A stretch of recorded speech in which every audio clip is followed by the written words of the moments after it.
This June 6th, 2023. Thank you all for being here tonight.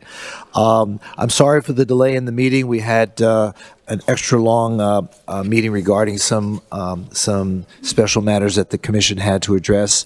And again, I apologize for the setting. This, as you know, is not our usual meeting place. We've been displaced from City Hall, and now we're in the fabulous Parker Playhouse. So at least you got to finally see the new Parker Playhouse. It's beautiful, isn't it, right? So, I will. So before we begin, I need to announce the closure of the closed-door session that we just came from. The executive closed-door session of the City Commission is now terminated, and the public meeting is now reopened.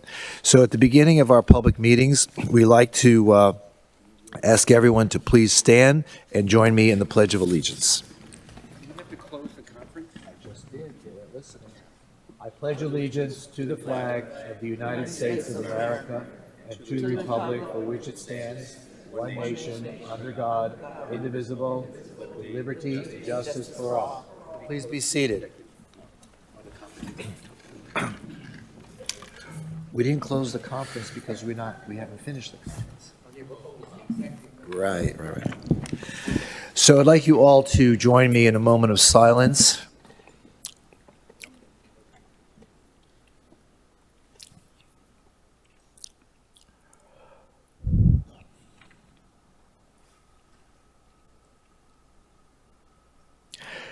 Thank you, everybody, and I now ask the clerk to please call the roll. Commissioner Herbst? Here. Commissioner Glassman? Here. Vice Mayor Beasley Pittman? Here. Commissioner Sturman? Here. Mayor Trentalis? Here. So at the beginning of our meetings, before we get into each individual agenda item, we have the opportunity to make presentations which we acknowledge individuals, events, various other things. And tonight we have 5 such presentations which will begin our meeting, and each member of the commission will have a presentation to make tonight. But before we get to that, I just want to make a couple of agenda announcements. CR5 Exhibit 1 was revised to correct a scrivener's error in Section 2, and a paragraph was added to Exhibit B. In CR7, the CAM was revised to add information to the background detail section, and M2, Exhibit 1 was revised on pages 1, 13, and 14. We also have a walk-on, a resolution ratifying the application for and authorizing the acceptance of grant funds and the execution of Florida Local Government Cybersecurity Grant Program from the Florida Digital Services State of Florida Department of Management Services. Having said that, I'd ask... Mayor, I apologize. For CR5, there's an additional scrivener's error in Section 5 that we will need to correct as well. So Section 5 has a scrivener's error. Yes, sir. What's the scrivener's error? It is a repetition of the term "there" in the first sentence. Okay. So with regard to the minutes and the agenda, as amended, would someone like to introduce a motion to approve them? So moved. Do I hear a second? Second. Thank you. Please call the roll. Vice Mayor Beasley Pittman? Here. Commissioner Sturman? Here. Commissioner Yes, Herbst? yes. Commissioner Glassman? Yes. Mayor Trentalis? Yes, here.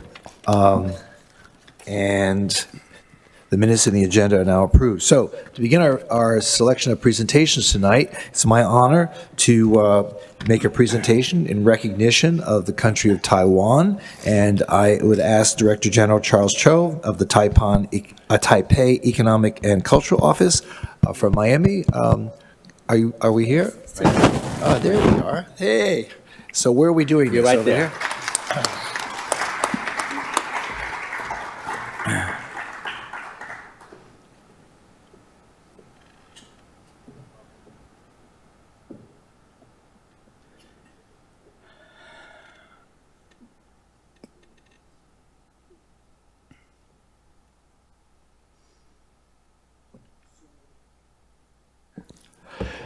So the Office of the Mayor of the City of Fort Lauderdale, we are so honored and proud to present this proclamation in recognition of Taiwan. Whereas Taiwan is the 10th largest trading partner to the United States and is also an important economic partner in Florida.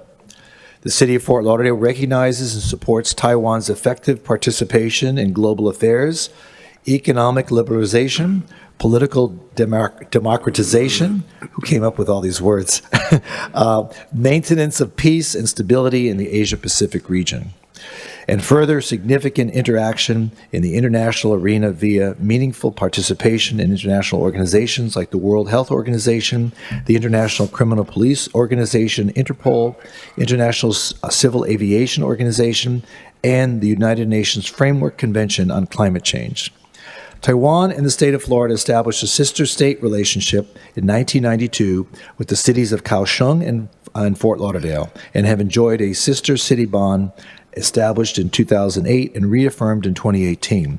I was very proud to be in Taiwan, in Kaohsiung, in 2018 to reaffirm that connection. And the company called King of Fans, Inc., a world-leading ceiling fan manufacturer, has been an exemplary model of the service of Taiwanese American-owned firms offered to Fort Lauderdale and Florida, and having dedicated itself since 1983 to providing for the comfort and utility of the community. The cities of Fort Lauderdale and Kaohsiung have mutually benefited under the auspices of the 1979 Taiwan Relations Act, which celebrates the 44th anniversary of its enactment in 2023, and upon which all interactions between Taiwan and the United States are based. Finally, the City of Kaohsiung and the City of Fort Lauderdale celebrate the 15-year anniversary of economic, cultural, and touristic development between our cities. Now, therefore, as mayor and as the City Commission, today we proclaim June 6, 2023 as Taiwan Day here in the City of Fort Lauderdale. It reaffirms our sister city relationship. Congratulations. Would you like to say a few words? Would you like to say a few words? Thank you, Mayor Trentalis and all the commissioners here for giving my office this proclamation. I think this proclamation, it means a lot for us. It's not only my honor, but also it's a kind of recognition to Taiwanese community here. Actually, we have some Taiwanese community leaders attending today's event. Please stand up.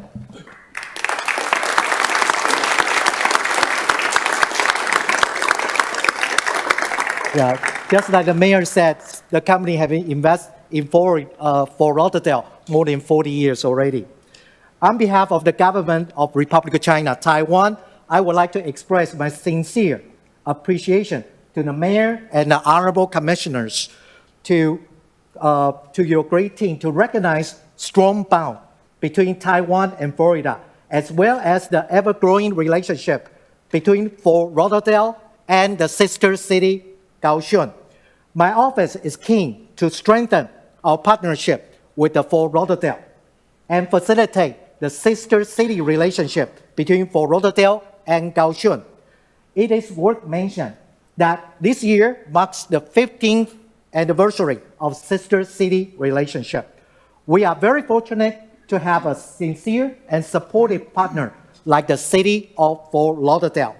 Taiwan never give up any opportunity to reach out to international community, even though all kinds of challenge still out there.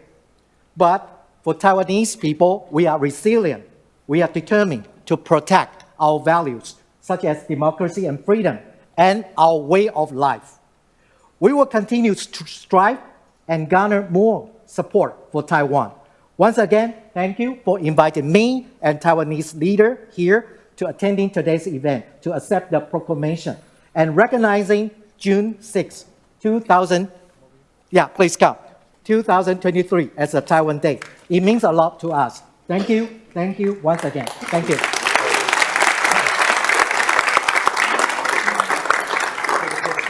Yeah. Thank you.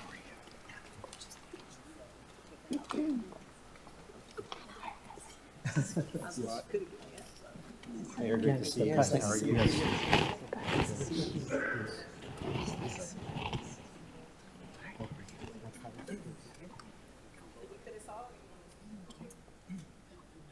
I don't think I can get it from this angle. Can we back up that door over there?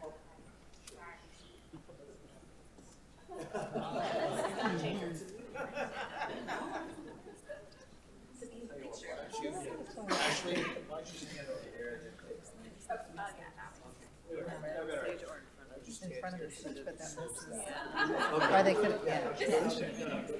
Right.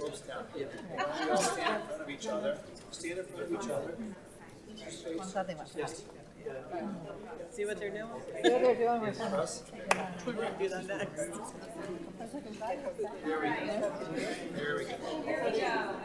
Smile, everybody. Got it?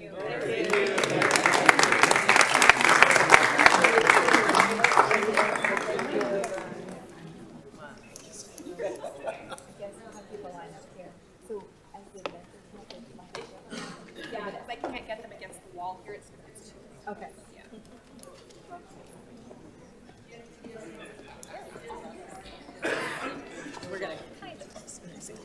Thank you, our friends from Taiwan.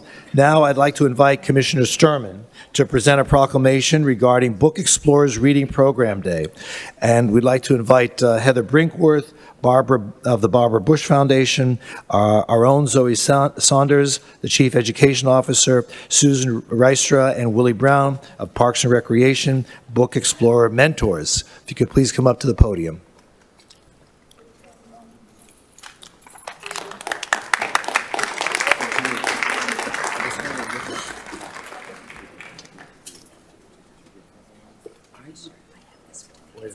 Okay.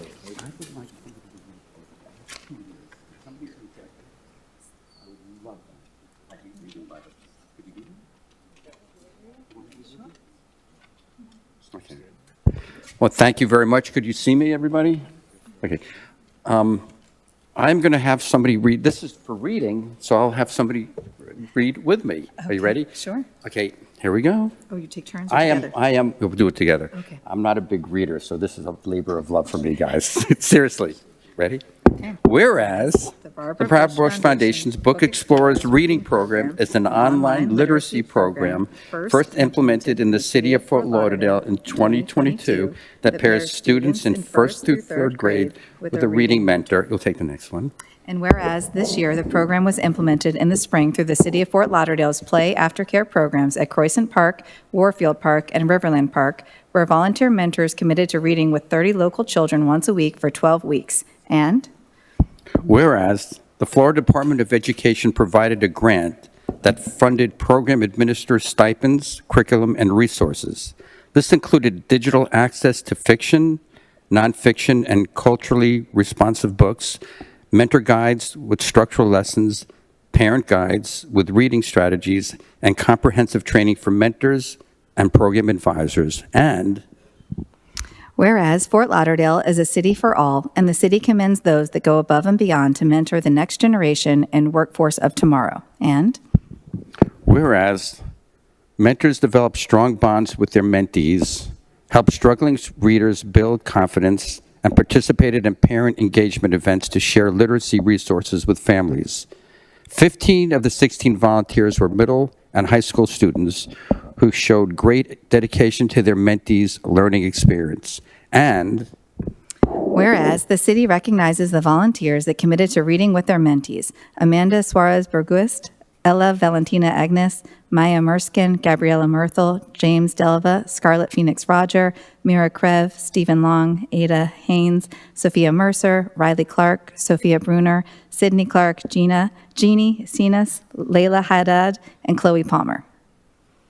And whereas the city commends these volunteers for receiving the Barbara Bush Foundation's Excellent in Leadership and Service Award, Riley Clark, Gabriel Kaddish, and Ella Valentina Agnasi. And whereas the City of Fort Lauderdale celebrates this effort and extends heartfelt gratitude to the Book Explorers Program Advisor, Parks and Recreation staff, the city's education office, and everyone who facilitated the Reading Mentorship Program. now therefore we, as the city of Fort Lauderdale, the Commission Fort Lauderdale do hereby proclaim June 6th, 2023 as 2023 Book Explorers Reading Program Day in the city of Fort Lauderdale and encourages everyone to celebrate the the volunteers giving selfishly to their community as well as program participants for their reading dedication to learning. Dedicated the 6th of June, 2023 by our mayor, the Honorable Dean Trantelis. Thank you very much. Do you want me to read the names for the Yeah, please. certificates? Clearly somebody who reads much better than I do. Oh my God. Okay, and now I'd like to take the opportunity to read the names of the mentors who participated and dedicated many hours of service to help promote literacy among children in our community. Chloe Palmer. Adrian, could you help me get it out? Okay, perfect. Sophia Mercer.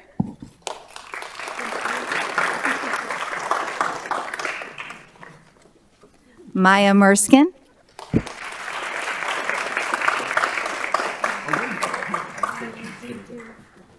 Ade Haynes.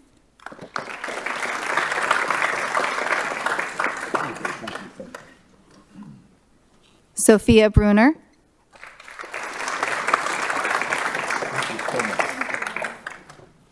Sydney Clark.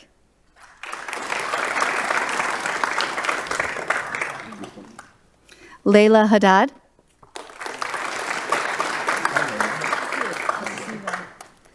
And these next two volunteers also received recognition from the Barbara Bush Foundation for Excellence in Leadership and Service. Riley Clark.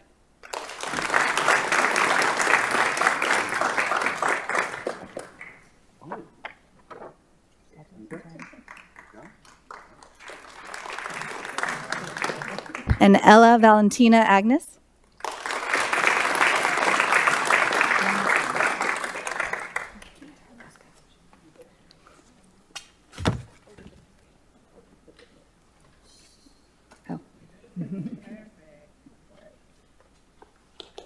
And lastly, we'd like to recognize our teacher who oversaw the program at 3 of our community park locations, Miss Adrian Carter. Thank you for your service.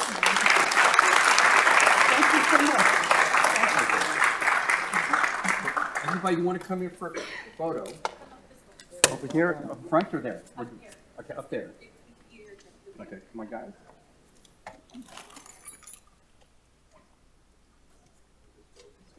Right here, can I gather this? Right there, yeah. And if you guys could get kind of file in around him.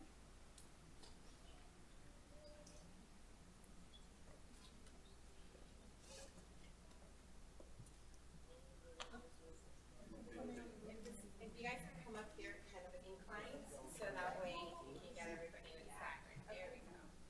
Right there. All right, right here, everybody. 1, 2.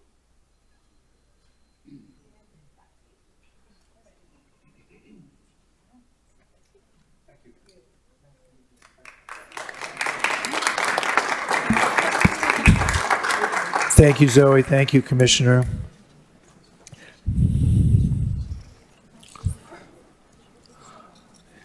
Yeah, let's start walking. I'd now like to invite our Vice Mayor Beasley Pittman, to present a proclamation declaring May 12th, 2023 as National Child Care Provider Appreciation Day in the city of Fort Lauderdale. I'd like to invite Ansel Pratt III, Senior Director of Communications and Outreach and Early Learning Coalition of Broward County. This presentation had been delayed because our previous meeting had been shortened due to the flood.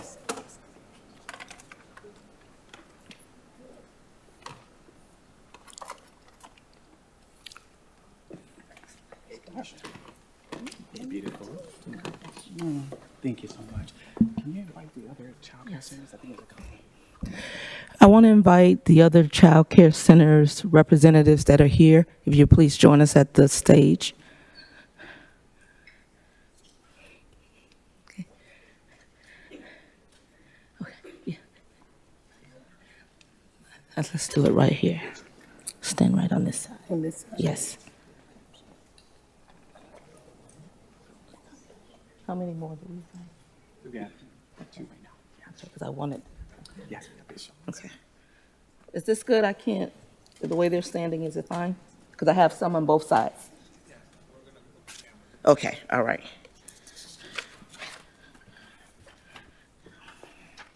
This slide is so bad. Okay, thank you, first of all, for your service and your commitment to our city.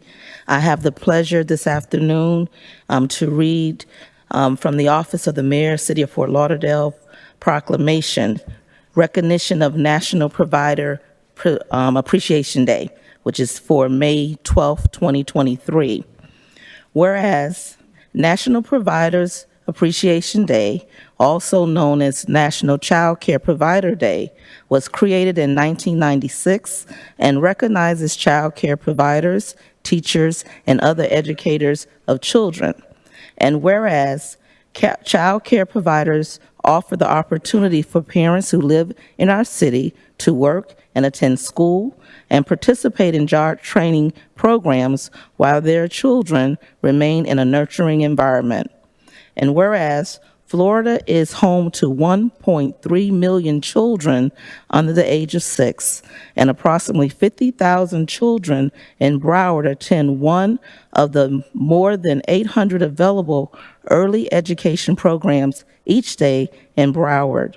And whereas there are 72 child care programs throughout the city of Fort Lauderdale, ranging from small and large private businesses, in-home child care, faith-based programs, and public school settings that employ over 700 early learning educators to support working families. And whereas the dedication of early child care educators enable many child care facilities to remain open at the height of the COVID-19 pandemic to ensure child care services remained available for Broward County first responders and children to be served. And whereas exceptional early education experiences give young children the best start in school and life so families can thrive. And whereas National Provider Appreciation Day provides the city of Fort Lauderdale the opportunity to honor all child care educational commitments to early learning and high quality care. Therefore, we, as the City Commission of the City of Fort Lauderdale, do hereby proclaim May 12, 2023 as National Provider Appreciation Day in the City of Fort Lauderdale. Let's give them a hand. This is dated the 6th day of June, 2023, signed by Mayor Dean Trantelis. Thank you so much.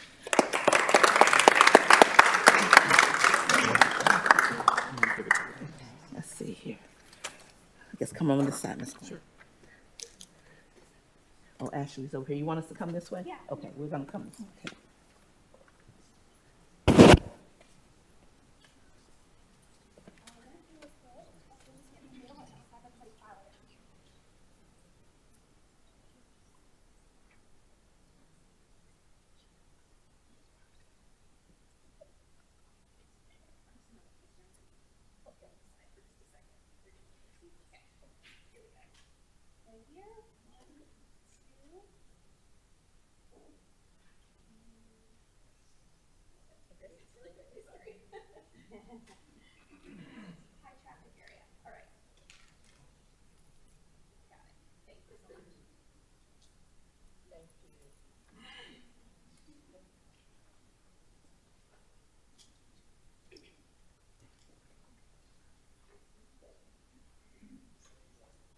Thank you, Vice Mayor. And you might as well stay there. We have something else.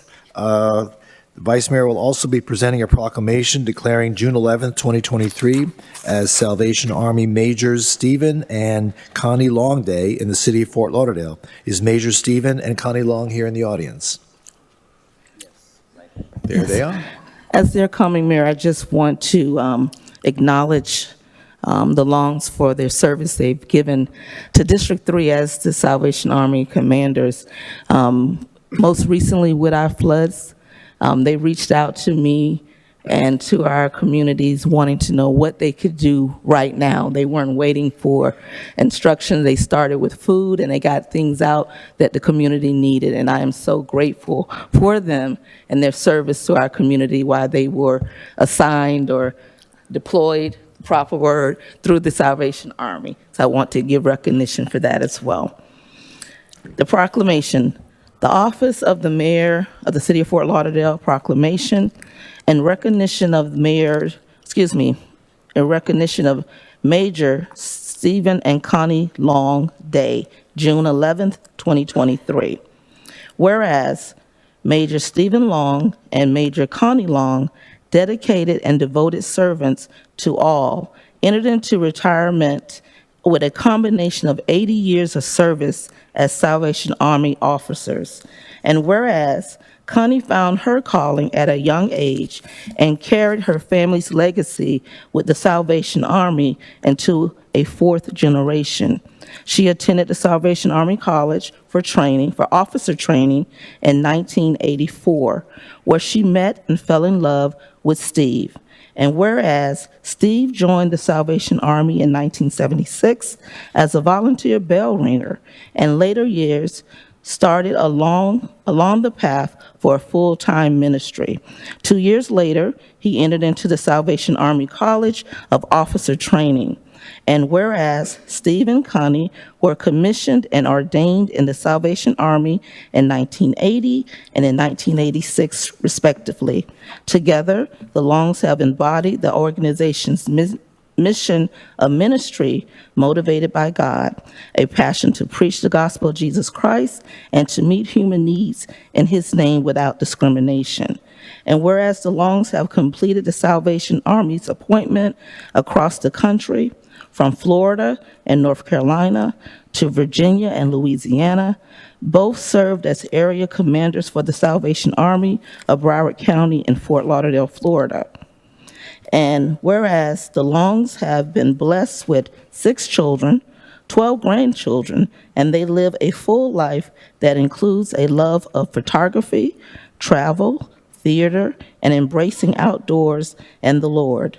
And whereas the city commends Majors Stephen and Connie Long for their selflessness, contributions, and for symbolizing the value and the principles that make Fort Lauderdale a great city in which to live, work, and visit. Now, therefore, we as the City Commission of the City of Fort Lauderdale, Florida, do hereby proclaim June 11th, 2023, Major Stephen and Connie Long's Day as in the City of Fort Lauderdale, and applaud the Longs for their unwavering commitment to our community. This is dated the 6th day of June, 2023. Mayor Dean Trantellis. Let's give them a hand for their service.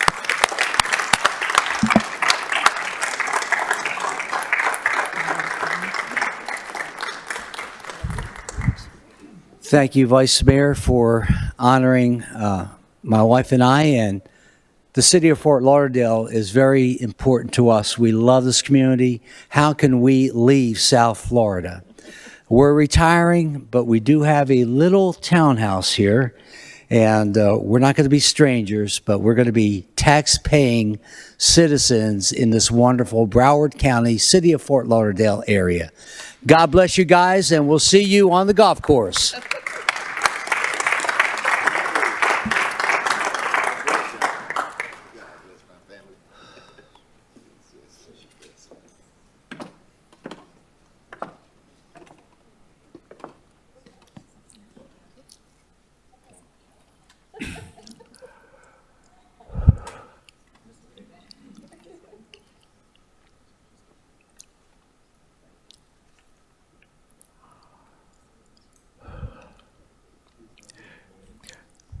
Great, and thank you for your service.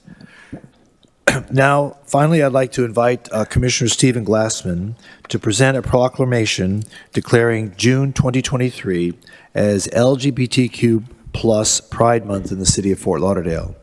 And in doing so, I'd like to invite the following people to accompany Commissioner Glassman at the podium. Reverend Dr. Robert Griffin, the Executive Minister and Reverend Darrell Watkins of the Sunshine Cathedral. Scott Schramm of Floatorama, Robert Keston of the Executive Director of the Stonewall National Museum, Archives and Library, Robert Boo, the Chief Executive Officer of the Pride Center at Equality Park, Mary Eakins Durand, South Florida Field Organizer for Equality Florida, Steve Stagen, one of the original founders of the World AIDS Museum, and along with his board member, Julie Williamson Brissett from the World AIDS Museum. Thank you for being here. Don't be shy. Don't be shy. Come. You going to stay right there? Okay. Thank you, Mayor. Thank you very much. Before I read the words in this proclamation, I just want to, in good conscience, say why this year's proclamation is different. One of the beautiful things about living in Fort Lauderdale is that this city celebrates the beautiful tapestry of citizens that make up Fort Lauderdale. Our city commission issues proclamations. We attend events of almost every single cultural group, ethnic group that you can imagine that celebrates their very existence and their culture. And I have, over the last 5 years, read this proclamation or something similar during June, during Pride Month.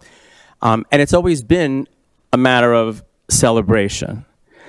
This year, it's a matter of celebration, but I have to be honest, it's also a matter of defiance. And I say that because in this past year alone, throughout the United States, led by Florida, more than 500 anti-LGBTQ bills have been passed throughout our nation. This is a difficult time for the LGBT community. So when I read these words, there's an extra importance to the fact that we as a city are saying these words today, and we're saying that we will not cower. It's unfortunate that throughout our state, many Pride events have actually been canceled because of the assault on our community. There is this obsession not just with the LGBTQ community in general, but in particular with our transgender brothers and sisters and drag queens. For the life of me, I cannot figure it out. But I will say, and it's important to note, that all we are saying is, let us live. And that's what government should do. Government, like our city commission, should enable every single citizen to have a fulfilling life, to live in peace, and to fulfill each person's dream. Don't we all, in the end, just want that? Don't we want to be able to just simply live, to exist? Tonight, there's a documentary on television called The Freedom to Exist. I saw a preview of it, and I will just share one thing. There was a legislator in the state of Kentucky. Kentucky was debating and, of course, passed their bathroom law. And one of the legislators, a woman, was telling this story of how she got involved in politics. And she got involved in politics because of her beautiful transgender son. And this son was an activist. This son was fighting what he was seeing as basically denying his ability to live freely. Unfortunately, this 24-year-old took his life. And she continues the fight. If you ever would have said to me that today we even would have this debate or this discussion, I just would not believe it, because didn't we think that this was all done in the 70s with Anita Bryant? But what Anita Bryant did in the 70s compared to now is nothing. This today is Anita Bryant on steroids. And that's why it is so important that I'm going to read these words. Martin Luther King said that the arc of the moral universe is long, but it bends towards justice. And there is some encouraging news, actually. Just this past week in Tennessee, a judge struck down the law that bans drag shows in Tennessee. And just today in our state, in Florida, a federal court gave relief to 3 families who are just simply trying to give gender-affirming care to their children. In fact, and I'm paraphrasing his words, but he said that these families are just trying to love their children and to do what's right for their children and to afford them the medical and health care that they need. And he said that the state's motivation is quite the opposite. He predicted that these families will prevail in court at the end of the day, but those 2 little cases offer us that little glimmer of hope that at the end of the day, we will prevail. Because again, all people are saying is, let us live in peace, let us pursue our life, liberty, and happiness. And with that, it's my pleasure to read this proclamation, and I thank all of the people that are here this evening in support of this, because again, this is not just a celebration, it's an important statement in this day and in our state, our beautiful state of Florida, and our beautiful state of Florida needs to do better. This is a proclamation from the Office of the Mayor, the City of Fort Lauderdale, proclamation in recognition of LGBTQ+ Pride Month, June 2023. Whereas, all people,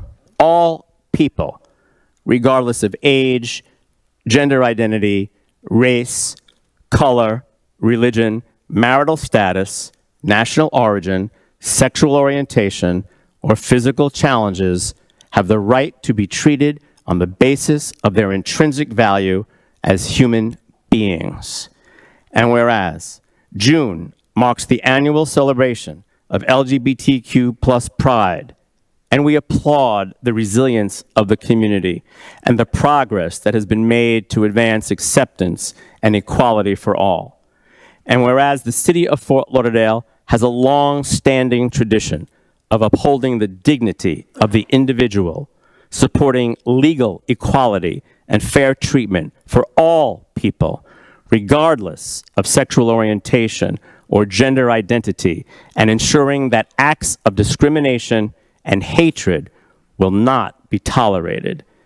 And whereas Fort Lauderdale is privileged to be home to 3 of the world's historic LGBTQ+ institutions, the World AIDS Museum, the only museum in existence dedicated to telling the story of the disease, the Stonewall National Museum and Archives, the largest LGBTQ+ circulating library in the United States, and the Sunshine Cathedral, one of America's largest metropolitan community church congregations.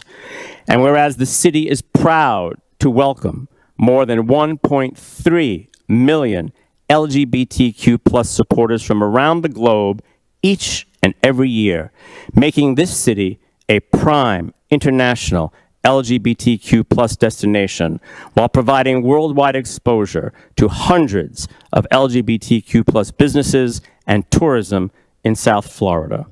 Whereas the City of Fort Lauderdale proudly reaffirms its commitment to protecting and respecting the rights of every single resident, business owner, student, and visitor who is a part of the LGBTQ+ community. Now, therefore, we, as City Commissioners of the City of Fort Lauderdale, Florida, do hereby proclaim the month of June 2023 as LGBTQ+ Pride Month in the City of Fort Lauderdale, and we encourage all people in our community to join in celebrating equity, diversity, and promoting inclusion and equal protection under the law. And we further encourage people to join us in eliminating discriminatory policies and practices towards any culture, race, or group. Dated this, the 6th day of June, 2023, and signed by the Honorable Mayor, Dean J. Trentalis. Thank you, Mayor. Copy's going to go to Lauderdale. Copy? Yes. Is it okay? Anyone want to say a few words?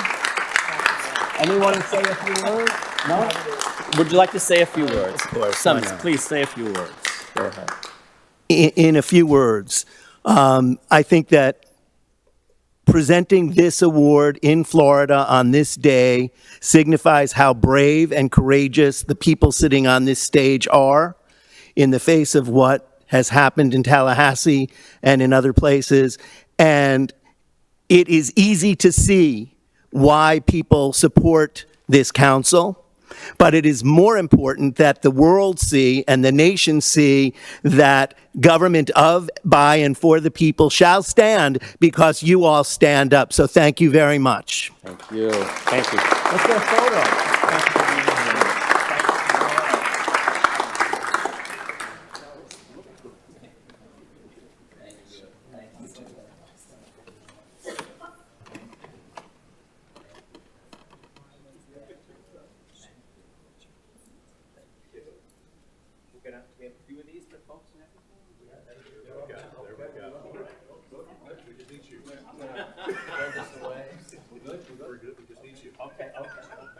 When this year we don't have a baby. Right here, everybody say bye.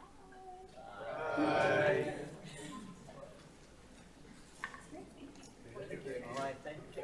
We're gonna present the picture. Thank you. Thank you. Hopefully you'll stop by and see our current exhibit. Thank you. Oh, my pleasure. Thank you, folks. And that completes our presentations this evening. At this point, we will now begin the agenda for the regular meeting. What this consists of is sections regarding the consent agenda items and then other items that will be discussed and voted upon separately. At this point, I would ask any member of the commission if they have an item that they would like to pull from the consent agenda list. If your item that you came here to speak on is not pulled by a member of this commission, I would welcome you to speak on your item before we vote on any of those other items. And so if your item is pulled, I would invite you to speak at that time that we discuss it here at the commission. So Commissioner Herbst, do you have any consent agenda items that you would like to pull? None. Commissioner Beasley Pittman? None. Commissioner Glassman? Thank you, Mayor. CM3 and CP2. And Commissioner Sturman? One of the disadvantages of going behind Steve is he gets to do it before me, the exact same thing that Steve wanted to pull, CM3 and CP2, the exact same ones, CP2. Okay. Okay. All right, so the commission has asked to pull CM3 and CP2. We have people who have asked to speak on CR1, CR2, and CM2. So let's start with CR1. That is resolution delegating authority to the city manager to execute a temporary beach license and outdoor event agreement with the Florida Panthers Foundation. Mr. and Sarah, you asked to speak on that.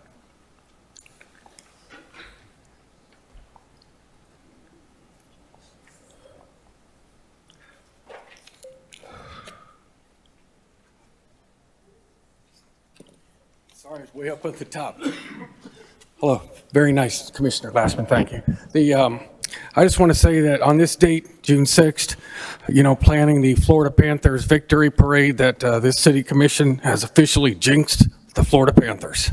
But I remember when the Marlins won it the one year, they did go down the river. In here. And that was a really cool thing. And I know the Patriots do the river thing. The Buccaneers did it on the water.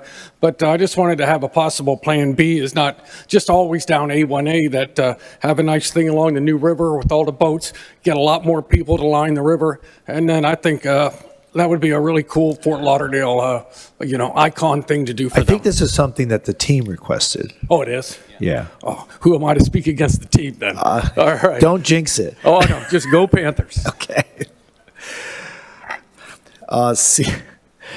CM2, motion accepting the Broward County Enhanced Marine and Law Enforcement Grant increase.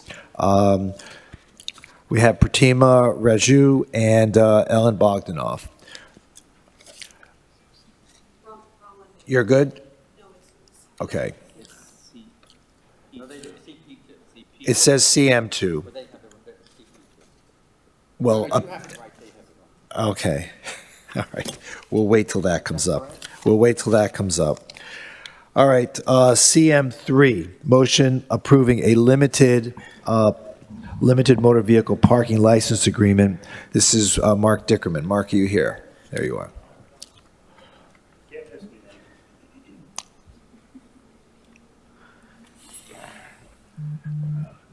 Yeah, this is my anti-DeSantis, don't say Gabe look. I wrote some things down. Commissioners, Mayor, I am in favor of this motion. I think the $100 per year to use the state lot is a steal, but I'd like to see us charge a reasonable parking fee so that we can recoup the costs of security and police and whatever is necessary to keep that lot and the vehicles safe. And also, so there's no cash online, that this be a online purchase, no cash at the event like the Dolphins do and many other events do. The Marlins do the same thing. You have to buy your parking passes in advance. So that would be a great way to bring some income in, and I know the income has to be shared with the state, and I see nothing but a plus to do this.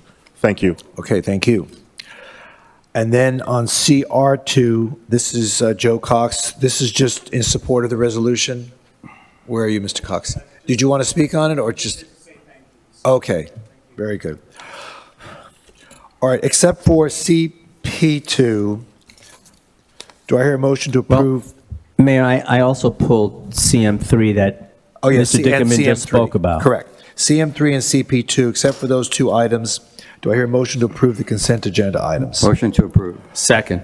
Been approved, moved and seconded. Please call the roll. Vice Mayor Beasley Pittman? Yes. Commissioner Sturman? Yes. Commissioner Herbst? Yes. Commissioner Glassman? Yes. Mayor Trentalis? Yes, and those items on the consent agenda have now been approved. And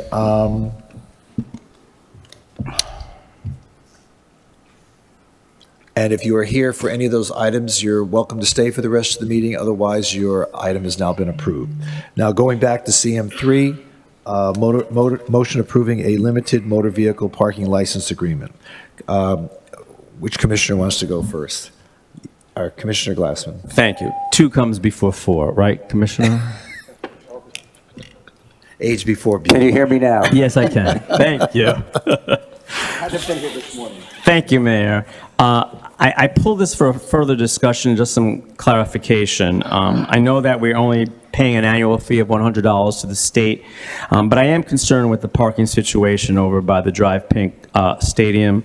And I know that there's 500 parking spaces on this lot. What I'd like to find out from city manager is this an example of cutting off our nose to spite our face? I mean, we're not developing the site where we've used for parking.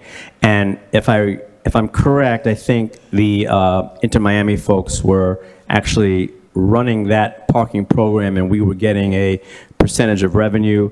I've been told that to date, since the stadium opened, we've collected about $300,000 in parking revenue. I want to know what the projection is for us in terms of parking revenue if we use this state lot of 500 spots. And I just want to make sure that we're just not doing this just to do this, but that it also makes economic sense for us to be doing this as opposed to using the lot that we actually have on the site. Have we run those numbers? Do we know what we are projecting? Because now obviously Inter-Miami will not run this state site. We'll have to man this parking site, and we'll have to figure out all the administrative costs and everything else, correct? So, Commissioner, you are correct on many bases. This is for the city to have an agreement on hand should the city want to provide parking for any event that is taking place at Drive Pink. And when I say any event, that includes city elected events from one of the 4 days that you all have. Before you tonight, you will have the opportunity to review and consider and approve a Florida Bowl event that's taking place in December, and we anticipate using parking at this location for that event. However, us having this agreement in place with the state does not exclude Inter Miami from directly dealing with the state and having an agreement of their own with the state. This is just for us to have on hand should we want to host or have parking services ourselves. And we would have to include in the parking rate all of the costs for public safety, costs for light, costs for anything required for that operation, and we would include that in the parking fee. So in essence, we would be having the agreement with the state for those 4 events a year that we would control that lot, and then it would be up to Inter Miami for the home games to have an agreement with them for that lot, and they would basically program that lot for their use. So I had a brief discussion yesterday with the chief of operations from Inter Miami, and they advised that they are able to have an agreement with the state directly. So in other words, they can do their own agreement with the state and carry on with their operations irrespective from this agreement. However, if for any reason they are unable to have an agreement with the state, should there be a need for parking, we can certainly use this agreement to host parking for Inter Miami events. And So, Commissioner, I'm sorry, go ahead. Yeah, the agreement is tied to the use of the stadium, so it's not just limited to our 4 minimum days use. But we're not doing this for the home games of Inter Miami. We're just doing this when, like, if our high schools are playing in the stadium, or we're just having like one of these 4 events. Like tonight, I think we're doing the Florida Beach Bowl event is on our agenda. Events like that, right? Right. Excuse me, we could also use the parking on the site where the park will eventually go. Yes. Until such time as we start construction there. Okay. So for this program, for the one that we'll be dealing with tonight or any other, are we intending to charge, just like people did pay?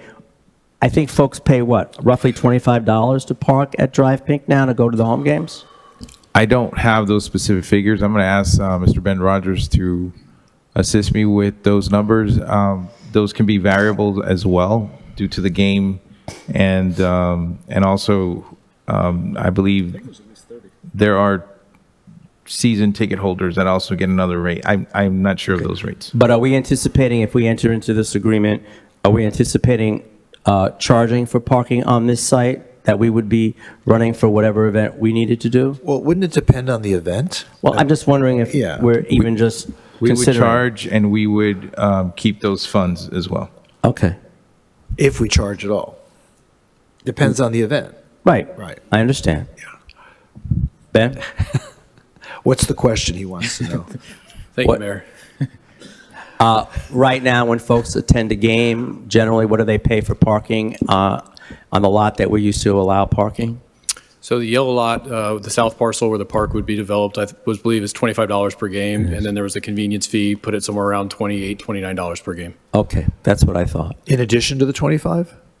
No, No. the total transaction price was around 29.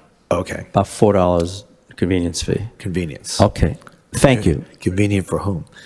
Okay. Thank you. I'm good. That's pretty much. Well, Commissioner Sturman, you also asked that this be Right. pulled. Do you have any Right. additional questions Yeah, to ask? I think we had a couple discussions, Mr. City Manager and City Attorney. I just want to clarify. It sounds like it's a little bit different. From what you had mentioned earlier, the state was making this available for like $500 a year in ballpark? 100.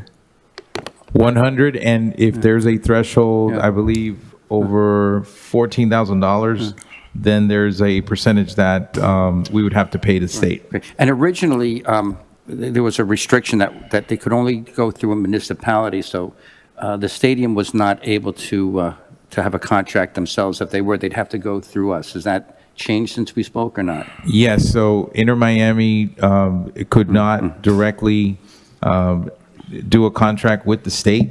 And that is for that reason we entered into this. And this has been something going on for almost 2 years now. And as of yesterday, received a phone call from their operations chief that they are able to do an agreement with the state. Okay, so if we do this agreement, obviously that we can use it for Inner Miami if we want to, but there's absolutely no obligation to, correct?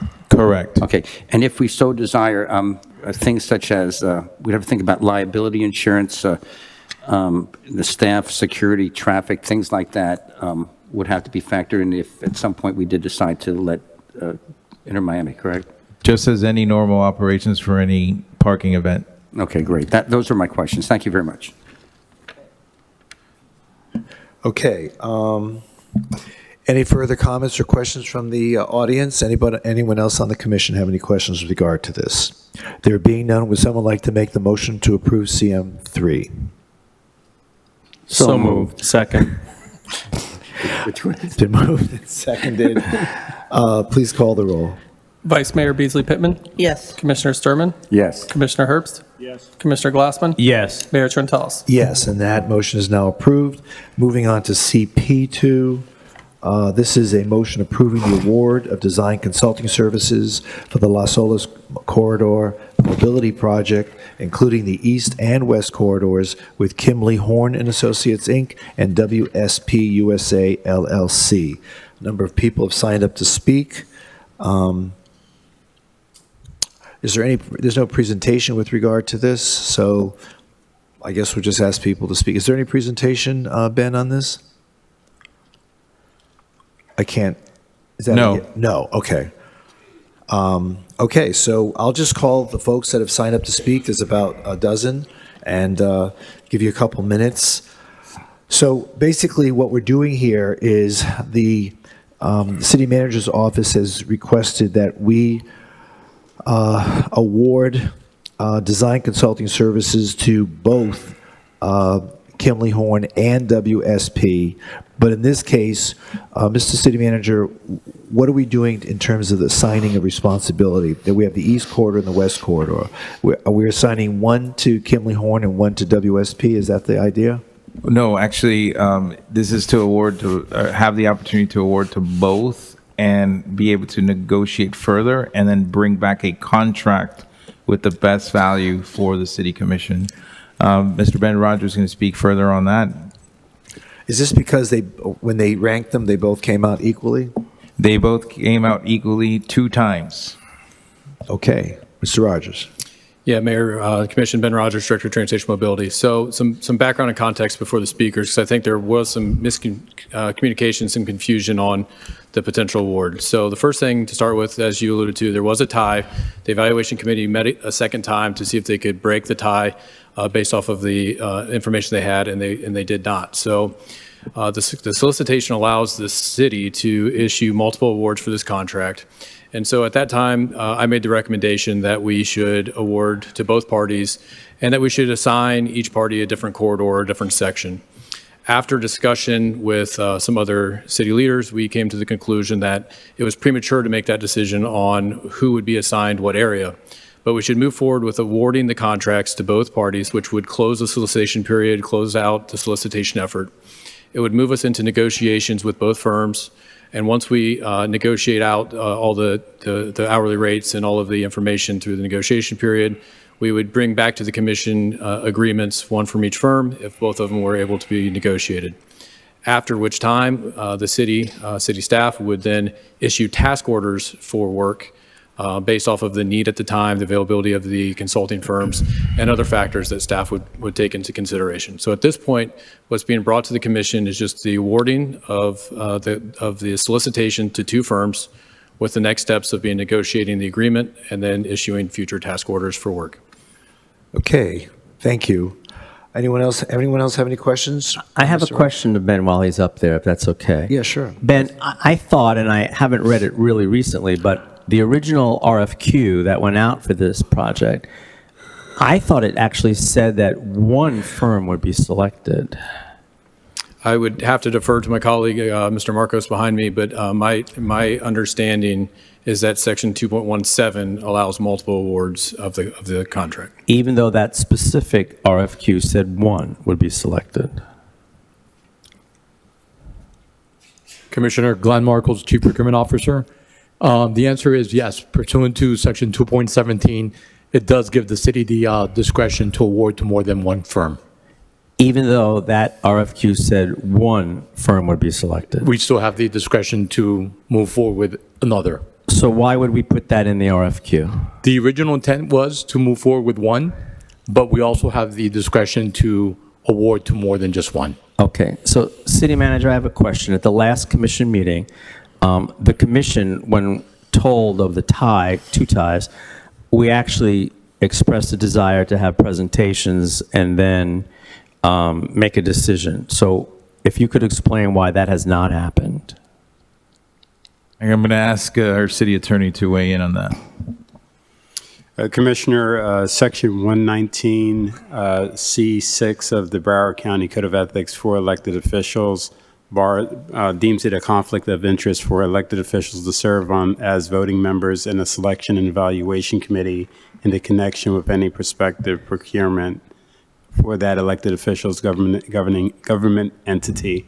And because of that, Broward County Code of Ethics section, the act of you hearing and making a decision on the selection of a proposer in this RFQ would be in violation of the Broward County Code of Ethics for elected officials.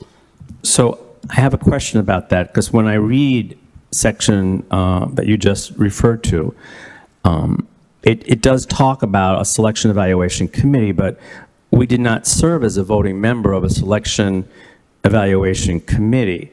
But what we are is the final decision maker. We make selections on P3s, on solicited proposals. We make selections all the time. So if we are not specifically a selection evaluation committee in this instance, which we are not, we had one, and they came back with a tie twice. I'm just, again, I'm not the attorney you are, but I'm not reading this the same way, because I'm reading that final decision-making authority, that we have final decision-making authority, and we are not actually acting as the selection negotiation committee, because that already happened. So I'm just not reading it the same way. So you have to read it you would have to read it in conjunction with our procurement code, which requires that after the evaluation committee ranks the firms, that it has to declare a most highly qualified proposer and negotiate with that proposer. And after the negotiations, then it is brought to the city commission. So the code outlines what is a part of the selection and evaluation process and delineates a termination of it with the presentation of the negotiated contracts to the commission for selection. Okay, that being said, and I understand where we are with this right now, although I'm just gonna disagree with the interpretation of that code from the county. I'm just not reading it the same way. But what I would hope is that we would do something so that we don't find ourselves in this situation again. We have got to make sure that we have a mechanism whereby if there's a tie in a selection negotiation committee, that tie can be broken. And I know there are examples of it around the state. Sometimes they look at the top scores in the highest weighted category. There's other ways to do it, but I think it's going to be really important for us to go forward with some mechanism so that we don't find ourselves in this situation again. Thank you. All right, thank you, Commissioner. Okay, so be that as it may, we have several people who've signed up to speak, and I'd ask you, I'm going to call the names three at a time. If you could please step up to the podium, we'll give you a couple minutes. Lois Scobie, followed by Mary Fertig, followed by John Gagney.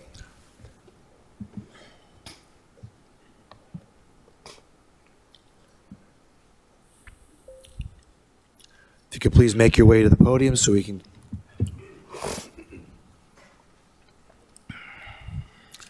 Again, the names are Lois Scobie, followed by Mary Fertig, followed by John Gagney.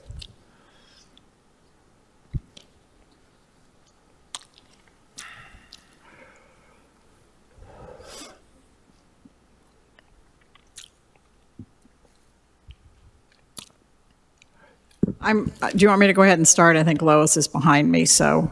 Okay, go ahead. Like way up there, like we're kind of distant. Okay. So, okay. And I am speaking on behalf of my association, and just for to keep it in order, if I run over, Ann Helmer's here, and we'll finish. Okay. Okay.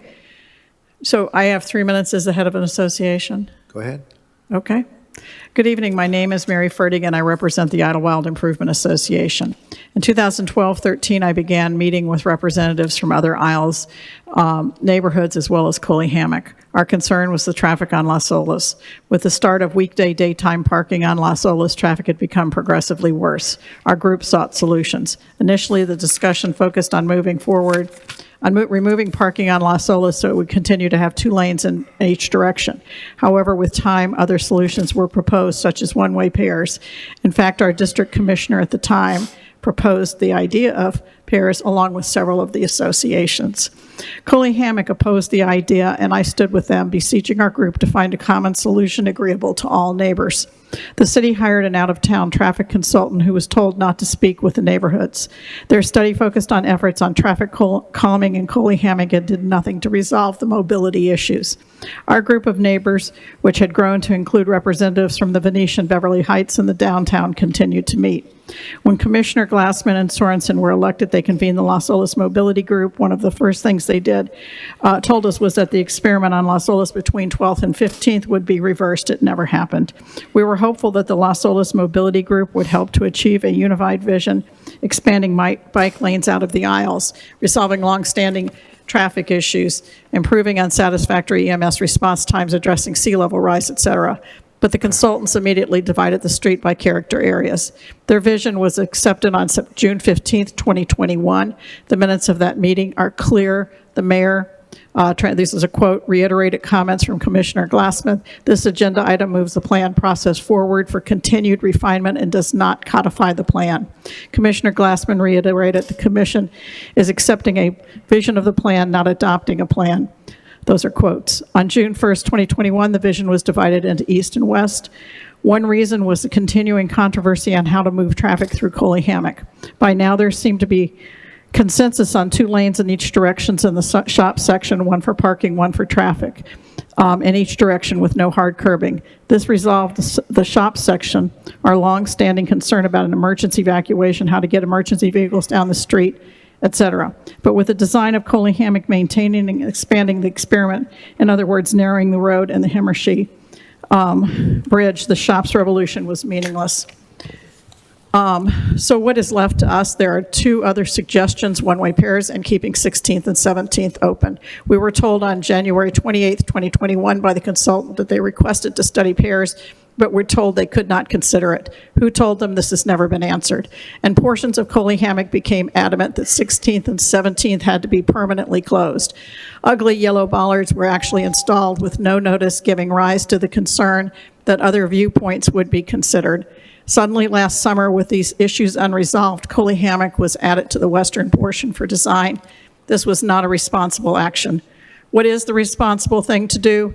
Put in the dual left turn, which I just want to call out my neighbor Mindy Sturgis because she actually drew it on a piece of paper and handed it to the traffic engineers who originally told us it was not the best solution, but eventually admitted that it was better than a roundabout.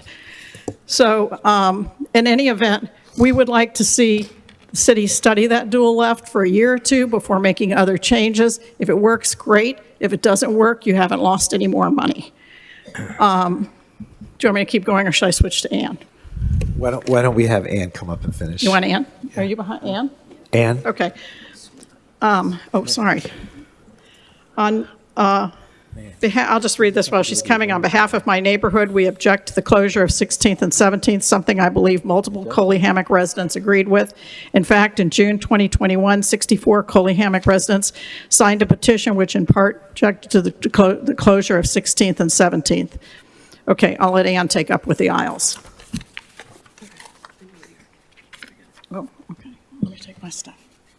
Ann Hilmer, Idlewild Drive. As for the aisle section, $47 million, really? Our current bike lanes are 5 to 6 feet. The proposal is only for 7 feet. The plan would result in narrowed lanes of traffic, making turns in and out of the aisles difficult. While this is not true for Idlewild, because we have a traffic signal at Riviera with enough width, we support our neighbors' concerns, especially when it comes to moving emergency vehicles in and out of the aisles.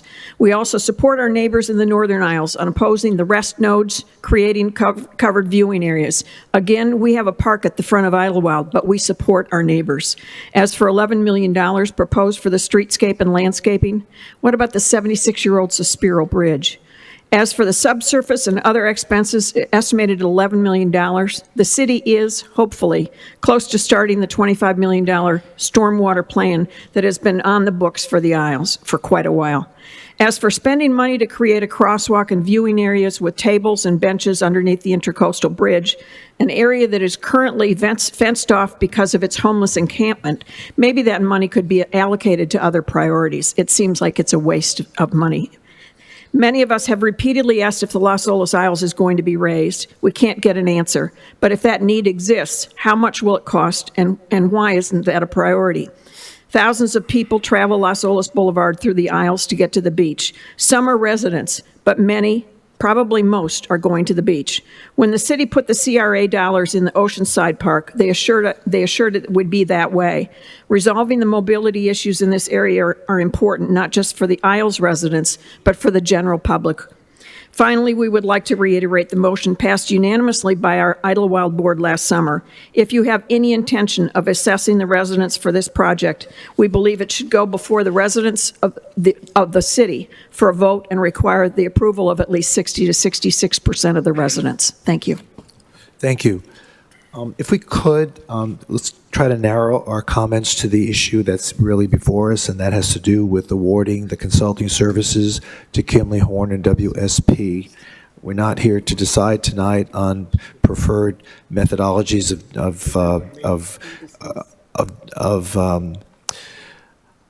preferred methodologies of traffic control and traffic direction. So that might help us get through the public comment more quickly. So, Lois? Lois Scobie from Marine Tower Condominium. How are you, Lois? I just want to say that I oppose this resolution. You oppose our selecting a consultant? I'm sorry, what? This is about hiring a consultant. You're opposing our hiring a consultant? Yes. Then how would you ask us to move forward in trying to come up with solutions for traffic on the Las Olas corridor? Well, I guess I have to say I oppose what they have proposed up to this point of the way the traffic is unbearable. I don't think anyone's going to disagree. No one's going to disagree with you. Right. And getting out of Marine Tower is almost impossible. So we have to do something about it. Okay. Okay. Thank you. John Gagney, followed by Peter Moore, followed by Ted and Sarah. Good evening. I'd like to share a couple of my own personal observations that I hope we all keep in mind or consider. 5 points. The first one is construction in the current area by the Cheesecake Factory demonstrates that one lane in each direction can be handled successfully. I ride a bicycle through there 3 times a week, and traffic goes through just fine. If anything, it's maybe safer for the bike. Removing parking in each direction provides more additional space than the removal of a single central median. This space could be used to create a bike lane and wider sidewalks. Point 3, when the median is unearthed, unforeseen consequences may unfold. Number 4, The tunnel project demonstrates that major projects can take a very long time to complete, and financial and time costs may blow up. And number 5, I've heard some people say that some experts say the trees are not disease that's been claimed, and that should be looked into a little bit more. So I just hope you keep some of these things in mind moving forward. Okay, great. Thanks. Thank you. Peter Moore? Okay. Ted and Sarah? Ted, are you still here? Hi. Yeah, I'm still here. Sorry about that. A lot of my Followed by Ellen Bogdanoff. Wishful thinking. a lot of my questions I had were very similar to Commissioner Glassman's. I thought this was further along and that we were actually going to see presentations and decide on what company we were going to go for. To have it be a tie again is just very confusing to me. You know, this issue has been back and forth and back and forth. I thought by now we would have a design, we would have a company picked, we would already have these things in line and ready to go to the next step and the redesign and figuring out what we're doing. So Well, Ted, I guess I'm going to have to hold off until I can see things that, Well, you know. the commission did vote on part of this. Right, that I do know. Right, yes. but not on the aisles part. Right. And Okay. I just thought we were going to have actually a little more presentation, some rendering, some things that they had planned. So I'm sorry that wasn't not done. there yet. And yeah, I'll be back when that happens, as you know. Okay. Thank you, Ted. Ellen Bogdanoff, followed by Tricia Halliday. Can I let I'm sorry? can Pratima go first? And then Pratima, sure. Pratima, if you want to go first. Thank you. Hello, good afternoon or evening. Can you hear me? Yes, we can hear you. Mayor, Vice Mayor, Commissioners, Pratima Raju on behalf of WSP requesting to provide background regarding the Los Olas design project and the latest information provided to WSP. Pratima, could you put the make it a little microphone bit closer? closer to your We're having mouth. difficulty. Sure. Thank you, Pratima. One moment, we have packets to hand out. Sorry. I didn't do my job. What is this you're handing us? Packet. A packet, okay. Can you hear me?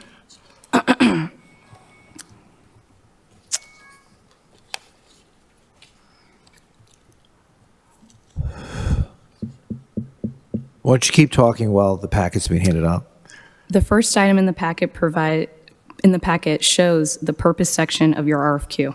The highlighted areas indicate location boundaries from South Andrews Ave to Southeast 17th Ave, and the goal of the RFQ is to award to one consultant.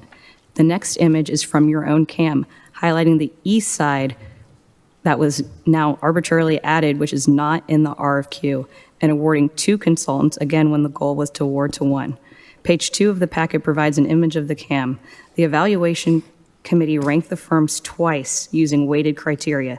Committee members' criteria scoring notes, none of that background information was provided to help the commission make an informed decision.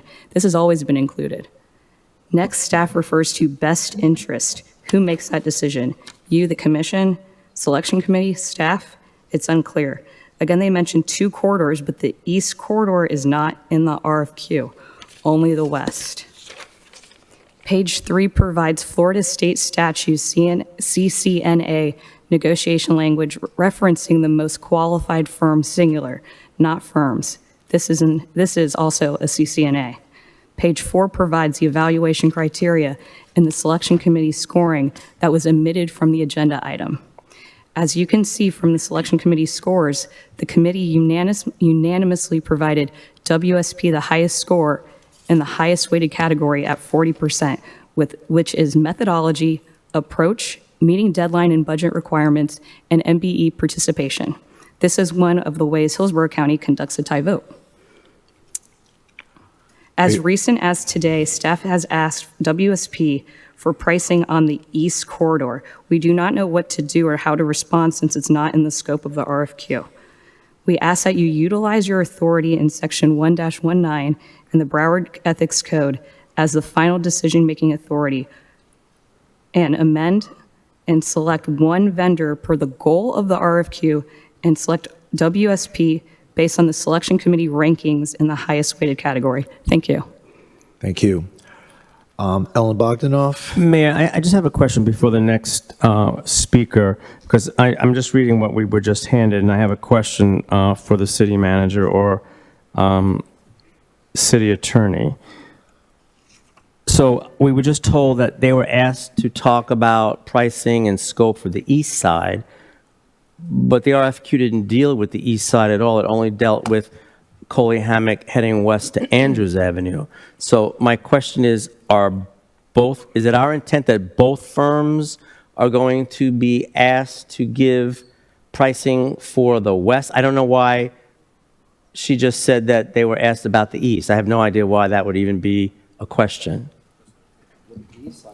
The east side of the aisles. Well, I know what the east side is. Yeah. I'm just saying that we haven't gotten there yet. We're moving forward with design from Coley Hammock West. So I'm just wondering why staff is asking one of the firms to negotiate pricing for the east. We haven't gotten there yet. And I want to make sure that both firms are being treated the same in the respect that they're asked to just address what was in the RFQ, which is from the Sosboro Bridge to Andrews Avenue. I'm going to go again. No. Just push your Hello? button. Push your button. It's red. Okay, go Go, ahead. yeah. Hello? Yes. Yeah, I mean, I'm going to go one step a little bit further than what Steve said. I find myself agreeing with Steve a lot on this discussion. They said east-west, east-west, and it's kind of ambiguous. East-west is the eastern part of Las Olas versus the west. Then there's the center part and the eastern half and the western half of the center part, east or west of 12th to 17th, east 17th to Las Olas. I mean, that number, even after going through agenda review, that term east is sort of ambiguous. Is it the eastern part of the central? Is the eastern part of all of Las Olas? It seems now that it's been swapped to, like Steve said, it's now the eastern part of Las Olas, not the eastern part of the central part. You know what I'm saying? No, but we bifurcated it. Right, but 17th to 12th to 17th, is that what you calling the east or east, like Las Olas part? I'd like to ask Ben to talk about the definition of the geographic areas. Yeah. All right, so historically, the east was the beach, the Isles, and Coley Hammock. Those were the areas that there was not consensus on moving forward. There were some ongoing conversations, and the commission asked the entire plan to be bifurcated into those areas. The west was the retail shops in the downtown. As we advanced through this project, I believe the middle of last year, the commission asked that we put Coley Hammock into the western portion and remove it from the eastern. So the to date western portion is downtown, the retail shops, and Coley Hammock, with the east being the Isles and the beach, with a clear delineation at the Sosboro Bridge. To the confusion, to answer your question, Commissioner Glassman, about why one firm was asked to provide pricing on one section, that is the miscommunication that I alluded to at the beginning of this topic. So at the very beginning, the thought pattern from staff, including myself, was we would identify a consultant for the downtown, the retail shops, and Coley Hammock, and the other consultant we would identify for the Isles and the beach when funding becomes available in October. However, we retracted on that, and we came back and we said it's too premature to assign the work, and that we would move forward with a task order basis in the future if both firms were awarded tonight and both agreements were executed. So the confusion and what the statements that they made were, after we had the evaluation committee tie, the procurement department reached out to the firms and asked for the specific pricing that we originally thought we were going to go for. That is going to be recanted, and there'll be a discussion moving forward, especially after tonight, if these are awarded, that we'll be reaching out to both firms and asking for pricing on everything. When you say everything, you mean east and west, or just everything on the west? It would be asking for all of the pay items or the line items for the hourly costs and all of the considerations. And again, we would memorialize that into an agreement. The agreements would be potentially executed, and then staff would issue task orders in the future to one firm or both firms based off of the work that's available at the time. But you're saying both the east and west. But how am I correct? You're saying you're going to be asking them for pricing on the whole corridor? Yes, and to clarify, I'll call it all 5 character areas. Okay, all 5 characters, but let me ask you this question. The original RFQ was simply from the Southborough Bridge to Andrews Avenue. They don't even know what the scope is. How do they have the information to intelligently even give you any kind of pricing when that scope was never part of the RFQ? I believe it was, and again, I'd have to turn to my colleague, Mr. Marcos, for clarification. You believe that the East was part of the RFQ? That's my understanding. Really? Well, and while you're waiting on that, I'd like the attorney's office to kind of weigh in that too, because it's always been my understanding through procurement that you can't expand the scope of something after you've put it out there. So we're entirely changing the nature of what somebody would be bidding on. So, Dwayne, if you could just speak to that? Well, I'll wait for Mr. Marcos to kind of explain what the RFQ contained before weighing in. So I'm going to just read right straight from the RFQ. Again, Glenn Markles, Chief Procurement Officer. Pursuant to Section 1.1, there's a second paragraph that specifically states, this work shall be based on the Los Olos Conceptual Design Vision Master Plan, Western and Eastern Corridor, prepared by the Corradino Group in June 2021. And then it goes on to say, the reference segment for this design RFQ will include description, existing conditions, recommended design criteria, scope of work, and other conditions as needed for downtown, the shops, Coley Hammock, up to Southeast 17th Avenue. The goal of this city is to award to one qualified consultant with this RFQ, as I mentioned before. That's part of Section 1.1. And then in Section 2.17 gives us the ability to award it to more than one firm. You just said up to 17th. That's what the RFQ says. Yes. But it also integrates and reference the conceptual design vision master plan, which references the western and eastern corridor. Right. To me, though, that's very confusing. It's too vague in that, at one point you're actually then going through all these weighted categories only on the west from 17th to Andrews, but now all of a sudden you're saying that they're going to be able to negotiate pricing on the east when at no point in time up till now have we ever gotten into that discussion with the Selection Negotiation Committee or the responses to the RFQ, which really focused on the west. Commissioner, we've not negotiated an agreement yet. As Ben has mentioned, the intent here is to approach both firms and try to go ahead and negotiate a similar scope of work and try to integrate the vision plan as mentioned in the RFQ. Okay, let me ask you this question though, but also this commission has approved for fiscal year 2023 funding for the design only for the western Coley Hammock to Andrews. We do not have any money in the budget right now for design for the eastern portion. Well, what would they design anyway? Well, we haven't even agreed on what the design would be. Well, I'm getting to that, but I'm just saying that this seems very premature to me to even expect these two firms to talk about the east. Yes, they have that conceptual vision plan, which we all know is a conceptual vision plan. Our next step now is to hire a design firm to flesh that out and take it from conceptual vision plan to a design. We know that that's the next step, but we haven't quite gotten there yet on the east. We haven't even approved yet the budget for fiscal year 2024 where that money is being proposed for the design of the east. So I don't understand why or how we could even move forward with one of these two firms to even try and ascertain what costs would be when, number one, they'd have to sit around and wait till at least October 1 anyway, because it's not in this year's budget. So there's just a lot of weird parts here, Mayor, that I'm just struggling with, that's all. Mr. Glassman, could I ask a question of Pratima? Pratima? Yes, Commissioner. Yes, Commissioner. Your bid included, what was your bid on? To be honest, both bids included Coley Hammock, the shops downtown. Coley Hammock, the shops downtown. You have them in your back. Okay, was the bid on the eastern part too? No. How in the world could we be awarding something and judge one of them more qualified on something that we haven't even seen what they have to work? They haven't looked at it. They haven't submitted any info on it. We don't know who's the most And maybe qualified another on the east firm side. would like to compete. We don't know. But we don't know, you don't know if you could do the east side. Who's the most qualified, but you haven't said if you could even do the east side. I mean, this is not what we asked.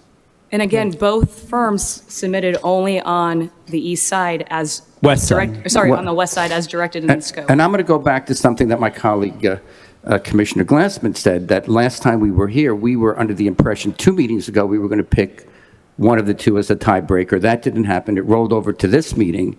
And I tend to agree with my colleague that I think we're here today to be the tiebreaker for the two design teams. I mean, I would support Mr. Glassman in that respect. And again, as recent as today, staff has asked WSP for pricing on the eastern corridor today. We don't know how to do that for you. It's not in the scope. So if I could weigh in on that too, if I can. So Glenn, I understand what you're saying about the description here saying the work is based on the Las Olas Conceptual Design Vision Master Plan, Western and Eastern Corridor. I guess when I look at that, I see that as the name of a report. Right. Because when we originally did this study, it was a comprehensive end-to-end study. So I think that was the, full description of the plan. But if I'm reading section 1, the purpose is, and I think it's relatively straightforward, it says that this RFP is only for the eastern portion. So even though the total plan might encompass Andrews to the beach, we're only bidding out this particular portion. So I think I look at it more as a title for the design, the master plan. I don't look at that as any intent on our part to award both the eastern and western portions with this particular RFP. And this is, again, kind of where I want to defer back. So we need to be consistent with the RFQ documents and consistent with the process that's outlined in our code. What the code provides and the procurement manual provides is after the evaluation of the evaluation committee, you go to a negotiation, and after the negotiation, you come to the city commission for reward. I think that if you're able to, because I don't think you've negotiated as to price as yet, if the negotiations could be had with the two most highly qualified, and that the results of that negotiation comes back to the commission, so you actually have something to evaluate on both, then you can make that selection with regards to who you would like to award the contract to. But just so I'm clear, I'm not disputing any of that. My focus here really is on what I look at as a change in scope from the RFQ to... And you are correct, Commissioner. Okay. They cannot change the scope at this point in time. All right, thank you. I just want to be clear. Appreciate And that. just one last point. The RFQ does have as an attachment the Las Olas conceptual design, and it does reference the Eastern Corridor. But Commissioner That's not Herbst what they is bid correct. on. No, but Commissioner Herbst is correct. That's just the title of the document that they can refer to see what we came up with after 2.5 years of work on the Las Olas Mobility Working Group. That's what Commissioner Herbst said is exactly right. It's just a title that you're referring to so that they can go to that document. You can't call it the Las Olas conceptual plan for the West, because that's not what the document was called. And two things, It was that's not what they bid on, and that's not what we evaluated them on. Okay, all right, so let's back up a little bit here. Let's just bring this conversation to a close here. So we're just wanting to hire, the staff is asking us to approve the selection of both these firms to come up with the design just for the western portion of Las Olas Boulevard. Can we all agree on that? No, they're not asking both firms to come up with a design. They're asking both firms to bid. And, offer, negotiate pricing. Right, but on the design. Right, but I want to make sure that what you just said is correct, because I'm hearing I know, from but staff... that's why we're going to come to a conclusion here. It has nothing to do with the eastern portion. Right. It's only on the western portion. We all are in agreement with that. So if they're hired both firms, then according to Ben, then they will take it task by task. In other words, they might say, okay, now we're going to focus on downtown. Now we're going to focus on retail shops. Now we're going to focus on Coley Hammock. Is that what we're saying, that they're going to do task by task? Well, first of all, let's just agree that it's just going to be between Andrews and 17th, okay? There's nothing past 17th that the scope of their employment is being considered.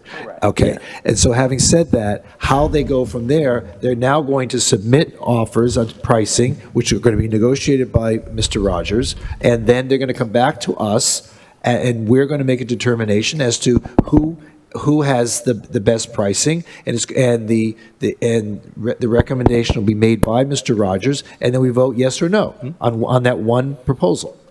Because according to Mr. Spence, we can't be part of the procurement process. We can only be part of approving a particular proposal, and that's what they're going to submit to us. Correct? Correct. I think there's a couple clarifications here. One, this was not a bid; it was a request for qualifications. Right. And now it's going to, but you're taking it to another level in terms of pricing. Correct. Okay, and then you're going to figure out, they're going to submit to you pricing, you're going to come to us with what you feel is a recommendation to the commission, and the commission will either vote for or against. Yes. Correct. Okay.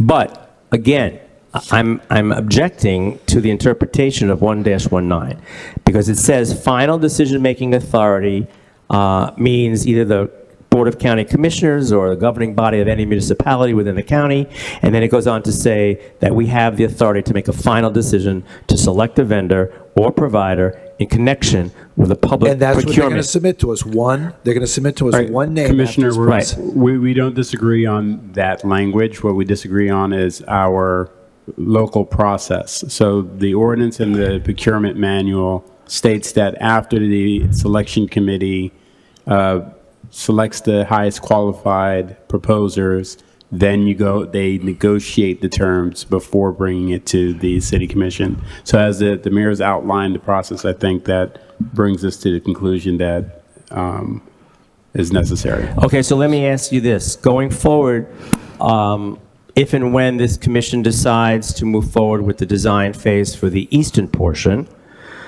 is this going to go out all over again with an RFQ, or are we just going to stick with these two companies? It should go out again. Well, I think there's a point of clarification that Mr. Marcos has in section 2.18 of the agreement. It talks about that 2.18.3, the city may require additional items or services of a similar nature that are not specifically listed in this contract. Then it goes on to talk about the services and additional items and services. So I think it's up to interpretation, and I think that our procurement department feels that the east and the west are eligible for this solicitation.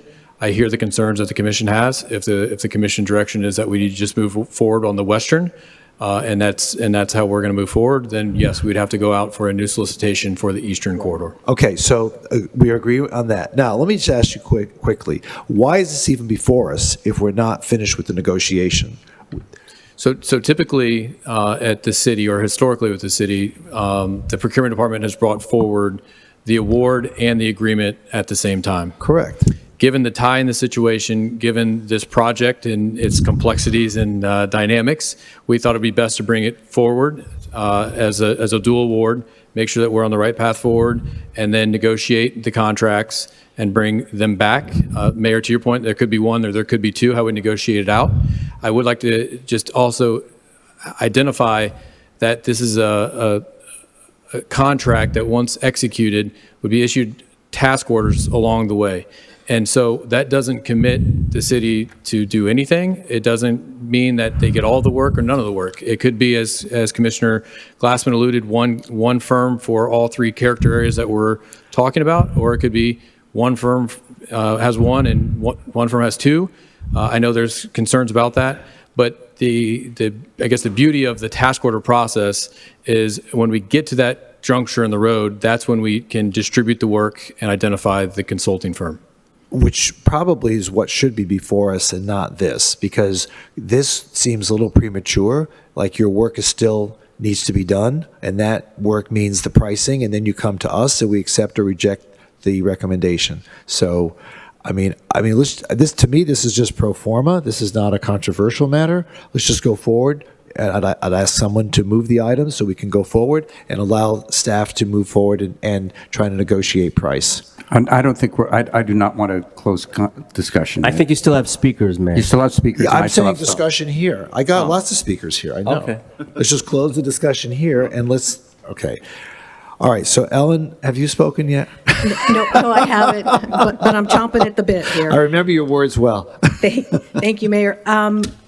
I want to try to unpack this, and I want to clarify some things, and I respectfully disagree with the city attorney, and I do believe, Commissioner Glassman, you are correct. Code of ethics, in terms of you being on the selection committee, is to prevent impropriety, is to prevent conflicts of interest. That's what the Code of ethics is all about. So you are not a selection committee when you come up here and select.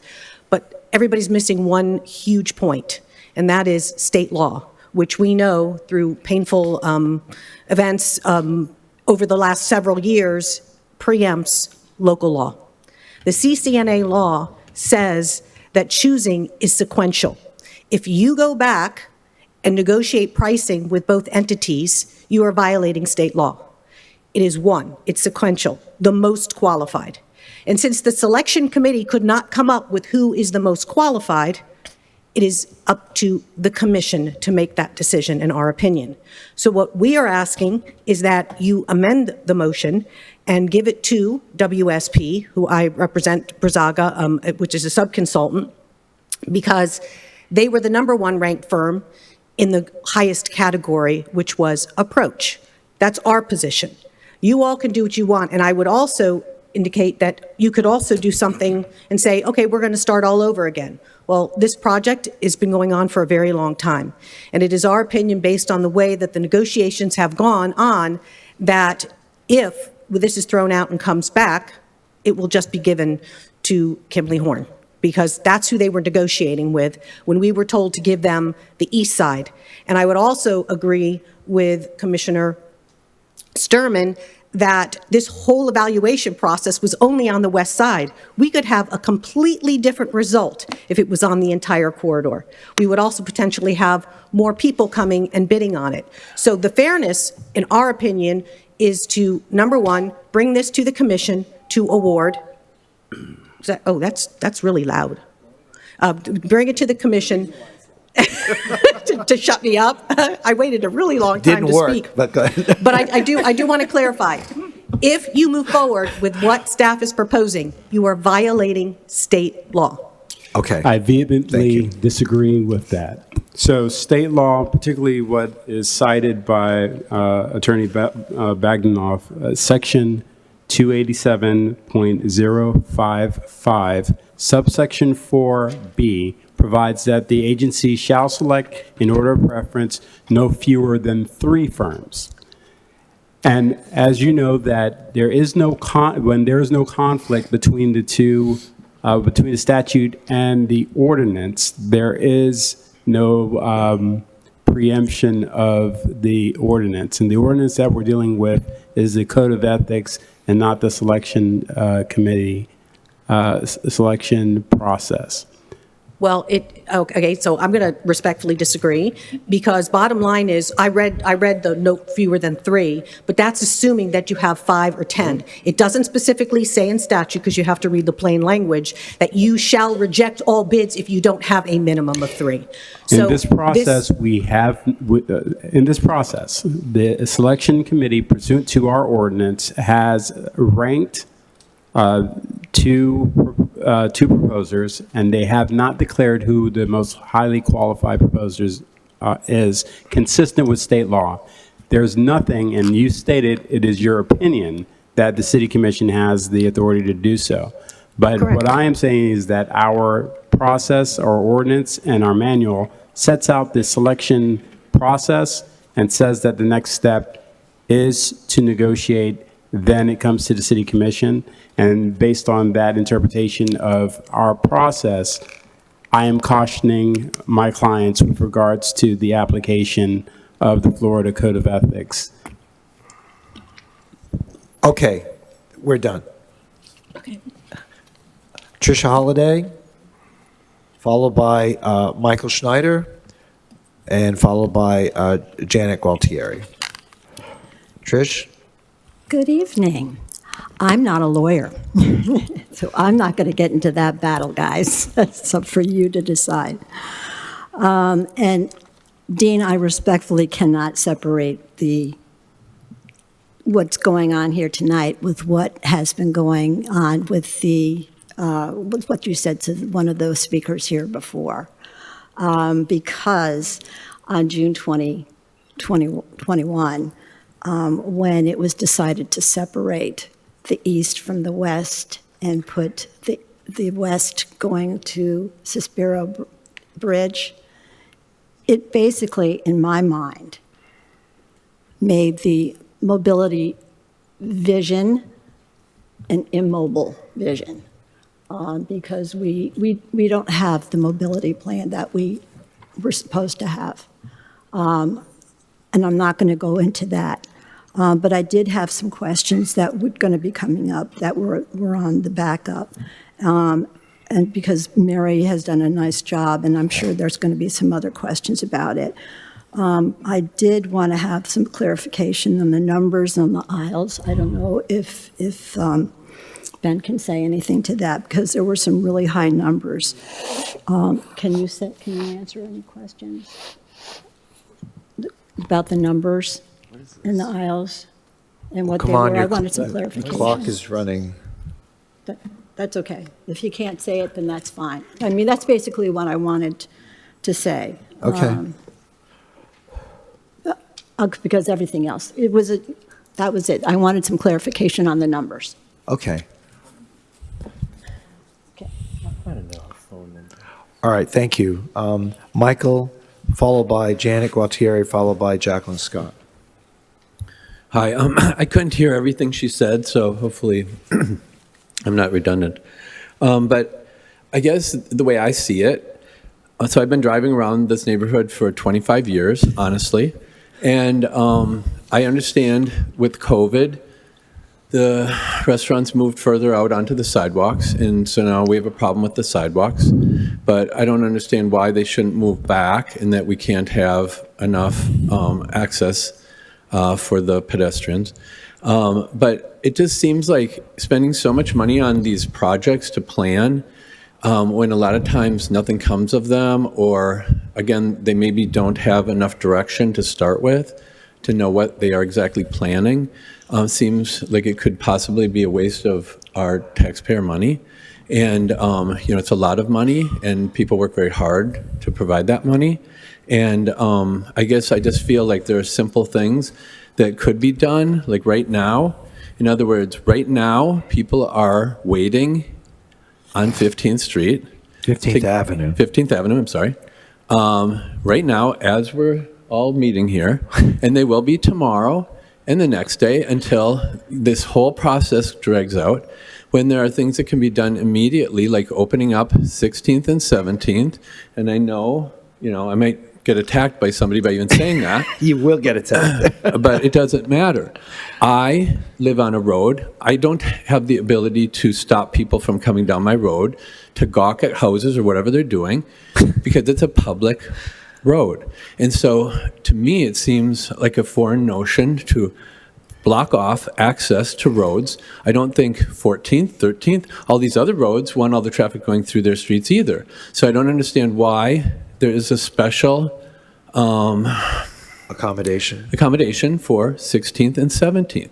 If you opened up those roads, then you have a different situation right away as far as traffic studies or what's going on. The same is, what if we took, does that mean my time's up? It does? Finish your Okay, sentence. the other thing I just wanted to say is, originally there was consideration of having 2 lanes each way on Las Olas.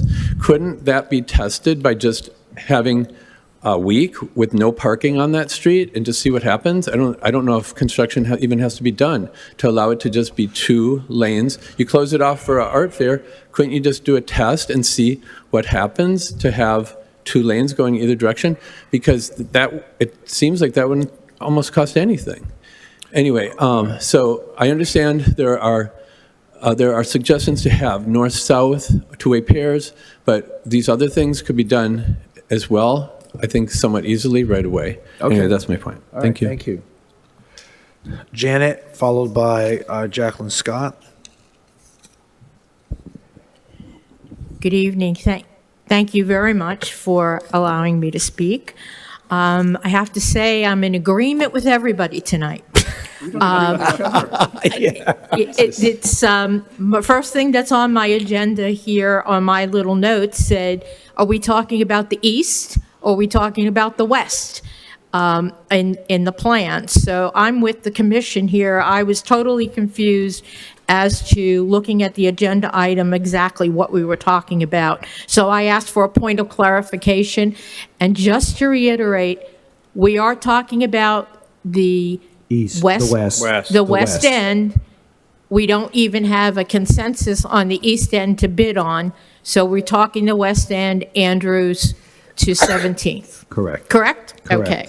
That question is answered. Now, on behalf of the Nurmi Isles HOA and the board, I'm a little concerned with allowing this to go to two different vendors because we don't even know what the plan is going to be.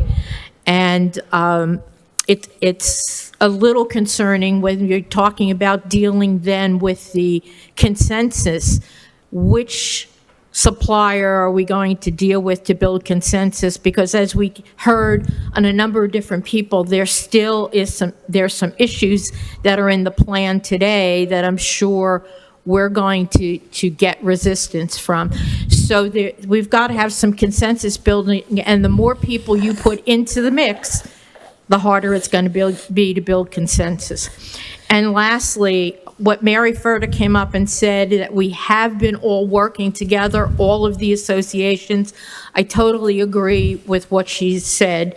And lastly, the biggest thing is that our HOA residents do not want to be assessed for anything that takes place in this corridor. Okay. Thank you. Thank you. Is there anyone else who wishes to speak after Ms. Jacqueline Scott? Okay, Jackie? I get 3 minutes as president of Coley Hammock, but I probably won't take 3 minutes, Dean. I came here tonight just to listen. I didn't really plan on talking because I know the agenda item is to move this thing forward. So I hope that you all will go ahead and do that. But when other people from other neighborhoods come up and start discrediting my neighborhood and where I live and bring up ridiculous ideas that would destroy my neighborhood, I really feel like I have to talk about it.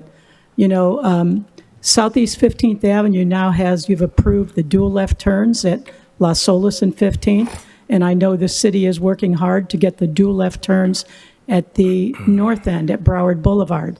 That's going to be a tremendous improvement. We live in a very busy urban area, and it's not going to get less busy. People have to learn to live downtown. Go to any city in the world that's a busy city, and you're going to have traffic problems. So I just want to make sure that everybody knows that we are 100% opposed to dual one-way pairs. And if you want to discuss one-way pairs at another meeting, that's fine. But we're going to propose 2 bridges going to the beach. One's going to go right through Idlewild, and then the other one's going to stay on Las Solas, and those are going to be one-ways, and we're going to move traffic off the bridge. I mean, it's as ridiculous as the comments they're making, but anyway, I hope that you'll move this item forward tonight, and I appreciate everything that staff has done.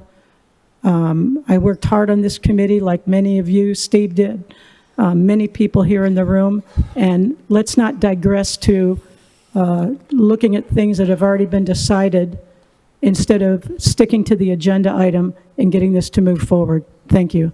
Thank you. Okay.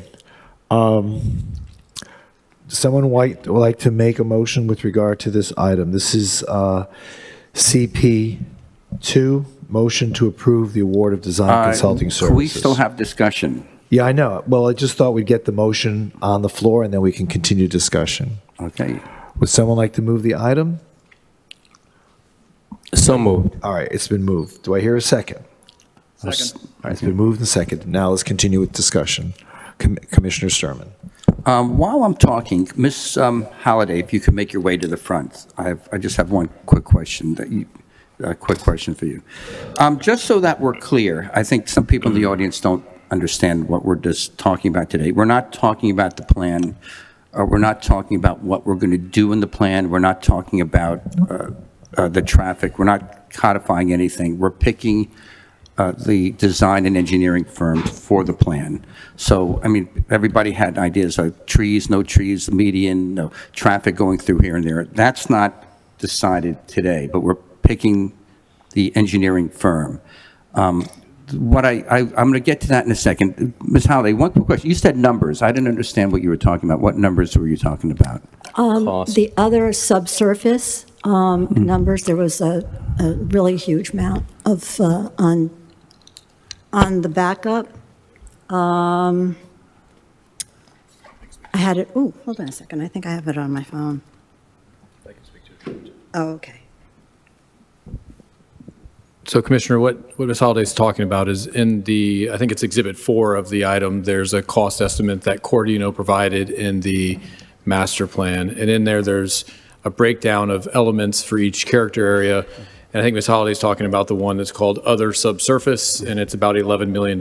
So I think she's seeking clarification of what is included in that cost line item. After she spoke, I let her know that I would meet with her offline or after the meeting to provide that information. Well, thank you very much. Okay. Getting back to what I was discussing, we're not going to approve a plan today. We're not going to be awarding the final. Obviously, I thought we were going to award a contract, but I do want to mention something that's going to be probably, hopefully it's not controversial, but it's pretty straightforward. Once we do award this to whichever firm we're going to award to, I just want to make sure we're all on the same page. The plan was accepted, but it was not necessarily adopted. There was one plan that came out with, on Las Olas, with taking out the median, moving the two opposing sides closer, keeping the on-site parking, and widening the sidewalk. Another competing idea was keeping the median, removing the on-site parking, widening the sidewalk, both of which would be adding more trees. As I've met with the design team several times, I've met with the engineering team several times, and you have to realize once we start getting into the weeds, we're going to find out what the true cost is going to be. You're going to find out if there's problems with logistics, if there's something underground. One thing might be exquisitely more expensive than the other plan, and the suggestion that had come forward what the team was, as we design it, look at two competing plans, and so we could see one of them might be exorbitant or time or logistically not able to do. And I think what we need to do is look at the two things, with the median and without the parking, and without the median and with the parking. So when they look at those two, we don't have to say, oh my goodness, this is a great plan, we don't have money for it. I think we're obligated to look at those two plans, number one. And the other thing is, again, I'm not saying what we do, but I'm saying we need to look at something. As you know, traffic has been compared to like water flowing. As you put a dam in, water's going to have to find another way to flow. And I think whoever we award this contract to has to look at the effect that it's going to have in some of the neighborhoods, particularly Cooley Hammock. I'm not saying what to do, but just evaluate how the traffic is going to be affected and what some of the thoughts are. I'm in no way saying what we should do, but just that has to be part of when we bid this out, comparing the two firms, the two plans, and number two, how that does affect traffic in the surrounding areas. That's the two things I want to make sure we don't miss out on. Okay. Anyone have any further discussions or comments? I just want to clarify something. I don't think there were two plans for the western portion when it comes to the issues that Commissioner Sturman is talking about. I think it was defined and hashed out. Ben, help me, but I don't have that plan in front of me, the entire plan, but I think that those questions were correct. settled. You're correct in what you're saying, but I think what the commissioners or Commissioner Sturman is saying is that they ought to consider an alternate design that includes keeping the trees there and removing the on-street parking as an alternative design concept. That's what he's just said. Correct. And the plan wasn't accepted. It was accepted. It wasn't adopted. And you specifically said it was not adopted. It was accepted but not adopted, to leaving the door open that it's not, the word was codified. I think you said specifically, Mr. Mayor, this plan is not codified. So it's in concept, but like the mayor said, I think we might not be able to do this plan, and we have to have an alternative. And I want to contrast it to an alternative to keeping the median and removing the on-site parking. That way we get wider sidewalks, and we could still keep the trees and still have trees on the sidewalk. I think that we'd be foolish not to have the two plans to compare the two. Well, again, that could be a whole debate in and of itself, but I would say that what we did was we approved a conceptual vision, is what we did. That document, that east-west plan is called a conceptual, I believe it's called, help me if I'm wrong, Ben, a conceptual vision? Is that what it's called? Yeah, I believe so. So that's what we approved. Of course, we did not codify anything. It's just a conceptual vision. We tried to basically lay out a framework, and then thinking that when we hired a design team, they would flesh out those aspects of the conceptual vision. That's what we approved. We approved a vision. You accepted a vision, you didn't approve it. The term was accepted, and it was not codified. Well, And it was a vote, wasn't it a vote? It was a vote. So is a vote approval? Approved the concept. We approved the concept. We voted. But it was not, you specifically said it wasn't adopted, so the door is not closed I to don't know alternatives. what does that mean? I don't know, you used the Well, term. adoption would include after we figured out the pricing and approved the expenditure. Right. So we haven't gone that We far. approved the conceptual vision. And so it's And all Commissioner Sturman is trying to say is, let us also consider this other concept as we're going forward in terms of pricing. And compare the two, compare keeping the median and We have taking out the nothing to on-site lose. parking. We have nothing to lose. And you're going to find one might not be able to be made, and now you don't have to from the drawing board. Understand. Okay, thank you very much. I'd like to move the motion. It's already moved, it's already second. Is it closed. good? Okay, Yeah. good. All right, let's call the roll. Wait, anything else? Vice Mayor, you want to say something? You just turned your mic off. I did. I turned my mic on because the motion is approving the award. No, not the award. The consideration of the two companies to now move forward with staff on pricing, and then they'll come back to us with a recommendation as to who we should choose going forward. Correct? Is that correct? Because I want to make sure. It's to award a solicitation to two firms. Right. Which closes out the solicitation process and officially moves us into the negotiation of both firms. Pricing. And then you're going to come back to us with whoever is the most competitive price. So it's the maker of the motion probably should articulate what they intended when they moved.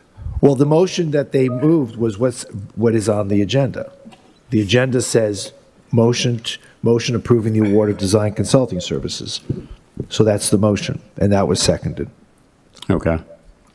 When they come back to us, do we choose between the two contracts? No, if you're awarding to both, and they're going to negotiate, as previously explained, with regards to the task orders. Right. I believe staff will be breaking this up into task orders, whether it be just the 5 sections, but obviously concentrating on the west. They could issue a task order on the downtown. They could issue a task order on the shops, the retail, and then it can also issue a task order for Colehammock. And once they do that, they have a contract. They still come back to us for final approval, correct? Yes. The contract has to come back for approval. Yes. Okay. Yes. We are always the final decision maker. But to clarify, the final decision maker on the agreement, the specific task order would be by staff. The task orders would not come back to the commission if the agreement was approved. Is that correct? That's correct. So we haven't approved any agreements. Correct. There's no agreements at this point. This is awarding. We'd negotiate with both. We'd bring back potentially 2 agreements for approval. And what that does is allows staff the opportunity, as the tasks come up, to have 2 firms that could do the work, and it would be assigned and issued by staff. Yes. Isn't it very similar to when we sometimes just create a pool of consultants, and then you are free to choose for specific tasks? It's exactly like that. So for example, the Transportation Mobility Department has, I think, 5 contracts, active contracts right now for transportation engineering and planning services. And when certain projects come up, we can use those, issue a task, and not have to go through a competitive procurement process. Yes. Okay. And, you please call- just so I'm clear, as I'm looking at this, right, so the price has nothing to do with this at this stage of the game, right? So That's when we correct. look at, so when we look at CCNA, we negotiate price and we look for a fair and reasonable determination of price, but that's not how we're awarding any of this work, is that? That's my understanding. Make sure That's my understanding, but I'll defer to Mr. Marcos since that's his division. Commissioner Herbst, you're absolutely correct. CCNA does not allow pricing for the selection of the firm. Right. It's now at this juncture that we're ready to negotiate pricing. Right. Okay, any further questions Is it or comments? conceivable based on pricing that one of gotta them get might out not of be here competitive? Dean, is it conceivable based on pricing that one of them might end up being eliminated based on pricing alone? Or not? I would say the negotiation's the next step, and we have to come to terms, and then we bring that back to the commission Okay, for thanks. Okay. approval. Are there any further questions? We're good? All right. Please call the roll. Vice Mayor Beasley Pittman, Yes. Commissioner Sturman, Yes. Commissioner Herbst, Yes. Commissioner Glassman, Yes. Mayor Trentalis. Yes, and the item is now approved. Mr. Mayor, Yes. if I can real quick, just 'cause I'm up here, I just want to make a public announcement that the Henry E. Kinney Tunnel is closed tonight. We just got word from FDOT that it's closing at 9 PM tonight. We'll reopen tomorrow at 5 AM. We'll also be closed tomorrow night from 9 PM to 5 AM. So just got that, some maintenance issues they've got to address. So for those heading home tonight, the tunnel will be closed. Well, Motion to adjourn. I hope to be out of, I hope to be out of here by 5 AM.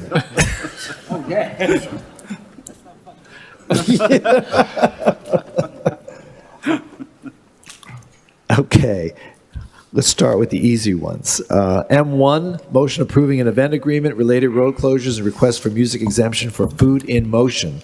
Do I hear a motion to approve? So moved. Do I hear a second? Second. Moved and seconded. Any questions? Please call the roll.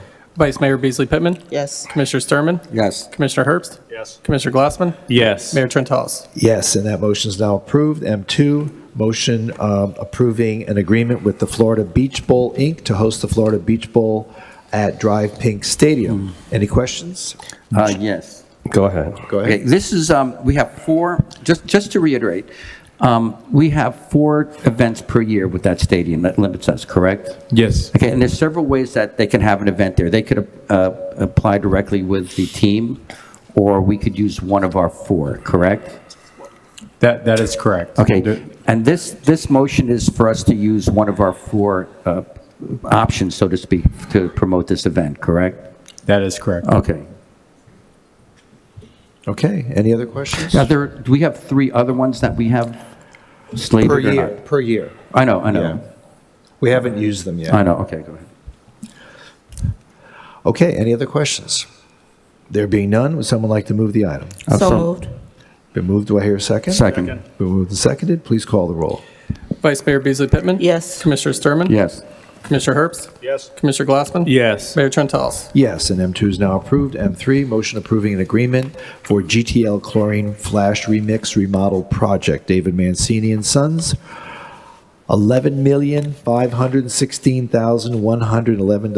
$11,516,111.88.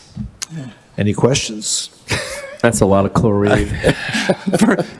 Took the words right out of my mouth. That's a lot of chlorine. Okay, do I hear a motion to approve? So moved. Second. Moved and seconded. Please call the roll. Vice Mayor Beasley Pittman, Yes. Commissioner Sturman, Yes. Commissioner Herbst, Yes. Commissioner Glassman, Yes. Mayor Trentalis. Yes, and M3 is now approved. Thank you, Mr. Mancini.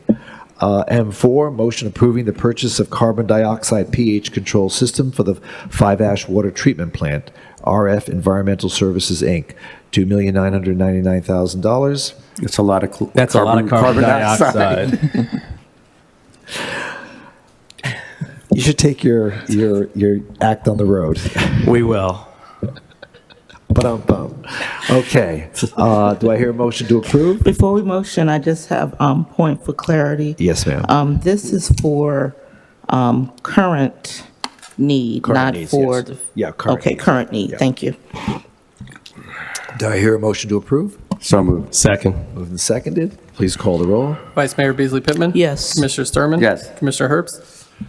With the caveat, so I had asked the city manager to see if we can get dispensation on this one because we're paying money on a plant that we are going to be essentially dismantling within the next couple of years. So I'm very uncomfortable with us spending $3 million on a very, very short-term solution. So I will vote yes, again, on the understanding that we go back and we lobby very hard to get this overturned. What do you mean overturned? So this is for us to be in compliance. Right. And I'm hoping that we can get dispensation with the understanding that we're going to be replacing the plant in its entirety in a very short period of time.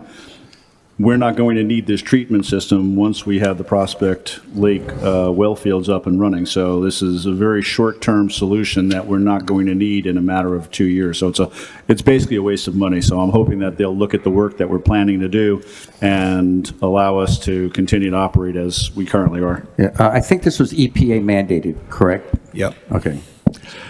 Someone like to move the item? We did. We did. I already Okay. voted yes. Okay. Commissioner Glassman?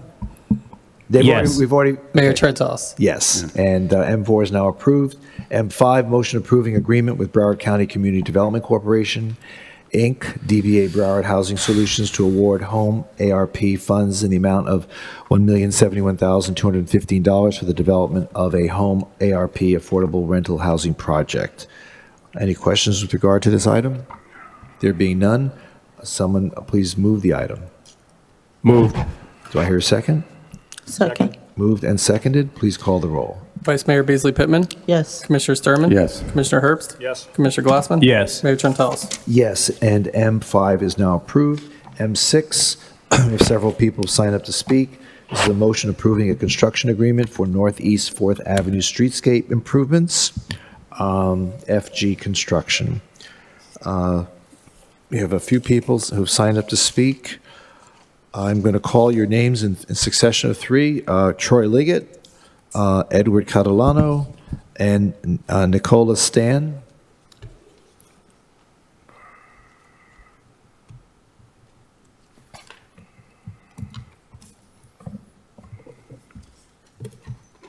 Hello, Troy. Hi, Mr. Mayor. I have a handout I'd like to pass out to the commission. Give it to the city clerk.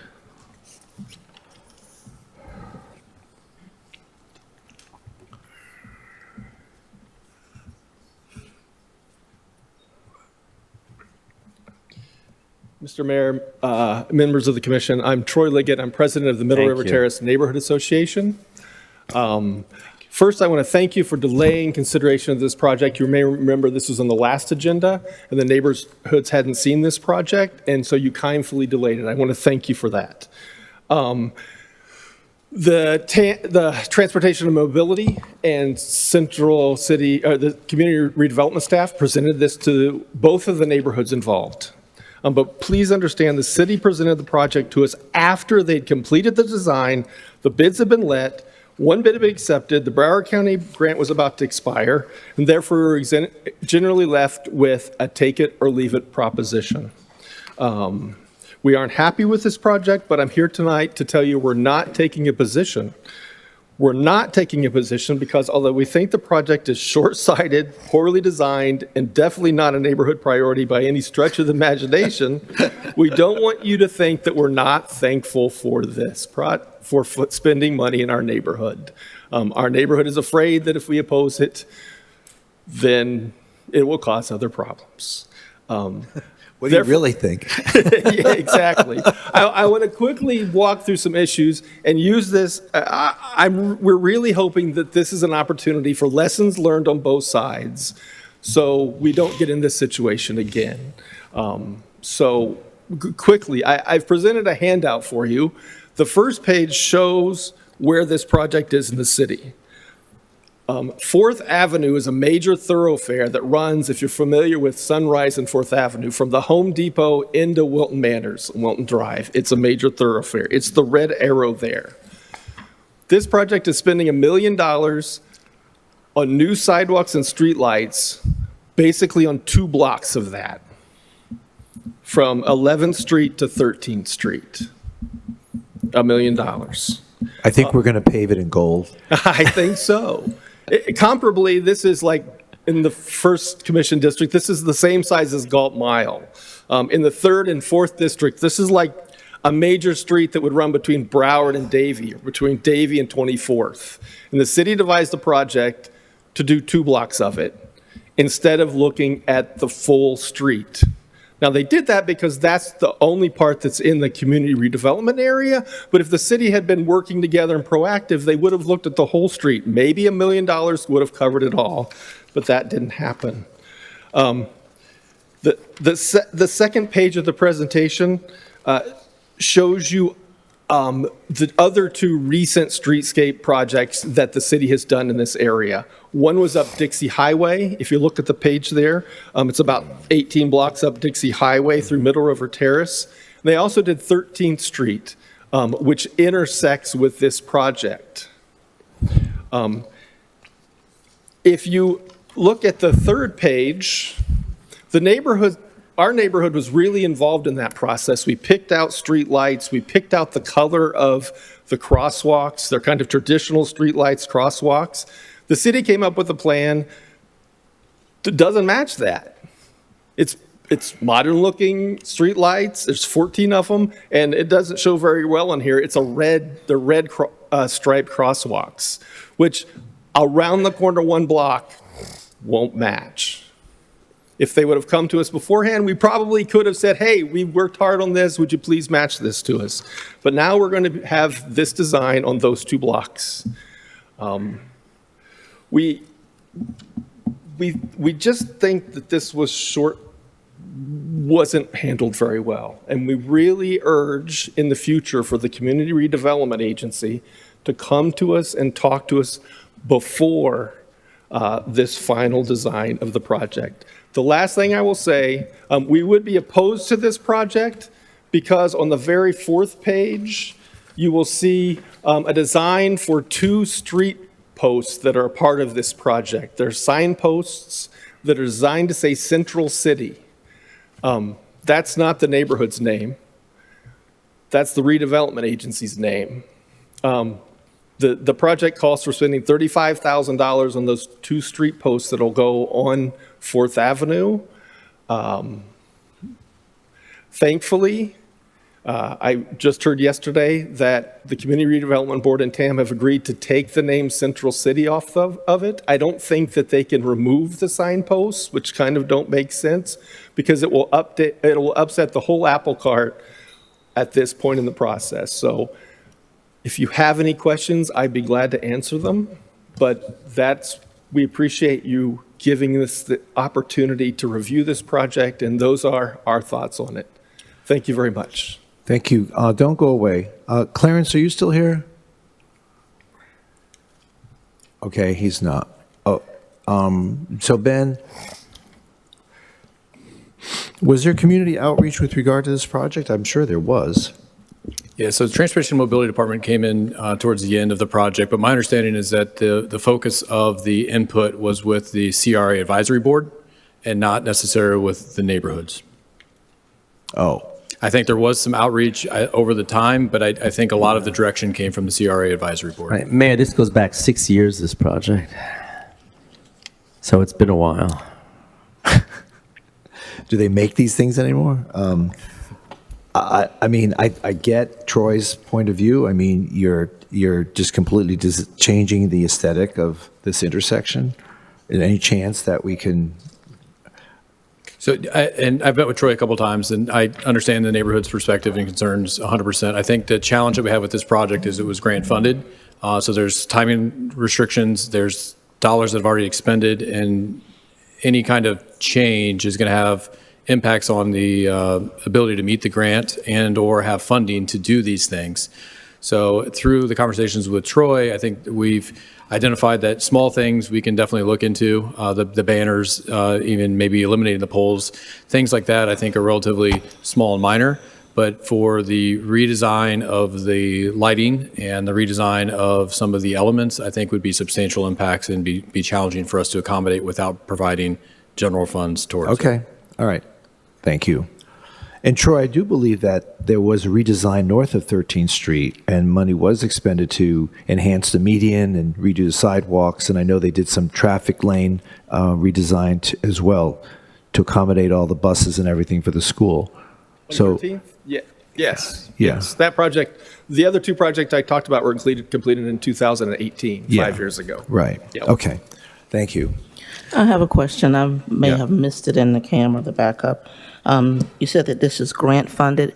What grant is funding this particular project?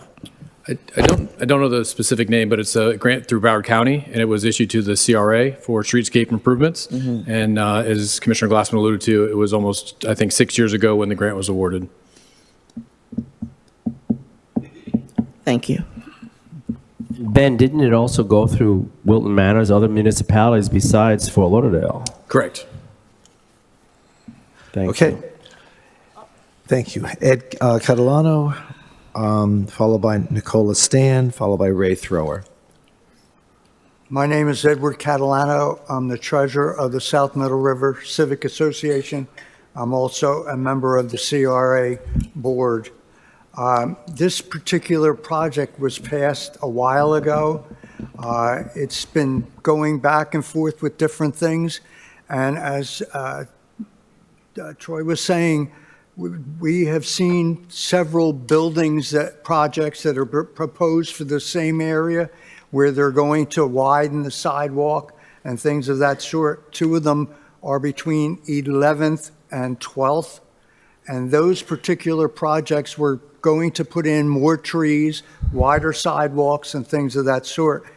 I'm seeing this particular money being used in that direction, but what is needed is it to be extended to a further part above 13th Street, because the problem with above 13th Street is that the trees are very tall, they cover the street lights, and it's very dark on that particular area from 13th up to the high school.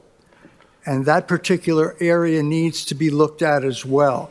We hope that you're going to look at that as well. We haven't taken a position one way or the other at the Civic Association, but we wanted to give you our comments and feelings about it. Okay, thank you. Mr. Stan, followed by Ray Thrower, followed by Abby Laughlin. Hi, thank you for inviting me to talk. My name is Nicola Stan. I'm from representing the Middle River Terrace Neighborhood Association. I'm a pretty new member, just started this earlier this year. I wanted to add my voice to what Troy was saying as our president of our board, and add more examples of why we think this design should have involved the neighborhood to be more appropriate. And one example is 14 lights are being added to this section on the 4th Avenue. And this is a stark contrast to just a couple of blocks away from this street is the 5th Terrace Street, where I live, which is 3/4 of that street are in pitch dark. And it feels very unsafe. And I think this money could be way better appropriated to develop the neighborhood more equally, rather than just pouring all this money in the 4th Avenue and making it just even more brighter, which I guess I should have started. We are grateful for that, and it is improving our neighborhood. It is just maybe paced a little bit too fast and not proportionate for the neighborhood. Well, I think we have, I believe 4th Avenue is a county road, Ben? Ben, is 4th Avenue a county road? So it's the county spending money on their own road. Your street that you describe is a city road, so there's two different funding sources. So going forward, if your street is dark, then the CRA needs to talk about that, because that's something that the CRA would have to consider funding, and not so much from the county. All right? Okay, understand. That's really what it comes down to. Okay, thank you. Thank you. Ray, followed by Abby. Hi. Hi, Ray. Hi, good evening. I don't have any remarks prepared, but I'll be really brief. I'm Ray Thrower. I'm Central City CRA Chair. I was part of the CAR when this was first reviewed in 2017. We looked at some of the comments, the streetlights that were put on Dixie Highway. We were told by FPL that they were not available. This is, as you know, all the commissioners know, we do not get city funding, county funding. We do not get tax increment funding from the county. We only get the city tax increment funding. Our budget, our Central City CRA budget is $1 million a year. That's all we have. That's all we have. Well, how about the lighting on 13th Street, though? That was a Broward County grant as well. Right, but the lighting is not available there. When we picked these lights out in 2017, it was discussed with representation from Middle River Terrace to try to match those lights. And FPL said they were no longer available. The quote was that they were like a fire sale, those lights that were on Northeast 13th Street. Okay. We didn't have an option. We Okay. did not have that option because we would have picked to match. Okay.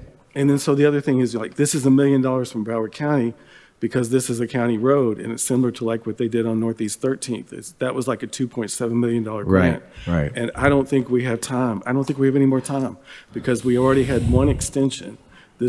Ben can correct me, it was supposed to be completed this year at the end of 2023, and we have an extension to the end of 2024. If we make any changes, I think we'll lose the money. Okay. And then on the Central City signage, that sign is in Central City, and it is in South Middle River, and they haven't opposed it. But we don't want to hold up the project for that. That's Okay. We want the project to move forward. Thank All you. right. Thank you. Abby? Hi, good evening. Speaking as a former business owner on that corridor, I was here 6 years ago when we were originally awarded that grant. Very excited to see the work that's going to happen in the corridor. Yes, we need more. Yes, not ideal, but we need to do something to spur the development in this area. If you look at the Northwest and you look at the Beach CRA, they all have market rate projects.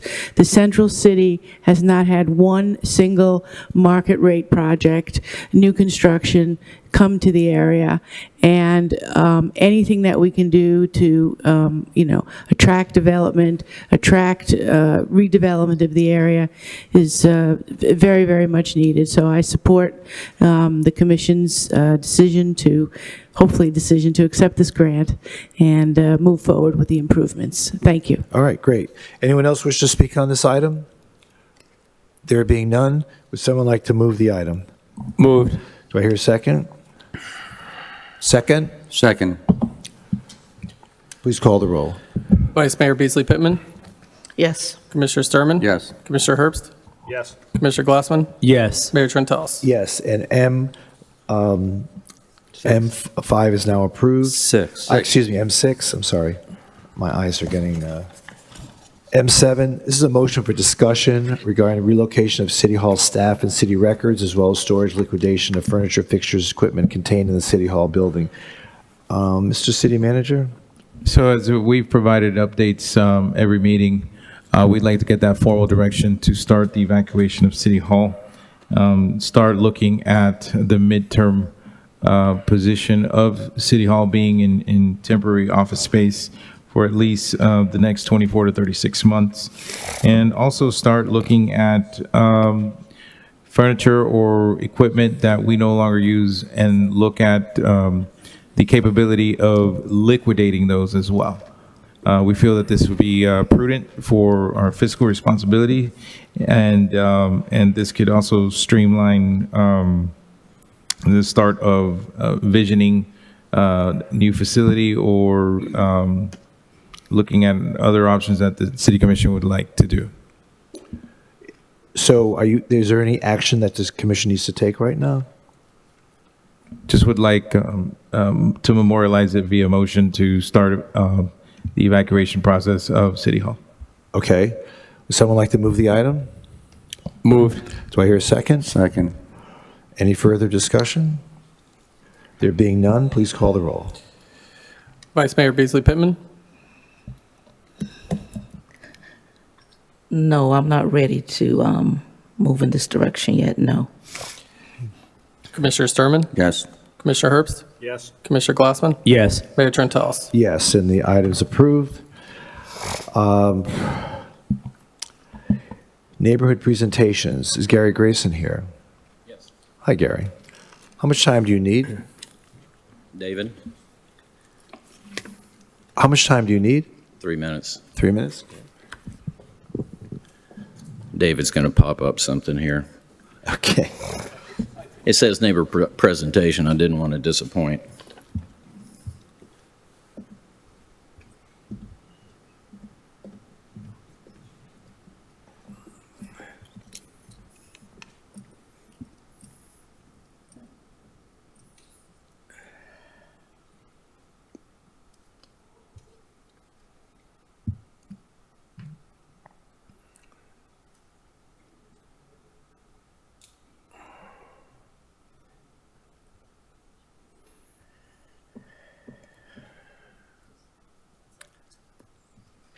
Sorry.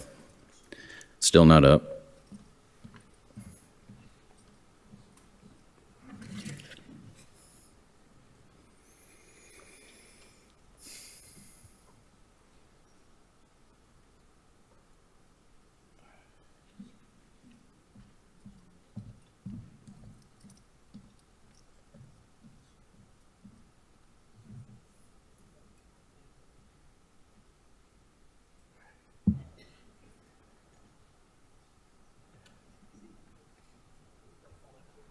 Okay.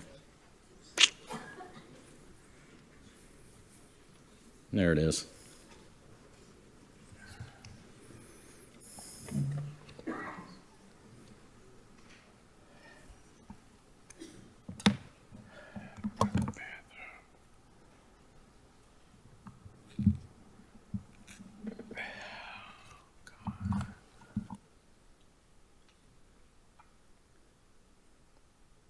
Looks like somebody didn't pay for their PowerPoint subscription.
Should I continue with the bathroom break that appears to have happened?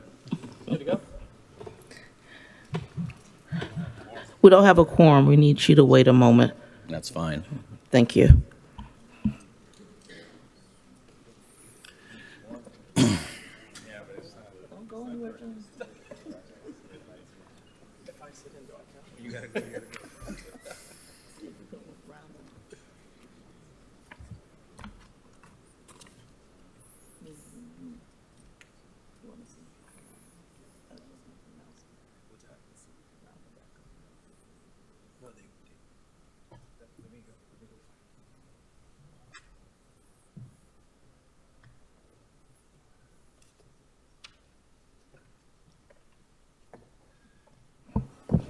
I sent the cavalry out to find them, bring them back for the quorum, so give us a moment. Oh, that's fine. I've been here 3 hours, 5 minutes, not going to matter.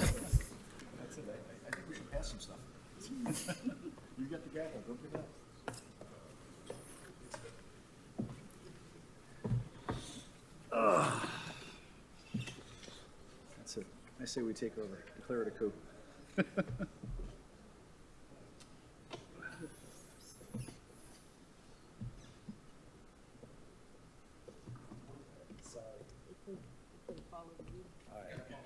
Go ahead. Sorry. Good evening to the new commissioners. Welcome. A year and a half ago, we were here to object to what was really a lane closure. The developer presented this management plan that I said would never work, and they would use the street instead. Here, the attorney repeated several times they would not require a lane closure. Everyone in the room knew this was a lie, but with my objection deflated, I believe the term is, the vote was passed. Here we see this nice, neat trucks lined up in a row. This is what it really looks like. Because of this mess, trucks line up in a narrow street, closing the lane almost every day.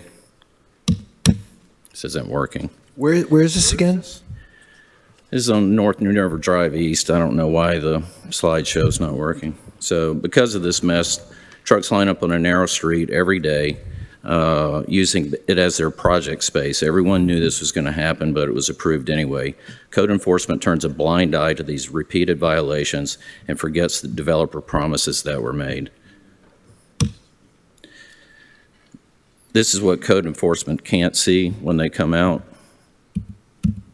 This isn't working at all, unfortunately.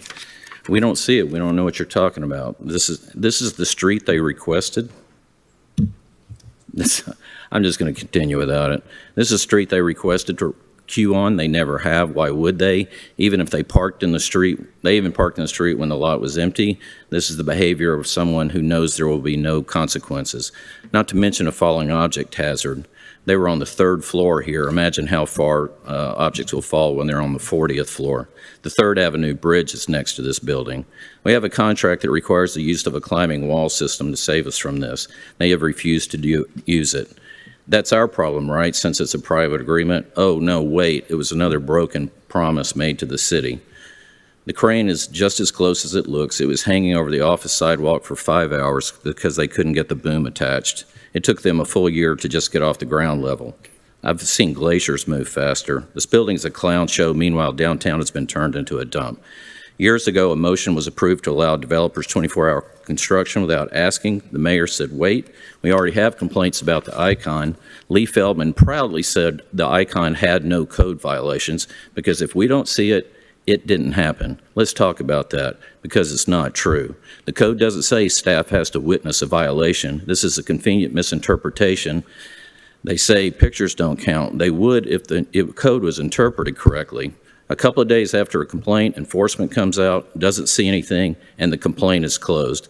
The latest trick is to not close the complaint and refuse to take another because the previous one is still open. That's what finally brought me out here tonight. I'm for development, good development, and there's a certain amount of inconvenience that can't be avoided, but it should be minimized so the residents can get the quiet enjoyment of their property the mayor says they deserve. If a developer makes a promise at commission, they should be held to it. The fraud has to stop, including the BS engineering reports. And if a company is repeatedly violating city code, they should be held accountable.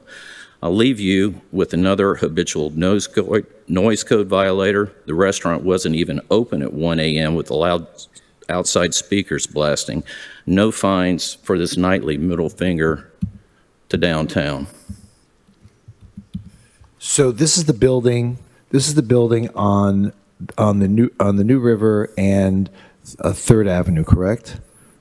Yes. Next to the water garden. But it's really just the latest, worst example of the development that's been going on for years, and the fact that they agree to all these conditions and stipulations, but as soon as the commission votes on it, all those promises are gone, and then on top of it, they don't even, code enforcement doesn't hold them to the code.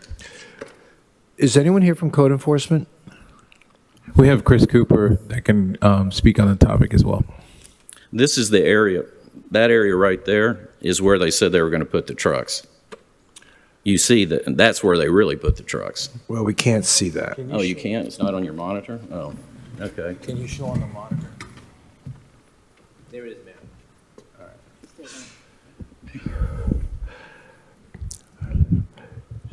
So, Chris, how would we respond to this?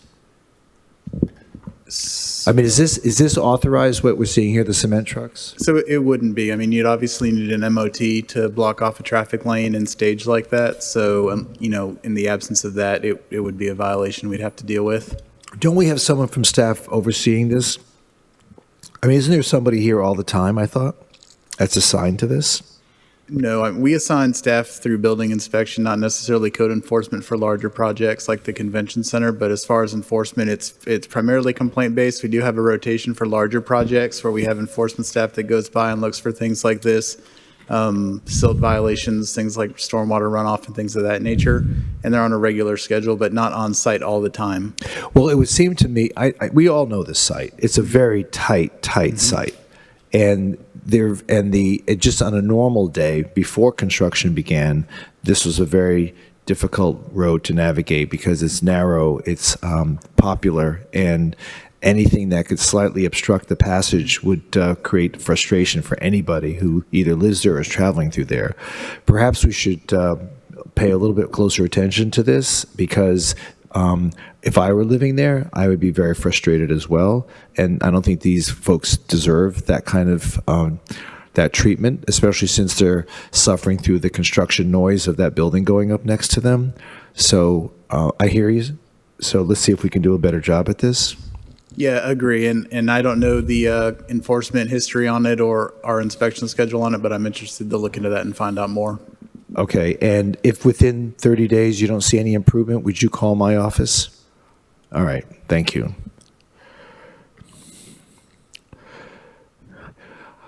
Okay, moving forward on resolutions, appointment of board and committee members. Mr. Clerk, would you like to read the names into the record? Yes. For the June 20th resolution, these are all reappointment and consensus appointments. Board of Adjustment, Robert Wolf. Code Enforcement, Chris Everett. Police and Firefighters Retirement System Board of Trustees, Dennis Hole and Jim Noggle. Public Arts and Placement Advisory Board, Robin Vegas, Martha Gutierrez Steinkamp, Phoenix Lynn Marks, and Sarah Glass. And for tonight's resolution, bear with me, this is going to be a little long.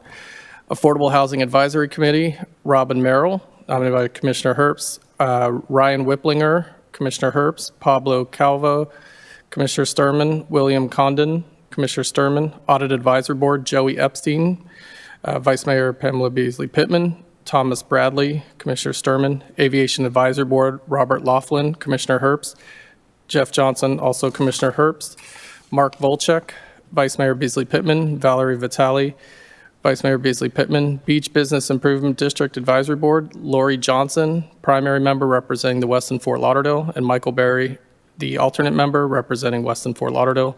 Budget Advisory Board, Ross Camerata, nominated by Commissioner Herbst, Prabuling Patel, Commissioner Sturman, Christian Masaleri, Commissioner Sturman. Cemetery System Board of Trustees, Chelsea Krebs, Mayor Trantelis, Frederick Nesbitt, Commissioner Herbst, and Richard Kurtz, Vice Mayor Beasley Pittman. Citizens Police Review Board, Carol Lee Ortman, Commissioner Herbst, Antonia Johnson, Vice Mayor Beasley Pittman. Community Appearance Board, April Young, Vice Mayor Beasley Pittman.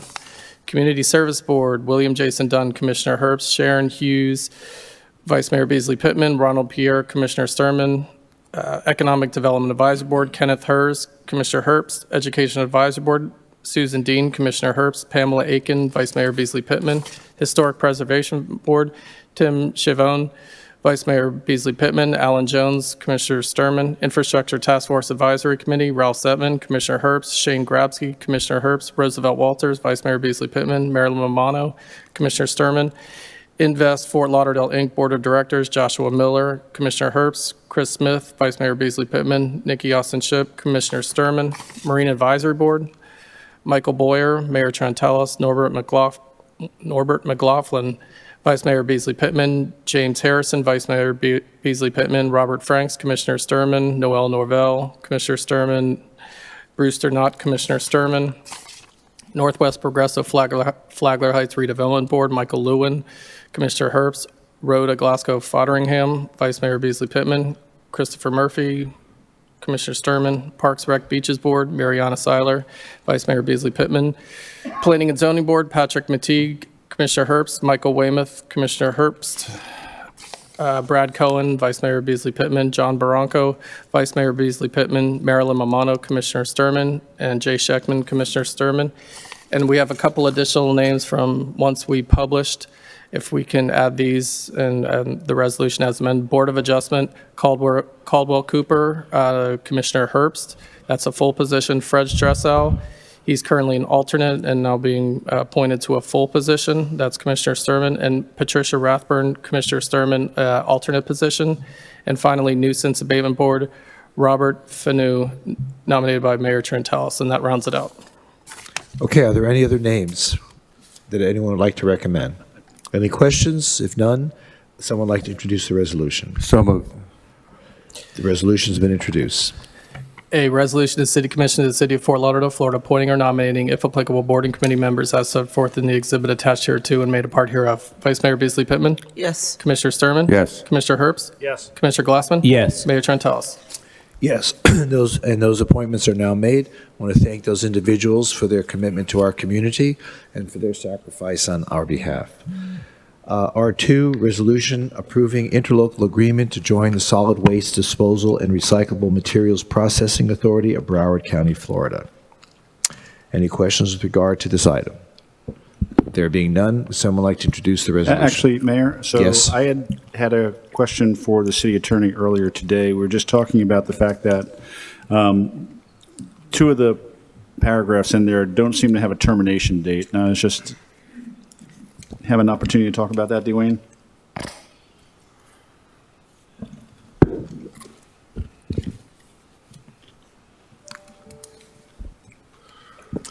That's correct.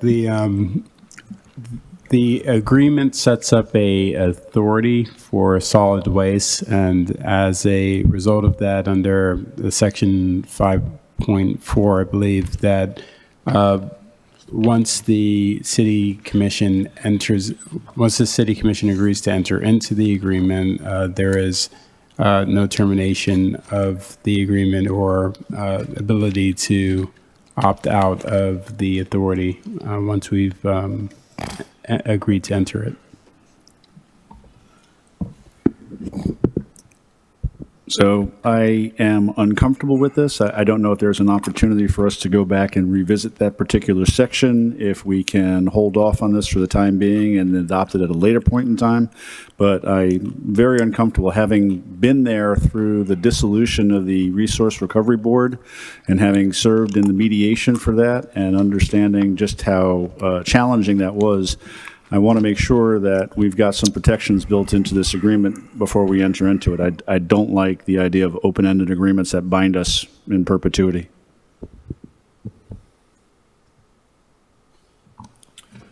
Mayor, I'm going to ask that Melissa Doyle can come to the podium, or Rhonda, because I think that somewhere in this ILA is language about how municipalities leave the authority. Correct me if I'm wrong. Can you put your microphone on? Apologies. okay. That helps, doesn't it? Good evening, Mayor, Vice Mayor, and Commissioners. Melissa Doyle, Public Works. So there are a couple of nuances to the agreement. The first one is what you are considering this evening is sort of the initial stage of the ILA process. And when this process goes through, it doesn't actually go through to formation until 75% of the county by population agrees to sign on to this particular agreement.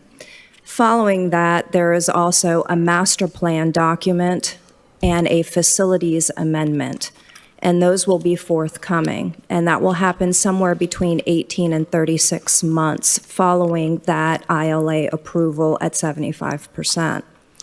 What will happen is 2/3 of the governing group must approve the master plan agreement, and 80% of the formation group must also ratify and bring back to their commission the facilities amendment.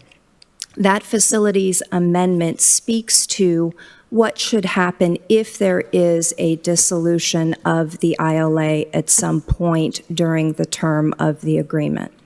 So the proposal for this is a 40-year agreement with 2 10-year renewals. And I'm not sure if I answered your question, Commissioner Herbst. Thank you, Melissa. So you're saying we do have opportunities before this is finally adopted in a final form to back away from this. So Absolutely. if I heard you said there are still certain other conditions that need to be achieved, I guess my concern is if we sign on to this now and those other conditions are met, are we then automatically bound? Or do we have an opportunity to back away at one of those later adoption points? Certainly. So the kicker, if you will, for this, or the trigger, Commissioner, would be that facilities amendment. So the group will work together along with their legal counsel, the authority would, to create a facilities amendment that if it receives 80% of the approval of the governing board, and the governing board, for everybody's edification, is a representative from each of the municipalities that agrees to sign on to the ILA as is being presented tonight. Should that happen, we will then have to bring that back to this commission and ask for you to accept that facilities amendment in order for us to be in the formalized ILA. So you can reject it at that point and we would walk away. Whatever spend we have had as part of this exercise this evening and that dollar commitment would simply go into that cost. Okay, thank you. And Mayor, if I could just add also that it was requested by the Solid Waste Working Group that the municipalities come back with a response of signing on to the ILA by the end of this month, correct, Melissa? It was. They did extend it to July just because they had some issues with scheduling. Right, and the county did change some language also. Originally, they wanted us to come back to them by June 1, so now they've given everybody in the county the entire month of June. And Okay. I really wanted to thank Melissa for all of her work on this because it's been really amazing and helpful. She serves with the TAC, and just want to say thank you. Thank you, sir. So I think this goes, though, to the fundamental issue of being part of this consortium of other cities participating in what I think is very important about recyclable materials and solid waste disposal, which continues to plague us in the community that has a lot of stuff to dispose of. So I appreciate all the work that you've done, Commissioner, in reporting back to us and moving this matter forward, because too often we overlook the need to recycle and to find ways to dispose of solid waste in a community that continues to grow as much as it does. This is very important. You're right, Mayor. This is very important for us and for the entire county going forward. So thank you. So R2, someone like to introduce the resolution? Introduced. Any other questions or comments? There being none, please call the roll.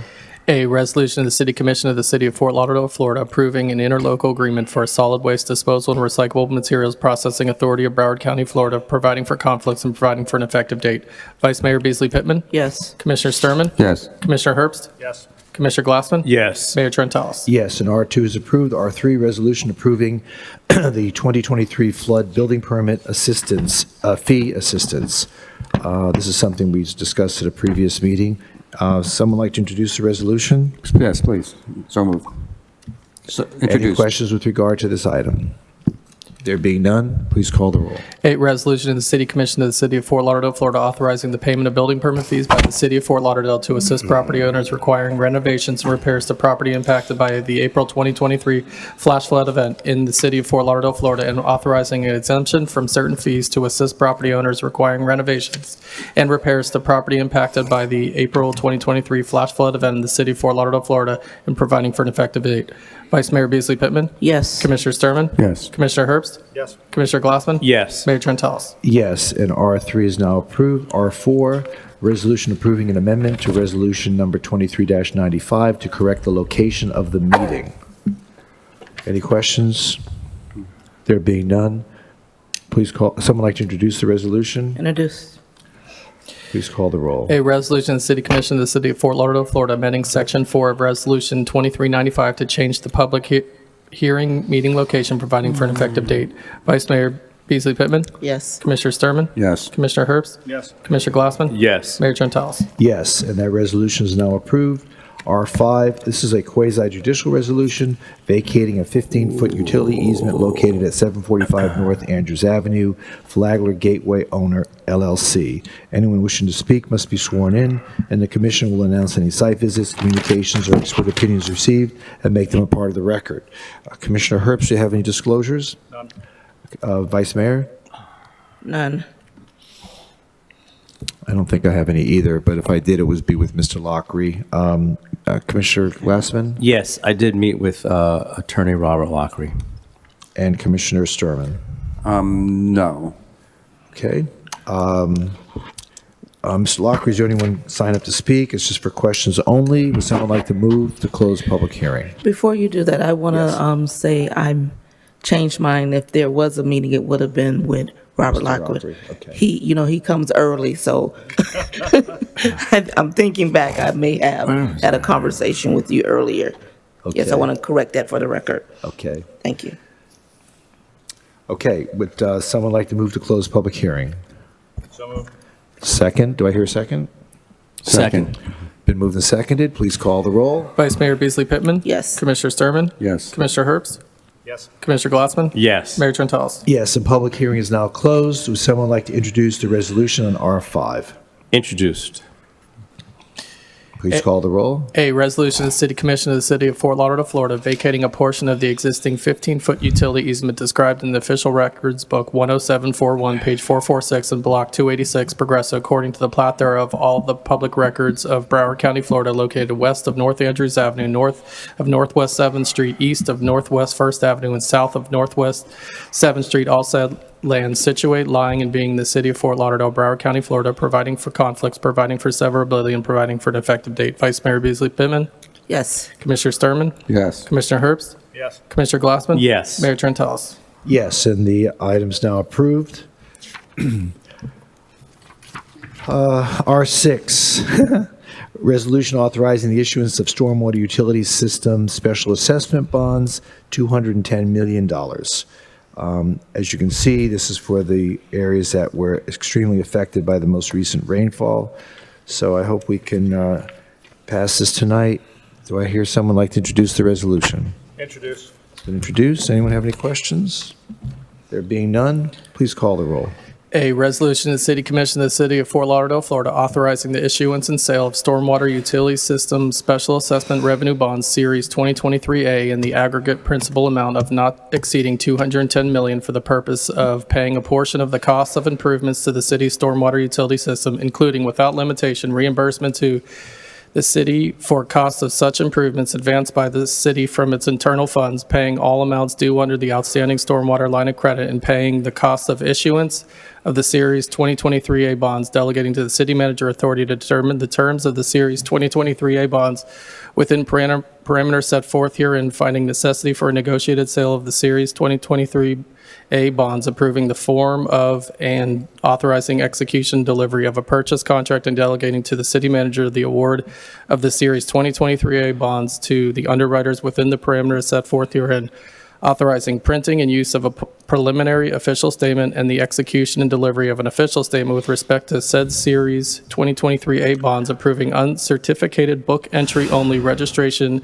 of said Series 2023A bonds with a depository trust company, providing for the application of the proceeds of said Series 2023A bonds, appointing a pay agent and bond register and disclosure dissemination agent for the Series 2023A bonds, approving the form of and authorizing the execution of a paying agent and bond register agreement covenanting and to provide continuing disclosure in connection with such Series 2023A bonds in the accordance within Rule 15C212, and approving the form of and authorizing the execution of a disclosure dissemination agent agreement with respect thereto, authorizing other required actions, amending Resolution 22-58 adopted by the City Commission on March 15, 2022, and providing for an effective date.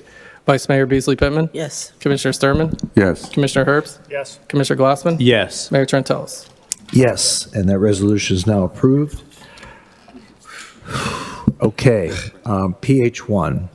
This is a public hearing, a quasi-judicial ordinance approving a rezoning from South Beach Marina and Hotel Area District to Planned Development District with an associated PDD site plan and phasing plan located at 801 Seabreeze Boulevard, Ron Bahia Mar LLC.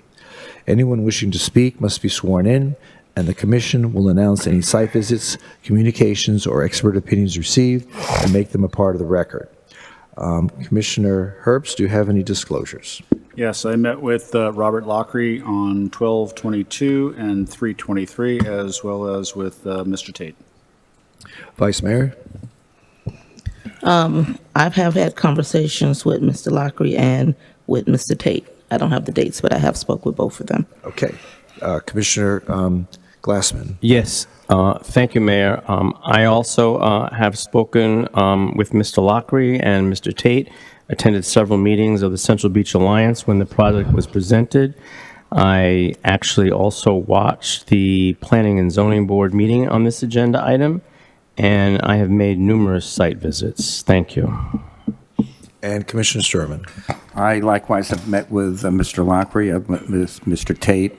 I've had site visits, and I've met with several neighborhood groups and presidents of neighborhoods. Okay. I, too, have met with Mr. Lockery as well as with the Tates on multiple occasions, site visit as well. And so here we go. There are several dozen people who have signed up to speak tonight, and I would ask that you try to take a couple of minutes for each presentation.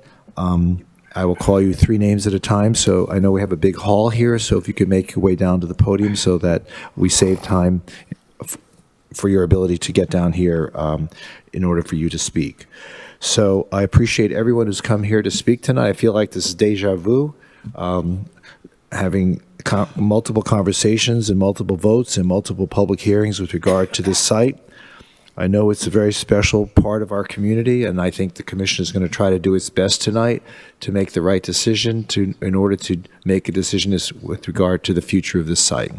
I know everyone's done their homework, and I know everyone has taken a special interest in this as much as the community has.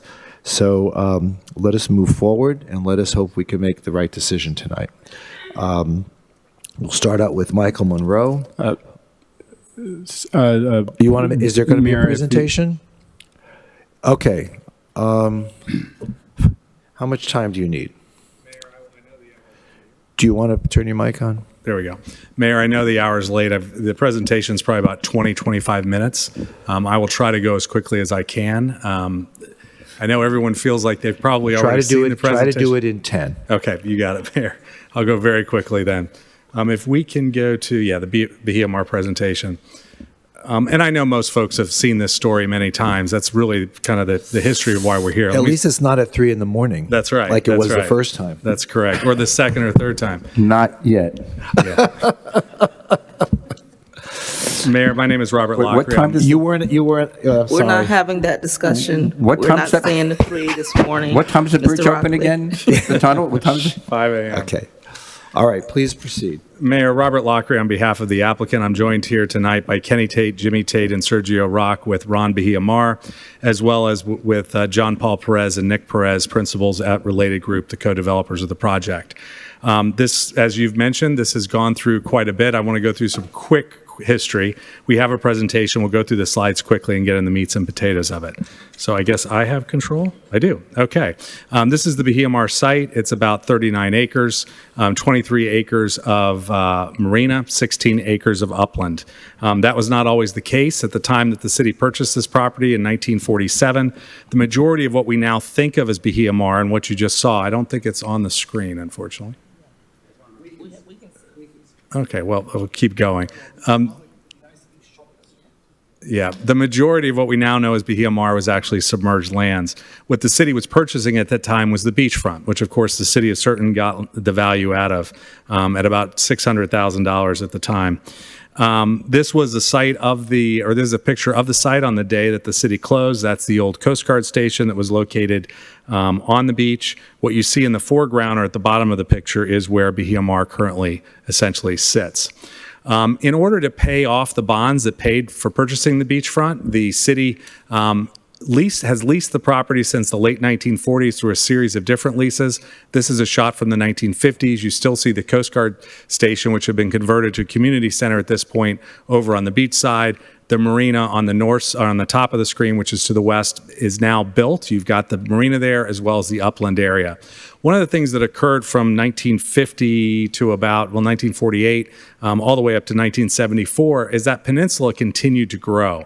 The area that you see where there's water between the A1A and where at that time was a shopping center, the areas along the finger, both to the right and left, which is north and south, were slowly filled in. The marina got bigger. The marina got smaller. The upland portion got bigger. The water area got bigger, and we got to where we are today. The last fill that was placed was a significant portion, about another 4 acres that was added in 1987. And so what the city has today, of course, is the beachfront. That's owned by the public. It was a referendum was passed in the late 1950s to preserve that area as beachfront park. What you have on the west side of A1A, which is on the top of the screen, is the property which the city has leased in order to derive revenue, originally to pay off the bonds and now just revenue for the city. As I said, you've got about 39 acres on the site. There's currently a hotel on the site, and of course the marina, the world famous marina, which also is home to the International Boat Show. This is a plan that was approved in 2017 for the site, and it included 650 residential units. It included about 160,000 square feet of commercial use, in addition to the 224 slip marina that remained, as well as a 251 room hotel. I think I got that number right. If I don't, 256 hotel room. The first phase of this project was approved in 2017. The site plan is still valid and is actually technically under construction. The area that you see on the left side of the screen, which is the Marina Village, has pulled its building permits under this site plan and is proceeding. I will say that the two members who are on the dais tonight who had a chance to vote on this, the mayor when he was the district commissioner, and now District Commissioner Steve Glassman when he was a planning and zoning board member, both voted against this project. But it was approved by the city in 2017.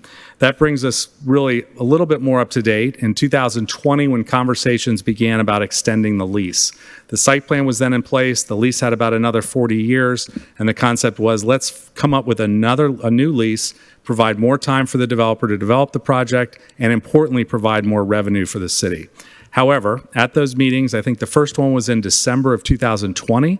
They extended about 2 years. There were 11 meetings in front of the City Commission, including 4 workshops that the City Commission held specifically for this item.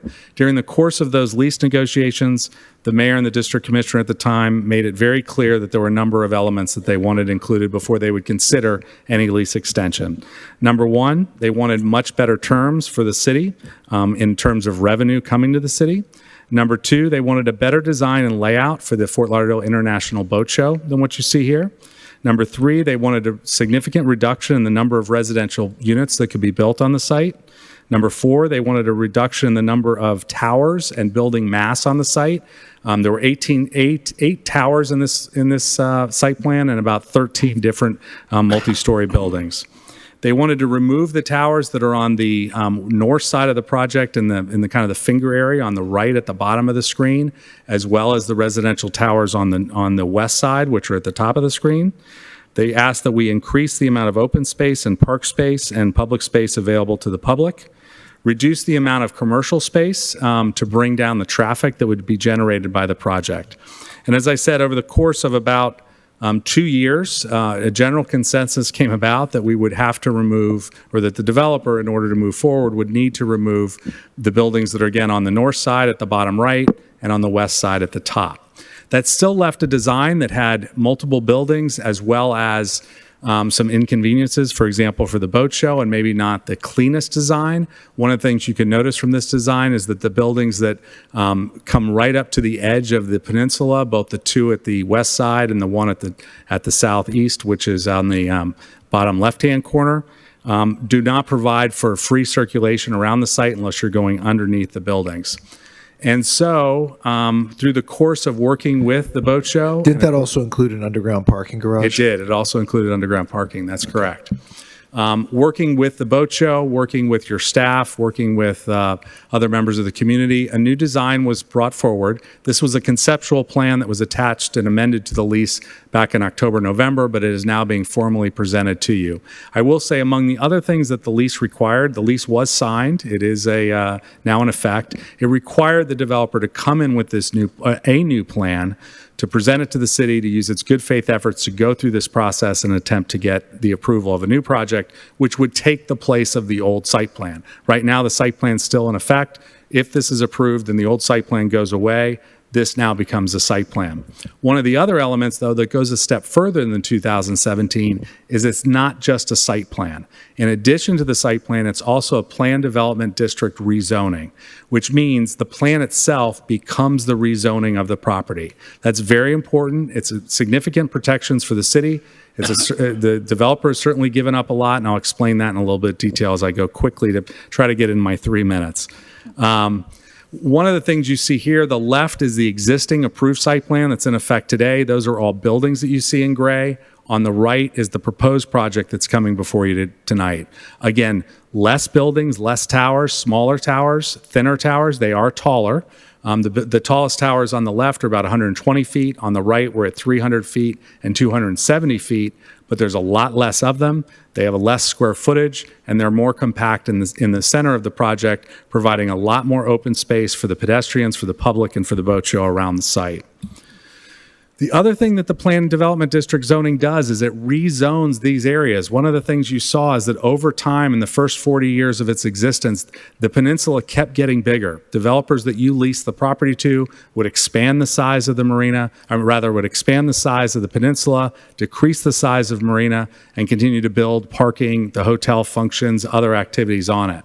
With this rezoning, it'll essentially become static. What is the marina will always be the marina under the zoning. What is the area in green will always be the upland. You will no longer, 20, 30 years down the road under this zoning, would you be able to fill in that marina. The marina will continue to be as a marina and will only be a marina. Similarly, the park space is now going to be zoned essentially park. The planned development district's site plan becomes your zoning.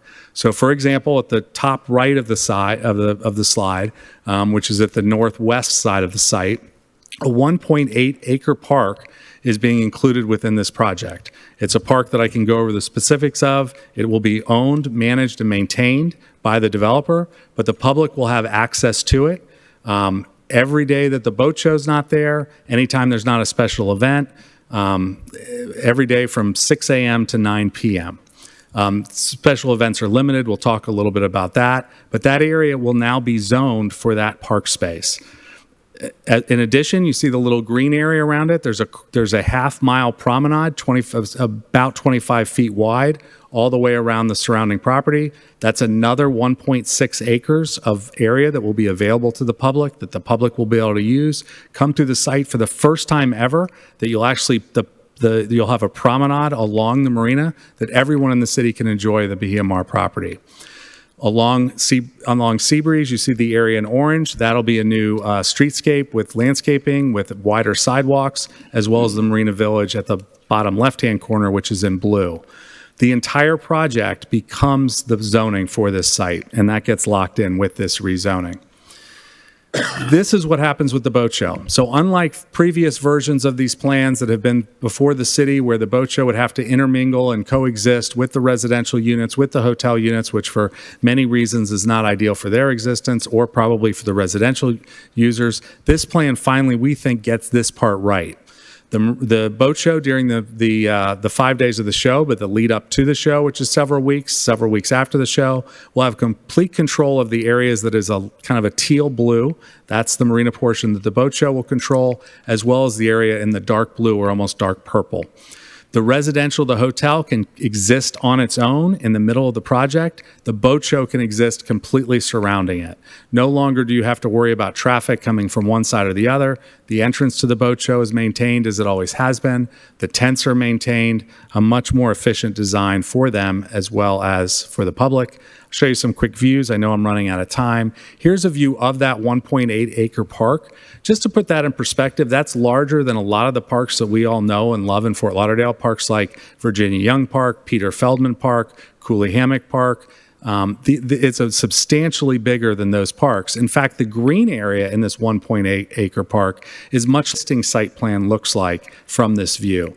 If you go back to, if you can imagine that earlier drawing I showed you where the building overhang all the way to the water, this is what that view looks like. It's very handsome, it's attractive, but as you can see, the building's coming all the way to the marina itself. You're driving underneath the building. This is the existing approval. The next picture I'm going to show you is the exact same angle from the project if this project is approved tonight. And this is that view. The buildings have been pushed way back. The separation from the marina to the buildings is much wider, much more pedestrian area, a much more pedestrian-friendly area for this site. Next site is from the other view, looking to the north. Again, if you were looking at this under the existing approved project, you'd be looking underneath a building. In the new, if approved project, you have a much wider promenade, you have a street, you have on-street parking that the public can use surrounding the whole site. You have the podium over to the right, and then the towers that come above that. This is a view looking at the whole site from an angle across the park. Again, where the previous project would have had towers, two towers, one right in the foreground right here, right at this corner at the bottom of the picture, another one to the right, as well as towers on the left just over there where there's now open sky to the ocean. This project has towers that are taller, but they're in the middle of the project. They're on a podium, which provides the parking.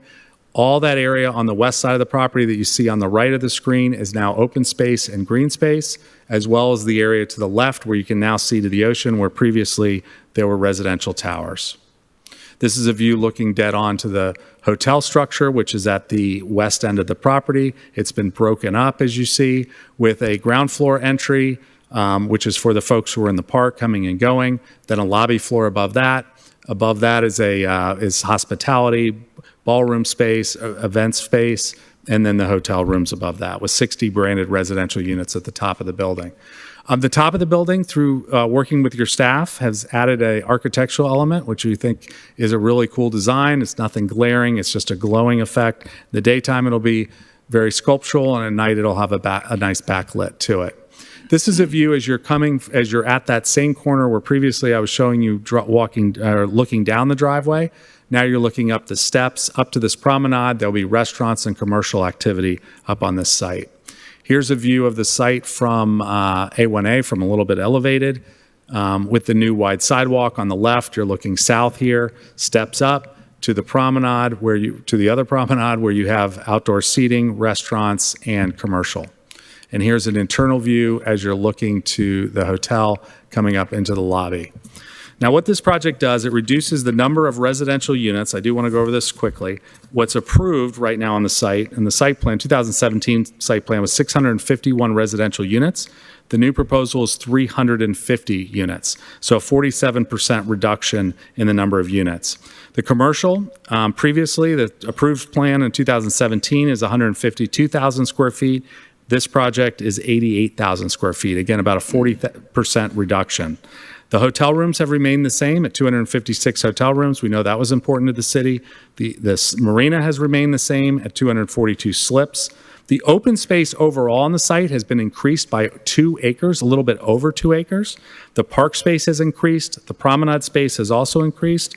And probably really importantly, and one of the reasons why there was a lot of concern when we first came in about 2 years ago about the project, by reducing the commercial, by reducing the residential, traffic that's generated by the project is reduced by 50%. So again, it's half the traffic, if approved, as the traffic from the 2017 approval. But again, there's another element to this, and that is you are rezoning the property. The developer gets more height on those tall buildings, but I want to go through some of the elements of what the city gets. That park on the left is now park, and it's zoned that way. The area on the right, and then on the left, essentially where the marina comes into the ocean is now ground floor space that is not be built on. And let's talk numbers, because that's what's really, I think, important. On the left in the tan, you see what the current zoning allows. On the right, you see what the zoning will allow if this PDD is approved.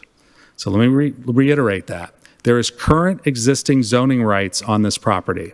This request is to change those zoning rights to what you see on the right. And let's go through them. Currently, under the zoning, you're permitted to build 70 units per acre on this site.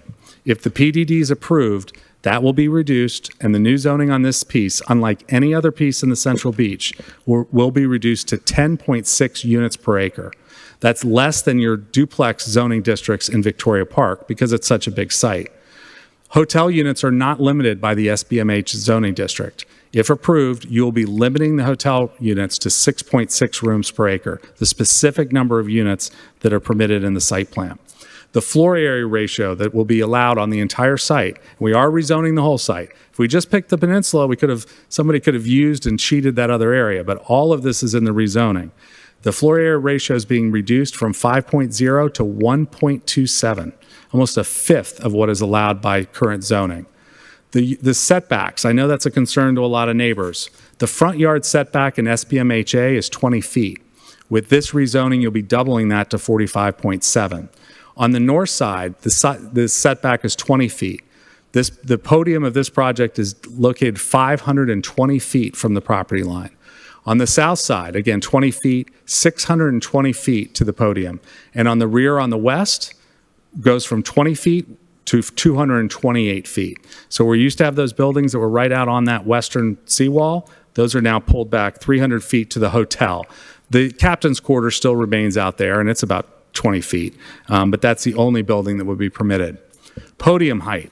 So as I explained, I know you all have seen it. There are towers that now come up above the podium. The podium height is about 25 feet on the east side, and it goes to about 34 feet on one portion of the west side. When you actually walk up the steps, it's about 24 feet. The current zoning allows a podium of 65 feet. If this is approved, you will be downzoning the property, will no longer allowed to have a podium height of 65 down to exactly what's showing, 25 on the east, 34 in the center. Tower separation, that's the distance between the towers you see on the site, goes from the 30-foot requirement to now it'll be a minimum 76 up to 132 feet between the towers. The floor plate of the buildings. The current floor plate under the code is 16,000. I told you these residential units are much slimmer and smaller than what was all previously approved. They're actually a lot less than what your code would even allow. They're 13,300 square feet. And the hotel, if you look at the average, because there's kind of a gaps in the middle, it's 15,000 square feet. Our step backs, which is above the podium where the towers fit on the property, go from 12 feet to 35 to 40 foot average. The open space on the site that's required by your code is 346,000 square feet. This proposal is 1,453,000 square feet of open space. There is no other site in the city of Fort Lauderdale that would ever be zoned with this much of a requirement for open space. If you said, okay, Lockery, but that's the marina. We are zoning the marina, so those are real numbers. But let's just look at the upland. The upland requirement under your zoning is 55,000 square feet. This project is providing 465,000 square feet. That will be the new standard of the amount of open space that will be required if this is approved. Landscape area, the requirement's only 13,900 square feet. It's based on the number of residential units and a small percentage.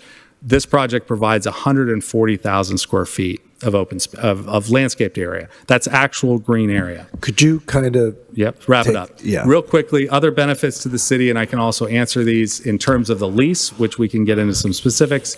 Total funds, this is just from the initial residential sales, which would occur in probably the first 4 to 10 years, about $103 million.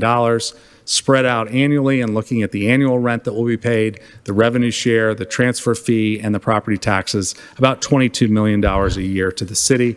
Also, of course, we have set up a special trust funds, which will go to affordable housing, will go to community resilience, and can be used by the city for a series of other uses. Mayor, thank you for the indulgence. I know I went way over, and I can answer any questions. Well, it's important. It's a very important project. So does that conclude your remarks tonight? That does. Okay. So I'm sure we're going to have a lot of questions for the developer, but I was thought we would get public comment in first, and then we can go forward with our response. Yes. You want to turn your mic on? Your mic is still not on. Oh. We're coming close to 10 10 PM, o'clock, so we okay. need to extend. I need a motion to extend the meeting to midnight. So moved. Do I hear a second? Second. You sound so forlorn. I was waiting for, I didn't want to step on Steve's toes here. He's my second, he's my All right. man. Please call the roll. Vice Mayor Beasley Pittman. Whether you vote yes or no, it's going to happen. Wait till midnight to vote. Commissioner Sturman. Yes. Commissioner Herbst. Yes. Commissioner Glassman. Yes. Mayor Trentalles. Yes. Thank you, Dwayne. All right, so, yes. Mayor, I apologize. Just one more quick thing that I forgot to mention, because I may lose track of it later.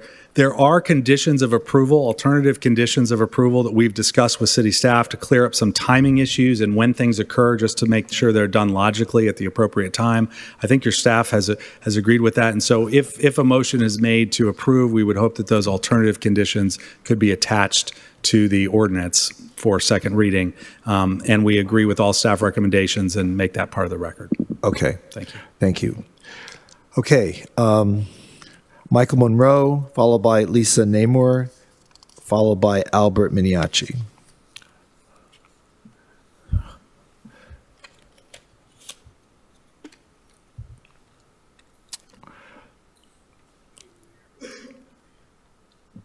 Good evening, Mayor, Vice Mayor, Commissioners. My name is Michael Monroe, and I'm here this evening to speak in favor of approval and a vote of yes on this project. Just as a reminder, I think it's important to call out, in 2017, a site plan was approved. This approved site plan was frowned upon by boat show parties and certain city commissioners. In 2021-22, Ron Bahia Mar parties met with the city commission to negotiate and obtain a new master ground lease, which would afford 50 years plus and a 50-year option, 100 years in total for each residential phase. As a condition to the new master ground lease, Ron Bahia Mar was asked to proceed with the above referenced DRC and PDD applications. Regarding this new site plan, Ron Bahia Mar was asked to make a lot of accommodations to the city, the community, and to the boat show parties. Although this effort took 2.5 years, Ron Bahia Mar agreed that this new site plan was much better for all parties involved. Ron Bahia Mar parties received a vote of 8-1 in favor of the proposed DRC and PDD from the City Planning and Zoning Board in May. I respectfully request that you vote yes tonight, not only for Ron Bahia Mar and the site plan, but really to deliver a world-class facility for Fort Lauderdale and Fort Lauderdale Beach. Thank you.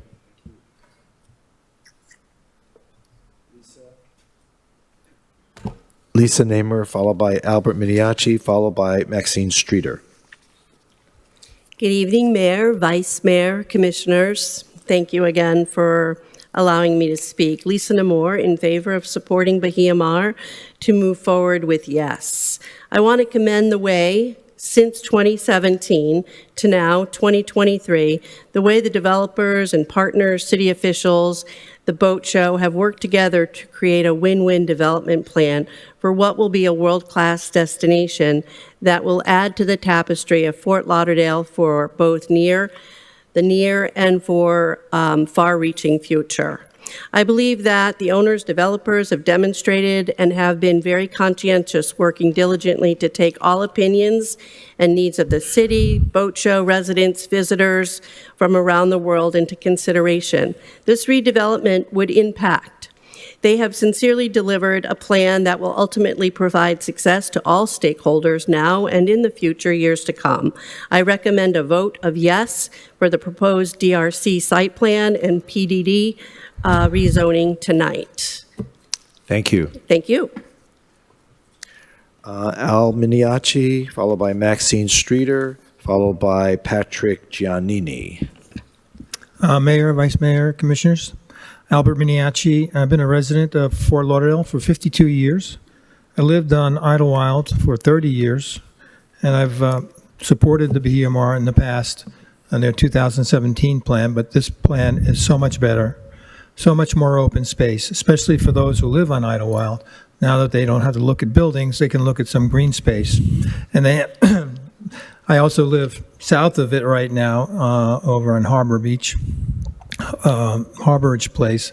And what I like about this particular property is that it's so unique in our community that it's self-contained, that you don't have to worry about your neighbors on the either sides or your setbacks to worry about you're going to have wind tunnels coming through here.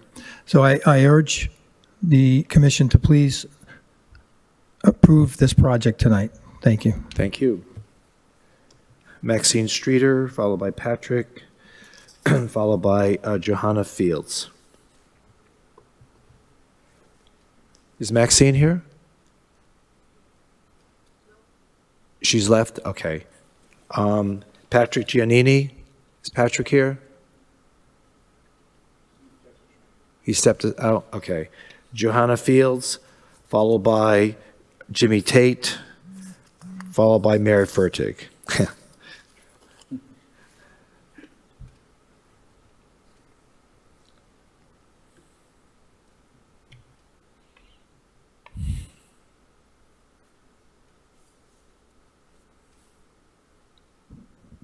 Such a long walk, considered the city building. Okay, let me flip my page here. All right, so I'm Joanna Fields. I've lived in District 3 since 1964. You can imagine how the city has changed since then. My family and I spent countless days in the city of Fort Lauderdale Beach. From sunrises to moonrises, days in the sun, rain, watching hurricanes come in, cooking breakfast, lunch, dinners, having parties for birthdays, Sweet 16, 4th of July, graduations, and so forth. What we never expected was that the beach would be unattainable to us living in the city. The traffic is that it is so bad that the parking by the grills are very unobtainable. If you don't go there first thing in the morning, like 6 or 7 o'clock in the morning, you don't even get a place to park or a grill to cook at. We now drive to Dania Beach for a relaxing day at the beach. And you know how the overcrowding of the barrier island, even more with the plans for the Bahia Mar. What happened with the promises made during the campaigning that with the construction on the Bahia Mar would stop. On the barrier island would stop. And what about the voting for those projects by the residents on the city who own the land? Yes, you say that you're voting for the people that you represent, but I can't see that sitting here year after year, watching the dynamics of the speakers. That is not the case. Your constituents do not want the barrier island to become another Miami Beach. Please give the rights to the city residents and let them vote for the projects and see where the ballots land. Stop the building up of the city-owned properties and allow the residents to vote on the projects and stop the building of the barrier island. Thank you. Okay, thank you. Mr. Tate said he would be available for questions. Mary Fertig, followed by Paula Yukna, followed by Heather Brinkworth.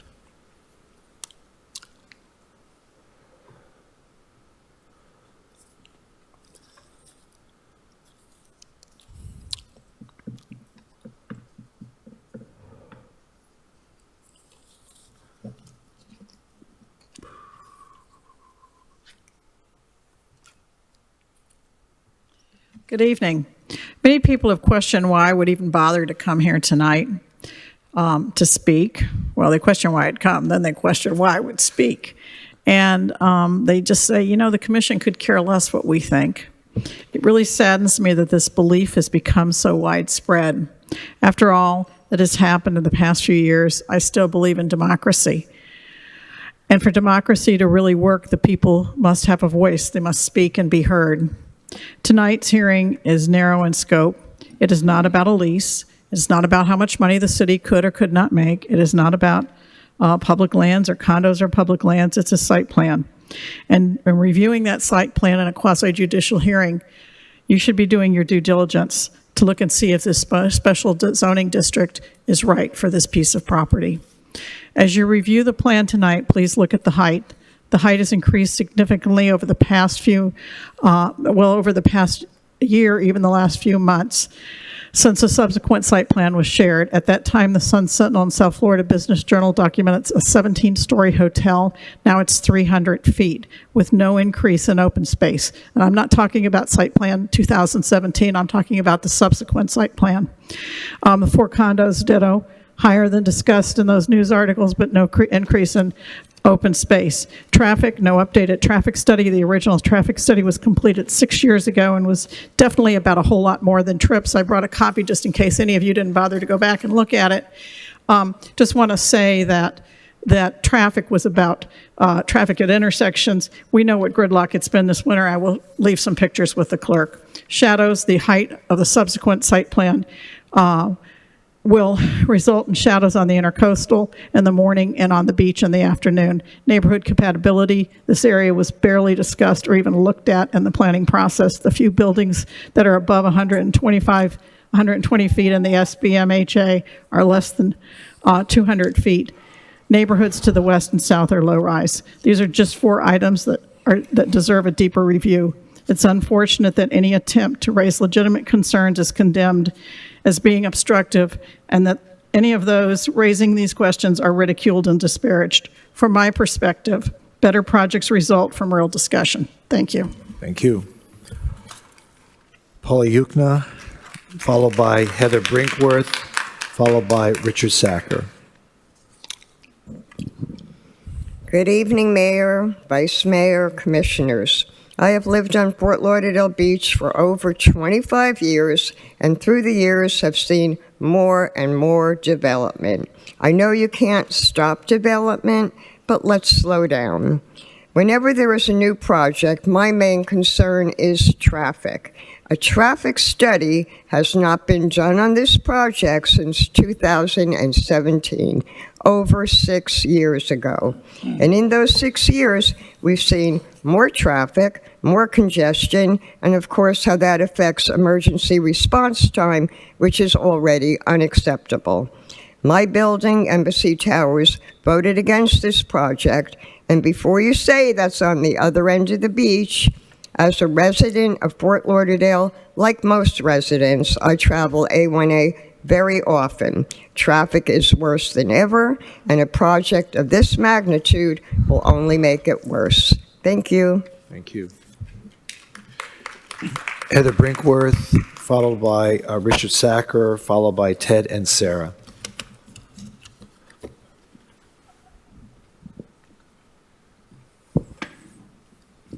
Good evening, Mayor Tarantalis, Vice Mayor Beasley Pittman, and honorable commissioners. My name is Heather Brinkworth. Tonight you have an item before you to consider an approval of rezoning to allow the new site plan for Bahia Mar to move forward. I have stood before this commission in the past to remind you that this parcel of land is public land that you are leasing on behalf of the citizens, and as the lessor, I feel compelled to remind you again that we, the landowners, hold the cards. Yes, you already permitted a total of a 100-year lease and the sale of real property on publicly owned land, while we, the residents, were opposed. You, the commission, ostensibly gave away our land. What is done regarding the lease, but tonight you are faced with a decision to grant the leasee a rezoning to accommodate what they, the developers, want. While the developer's presentation outlined all of the new restrictions the rezoning would put in place on the developer, the thing to keep in mind is that the developer wants this rezoning. They aren't gifting anything to you. As our city commissioners, you are the representatives of your constituents. As our representatives, you should and must always have the city's residents' interest and what is in the best interest of our city's future in mind when making decisions. The question I have for you tonight is very similar to the question I asked when I spoke on a Bahia Mar item previously. Just because the developer asks for something, you do not have to give it to them. You can and you should negotiate for what is best for the city's residents and the city's future. Consider the new heights in this site plan. Consider the shade on our public beach. If the developer needs approval of a rezoning to build the project they want, then push back and get more for our city and us, the landowners. Lower building heights, reducing the shade on our public beach. Negotiate more public space. Negotiate less ability for the developer or hotel operator to close the property to public access during special events. They, the developers, need you to approve rezoning to do what they, the developers, want. I am asking you to consider how you will represent us, the community you serve. Consider us, our children, our grandchildren, and negotiate a better future for this public land. Negotiate a favorable site plan, get more open area for the public, and increase public access by decreasing the ability to close the areas to the public. You hold the cards on our behalf. Do not approve the item to rezone without getting more for your residents. You can and should do better. Thank you. Thank you. Richard Sacker, followed by Ted and Sarah, followed by James Morlock. Good evening. Thank you for being here this late tonight. We appreciate it. My name is Richard Sackett, and I live on the south side of Las Olas in one of the aisles. I have 4 points that I'd like you to consider and get answered. The first is preparation for hurricane evacuation in short order from those buildings and the pressure it will put on A1A. That plan needs to be published. Number 2, there are shade studies, and the shades change with the seasons. Those shade studies and how those buildings will affect the beach should also be published or at least considered. 3, the traffic on Las Olas will become pressurized as these thousands of people come and go through those buildings. We need something to pulse the traffic to allow those of us who live in these aisles to be able to get out and travel onto Las Olas. Right now, it is difficult in season, and it is very difficult when there are big events on the beach. With these thousands of people, we need something to open the traffic into a window so we can get in and out of our streets when we need to. And finally, we need to put in some sort of protection for the fishing fleet. With these thousands of people being moved into these buildings, they will all want their boats nearby. That pressure will raise the price to the slips that are available and perhaps squeeze out the fishing fleet that is adjacent to it that we need for our tourist traffic. That's it, ladies and gentlemen. Okay, thank you. Have a good building. Thank you.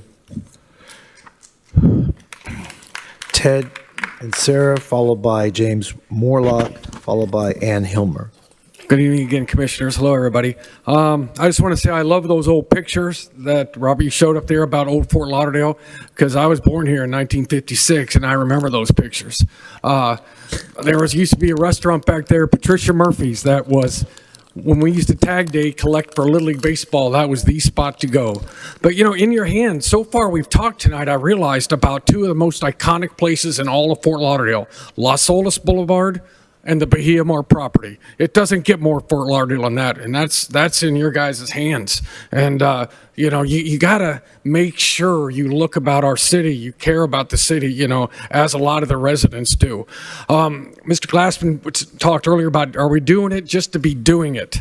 And, you know, I think a lot of this time, you guys, you make these appearances at these civic association meetings and you hear from the neighborhoods, and then but they just like they're not heard, like you're just showing up there just to show up there. And you know, whatever the neighborhoods say, because I've seen it many times about many projects where the neighborhood doesn't want it, come out in groves, and boom, it still gets approved. So there's this one thing though, Bahia Mar, come, you know, save it. Las Olas, very iconic, and just, you know, I did make a site visit and talk to Mr. Lockery, but it was about canes and not about this site. But just please, be sure you don't need to do this so fast. And be sure you have the best heart of Fort Lauderdale, in your thoughts and in your votes. Thanks. Okay, thank you. Ted, was that you in that photograph of Patricia Murphy that he I thought I recognized you there. Mr. Morlock, followed by Ann Hilmer, followed by Lester Zell. Good morning. Stop. Deja vu all over again. Right. Commissioners, our system of governance is broken, and you're breaking it over and over again. We should not be here tonight. We spent 4 hours listening to proclamations and other rubber stamping, and you bury the most important item on the agenda, maybe the most important item that you're going to consider during your terms. For 11 o'clock at night, Mr. Mayor and Commissioner Steve, we elected you because of your opposition to BMR.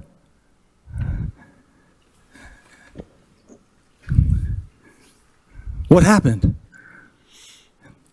2017 was a joke. We had thousands of signatures on petitions, which we presented to you, and you supported us then. You need to have this hearing when people can come. We could fill this auditorium and have people out to the streets. The public does not support what's being proposed tonight. What happened to you? You were with us. Where are you tonight? Mr. Lockery has presented a straw man, comparing this site plan to the site plan in 2017? BS. I'm representing my community on Harbor Drive, so I'd like another minute. Go ahead. A promenade. We have a 4-mile promenade along the ocean. Who cares a crap about a promenade? We already actually have a promenade around the marina. This plan is antithetical to any kind of marina. The marina will go out of existence. There's no parking or access to service vehicles and other crew. Where are they going to go?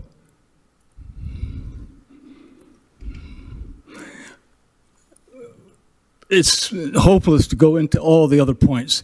You were with us. You were making them. In fact, you signed those petitions. This has got to be rejected, or at a minimum, table it until we can get the public here and really hear their voices. 2 questions to leave you with. 1, is there a structure and a mechanism for evaluating the performance of the lessee under the current lease? Who's responsible for that? When was the last report? Do you know? Well, this isn't a question and answer period. You have the opportunity to speak, and we can talk after a meeting. I would like somebody to contact me. We can talk with you so afterwards. that we can see if the lessee is performing under the current lease. Mm-hmm. What's the second point? Okay. Okay. All right, thank you.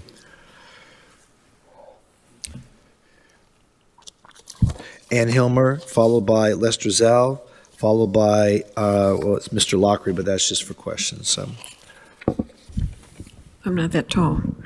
I'm speaking for Idlewild. I'd like extra time. I am the representative for Idlewild. Sure, go ahead. My name is Ann Hilmer. I live at 621 Idlewild Drive. I'm speaking to you on behalf of the Idlewild neighborhood, which is opposed to this site plan. We believe the new added heights to the buildings are too much. We believe this site plan does not fit the criteria for neighborhood compatibility. The tallest closest building, the Illini, is under 200 feet. Most of the buildings on Harbor Drive are 2, 3, and 4 stories, and my neighborhood across the Intercoastal is 1- and 2-story homes. We believe the noise from the venues and special events on site will reverberate across the water. The lighting from the hotel alone will light up the area as if it were downtown, including the rooftop, quote, architectural feature. We know that the dust and debris from the project will cover and infiltrate the boats, the homes on the beach, and in Idlewild. Have any of you made up your minds already before hearing this presentation and comments tonight? Steve, you specifically stated in your pre-commission meeting yesterday that you were in favor of this project.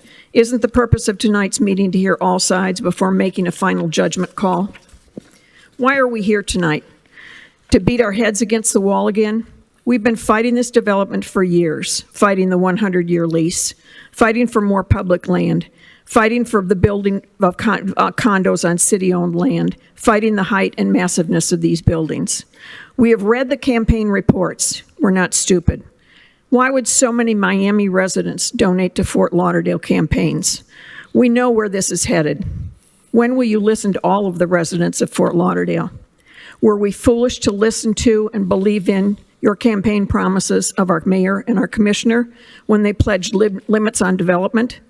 What happened to keeping developments off the barrier island and, quote, protecting our beach from overdevelopment? A PDD is supposed to provide give and take. The developer gets something, and in turn, the city gets something. The site plan has added heights to the hotel and the condo buildings, the equivalent of adding a whole nother building. A year ago, these buildings were 17 and 18 stories. The developer has increased the height, but we have no more public lands. What does the city get for these add-ons? Why have the building heights increased?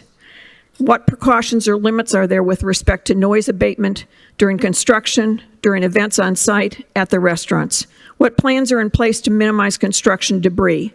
Dust and dirt will definitely negatively impact all neighbors on the beach, in the boats in the marina, and in the homes across the water for many years to come. Does the developer really believe that the marina will stay full during all the years of construction? That's ridiculous. I have spoken to many citizens in the past few weeks, all of whom were opposed to granting the PDD and to the added heights in this site plan. The Venetian, the Illini, the residents of Harbor Drive, the Idlewild neighborhood, all of Bahia Mar's closest neighbors do not support this site plan and project. To quote Joanne Medalley, a longtime resident on the beach, quote, "If the commission continues to allow exceptions from the zoning plan, why have a plan? If you give one, you must give to others." End of quote. Does this set a precedent for PDDs all over town to get around the zoning in place? If your belief is that we have been dealing with Bahia Mar's redevelopment for a long time, you're right. We agree with you. But these questions and problems raised tonight need to be resolved before approving this site plan. If your answer is this plan will bring us more money, you cannot put a price on our beach and public lands. You have to get this right. The commission has already given away this property for 100 years, thus allowing condos to be built. But tonight, you do have the right to reject this zoning request or demand changes in the site plan before you. Please reject the massiveness of this project for the reasons stated and agreed upon by Idlewild. Please send the developer back to the drawing boards, and please vote no tonight. Thank you. Thank you. Lester, Mr. Zal, Tricia Halliday, and Karen Rhodes.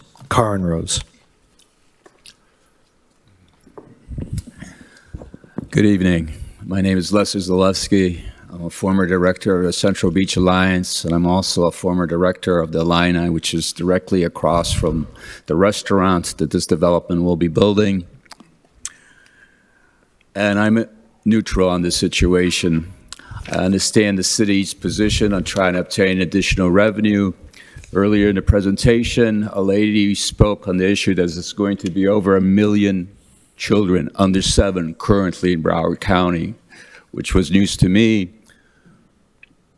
this land will never go back to the public after this is done. This will be a revenue source for the city, but it will never go back to those children. So I'm neutral on the situation. The new plan is better than the old plan. However, there are important things in terms of traffic that can be improved. The plan makes no attempt at additional turnoff lanes. The restaurant that is proposed has a direct 90-degree turn off of Seabreeze. You already have several restaurants there. You have Bo's there. You have the hotel restaurant. You have the Coconuts there. It's already creating a traffic jam. If you want to go forward with this, I agree with the lady that presented formally, which said, you've got to work this a little bit harder on behalf of the community. This is a 5-year project that will disrupt traffic to no end on a major thoroughfare. And after that, it will continue to add density to that particular street, which is already overburdened, not every day, I don't want to exaggerate, but at height of traffic, that particular area travels at about 5 miles an hour tops during season. And it's a tough one for me because I am pro-development, but I'm also pro-community land. Okay, thank you. Tricia Halliday, Karen Rhodes, and Andrew Duell.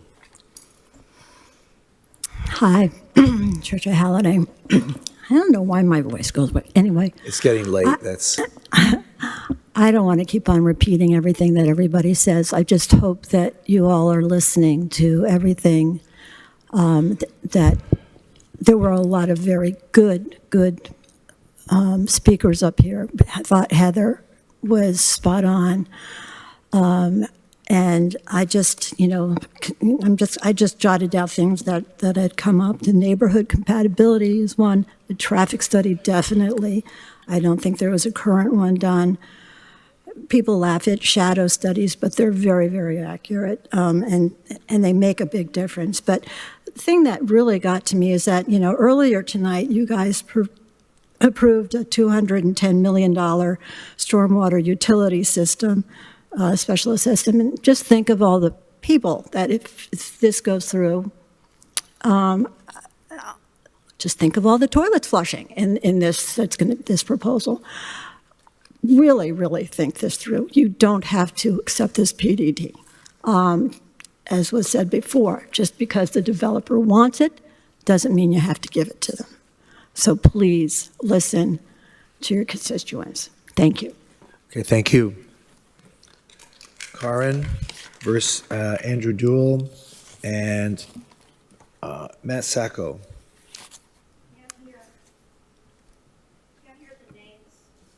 Oh, I'm sorry. Karen, Andrew Duell, and Matt Sacco. Good evening. I'd like to submit a letter that was, I would like to read a letter that was submitted by John Burns, who's the president of the Venetian Condominium. He would like you all to know this. The Venetian Condominium is opposed to the site plan proposed in the request for a change in rezoning to PDD. The developer claims that there are only two options, the proposed PDD site plan or the site plan approved by a previous commission. We believe that the PDD site plan delivers many more benefits to the developer instead of the landowners, the citizens of Fort Lauderdale. The number of buildings and height of the buildings should be reduced. The amount of dedicated, open to the public park space and outdoor space should be increased. The views from the ocean to the waterway should not be interrupted by an elevated building in the center of the project. As the Las Olas Oceanside Park and the Las Olas Intercoastal Park have demonstrated, if you build it, they will come. The public park on this historical city property needs to be substantially increased. The developer can still have a profitable venture with a revised PDD site plan that reduces the scale and density of the proposed PDD, and the citizens of Fort Lauderdale will benefit from a unique peninsula on the waterway. Please vote no on this request and tell the developer to stop threatening the citizens with the site plan approved by a previous commission. You are now in charge and can demand a design for a truly spectacular public space that the citizens of Fort Lauderdale deserve. Signed, John Burns, President, Venetian Condominium. And may I submit this for the record? Sure. Thank you. Thank you for your time. Thank you. Andrew. Hi, Andrew. Followed by Matt Sacco, followed by John Roth. Andrew Dool with Informa. We produce and manage the Fort Lauderdale Boat Show. All parties have worked closely together to develop a site plan that greatly enhances and helps secure and continued success of the Fort Lauderdale Boat Show. Because there are fewer buildings, it provides the boat show with more open space to work, and when compared to the 17 plan, it's vast improvement. Because all the buildings have been moved away from the waterfront, this provides the boat show with a contiguous waterfront setting that we've long sought after. This is not in the current site plan of 17. This new plan provides the boat show with room for display tents and does not require us to place booths and exhibits in an underground garage. The new plan provides us with the same space mobility as we have at the moment, where we would not have to block sea breeze to set the boat show up. We're looking forward to a world-class site for the show and sincerely hope you approve this plan tonight. Thank you. Thank you. Mr. Sacco, followed by John Roth, followed by Marilyn Mamano. Mayor, Commissioners, thanks for the time. Matt Sacco on behalf of Marine Industries. The Marine Industries Association of South Florida, owners of the Fort Lauderdale International Boat Show, leads an industry that in Broward County delivers an economic impact of $9.8 billion and regionally employs 142,000 people. Over the course of decades, BHMR has been home to FLIBs. During that time, many developers have made proposals on the site. None match the proposed site plan before you tonight. This site plan gives the boat show the necessary design infrastructure and logistical capabilities to deliver a world-class event for decades to come. We recommend you approve this proposal, which keeps FLIBs, the marine industry, BHMR, and Fort Lauderdale at the forefront of boating and yachting worldwide. Thank you. Thank you. Marilyn Mamano, followed by Abby Laughlin, followed by Dan Texera. I have material to hand out to the commissioners Sure. for this.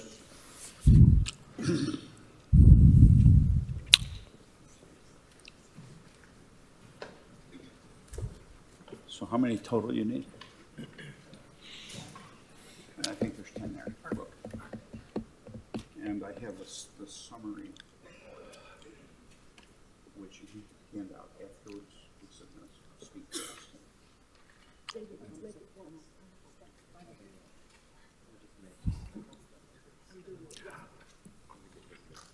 Okay, here we go. Have you all got them yet? Well, why don't you He's just proceed to starting. talk? Yes. Okay. My name is John Roth. I live at 333 Sunset Drive. Lived there for 32 years now. I am of the opinion that we're not ready to approve this design yet. It's a great improvement over the last design, which really wasn't a design because it brought vehicles underneath the buildings, and they got smart and moved them back and reduced the total scale of the property. But, you know, I've lived in Europe for so long that they take a long time to make the decisions because they don't have any more space to do anything. And things are really hashed out over a long time, and then everybody visits and says, oh, how beautiful, how wonderful it is, and here we come and look at buildings and tear them down and try to do something else. Okay, so I'm looking at the pictures that I have, and in the lower right-hand corner, there's a number, if I might reference it, to it. So the first picture is, of course, the site plan, and, you know, they say, well, we haven't changed the traffic, or we haven't changed, we don't have to do a new traffic study. Oh, yes, you did. We can't take the fire trucks up the inside of the, where the Marina Village is anymore, because when the road's blocked, that's what they used to do that. And you can't take big fire trucks across the beach, so sometimes they use little things. So the whole idea for me is a marina is a safety place. This is a home for your yacht, and it's not a place to live per se. And so the whole thing is that you can't get into the property in time to attend a real fire, because I believe, I've been told in the industry, that the time from the fire station to the time a fireman needs to be beside the boat with his equipment is like 2.5 minutes. So nobody's going to fight their way up there. And we have a fireboat, and that helps, but maybe the fireboat isn't working that day, or it's out on patrol someplace. So that's not adequate. And so that the whole, once you get to the property, there's very limited space to maneuver a fire truck. You have to get to the property first before the space that they provided to navigate is available to him. That's the problem. So the next picture is I've given you 3 minutes, and we have your materials so we can kind of look at it. Okay, so just quickly, please. This is Las Olas Boulevard in front of our place. They had a toaster fire in an apartment. They sent 12 vehicles and clogged up Las Olas for 2 hours. 12 vehicles. Could you imagine a boat fire in a very congested area without a real super duper plan to get there and do things? We also have, I looked at all the drawings. I think that's something that has nothing to do with the site plan. That has to do with the fire department's procedures, right? Well, the machinery has to be compatible with the space provided by the spice place. So you're saying that these roads will not accommodate a fire truck? The outside one does, but not the inside one. Okay. Okay. All right. So the yellow truck is one of the standard trucks that they use over there on all the marina. You'll see 10 of these over there every day. They will not fit in the parking spaces. They provided lots of parking for everybody in order to meet some kind of numeral code. They can't fit marina type trucks in the spaces they've provided. There's 2 of them, and this is the height right. And I found a good way out of that problem in that down in the garage, they have very low garage. And if you could take a normal van like the one that says MTU on the back, or an ambulance, and they raise one level of the garage 2 feet, you could probably get a whole lot of extra parking space that would be very valuable. And nobody's taken any really look on this. I've been told when they called me back after I complained to Jim Hetzel, the guy just said, well, we evaluated all this years ago and nothing's changed, and here we go. Okay. We just give up. All right. Thank you. Marilyn Mamano, followed by Abby Laughlin, followed by Dan Texera.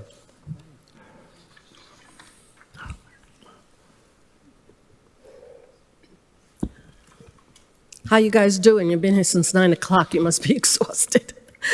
Okay, I'm Marilyn Milmano. I'm speaking on behalf of Lauderdale tomorrow. I gave you some drawings, the 3 site plans. I gave them to you up there. I will be referring to them. I also sent you my testimony. I'm not going over that now in deference to the late hour, other than to point out the conditions that we suggest that you add to this site plan approval, should you approve it, i.e. the public access management plan, the advancing of the accessibility of the public access areas. They're all in the testimony that I sent you. I'm going to take my time to respond to Mr. Lockree's description of the project. He's absolutely right that this is a rezoning. It's a special rezoning. It's a PDD, and you have to find, in addition to all of the conditions you have to find with a regular rezoning, that this site plan represents a substantial, significant, recognizable improvement to the city and the neighborhood. He compares this site plan to the 2017 site plan. which I fondly call the original sin. And the mayor and Commissioner Glassman were opposed to that site plan in 2017. But in 2022, they and the other members of the commission renegotiated the lease to a 100-year lease and condos on public land. Now, there were many people who were very upset about this, but in consideration of that, they got the boat show out of the basement, yay. They got consolidated open space, yay. They got a lot more money, yay, yay, okay? So that the comparison is not with the 2017 site plan, but with the subsequent site plan, which is attached to the 100-year lease. Proposed subsequent site plan. In that site plan, it shows you got the open space, you got the promenade, you got the reduced density, you got more money, and unfortunately, you gave them 10 years to complete the public access areas. So you already got those things. They're not giving you anything.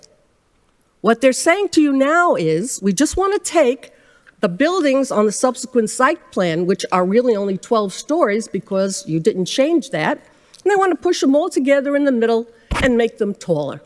There are some benefits to that. You can make your own judgment on that, but they are not giving you anything that you don't already have in terms of open space, in terms of the boat show, in terms of the money, and you have to find that this new site plan provides you demonstrable benefits. We are suggesting to you that those demonstrative benefits would include the conditions that I sent you in my testimony. You just beeped me. I'd be happy to answer any questions that you may have. Anyone have any questions at this point?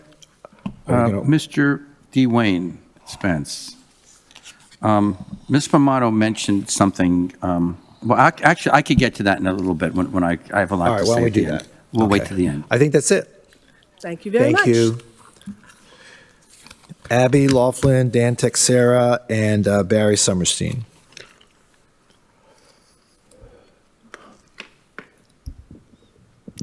Hi, good evening. I'm wondering if you're giving out any awards for perfect attendance at the Bahia Mar meetings, because I'd like to throw my name You'll get a in- gold star. I'd like to throw my name in But the I'll get a hat. gold star too because I've been to all of them as well. Okay, well. And I'll take a gold star. You know, we all talk about 2017, but I remember 2015.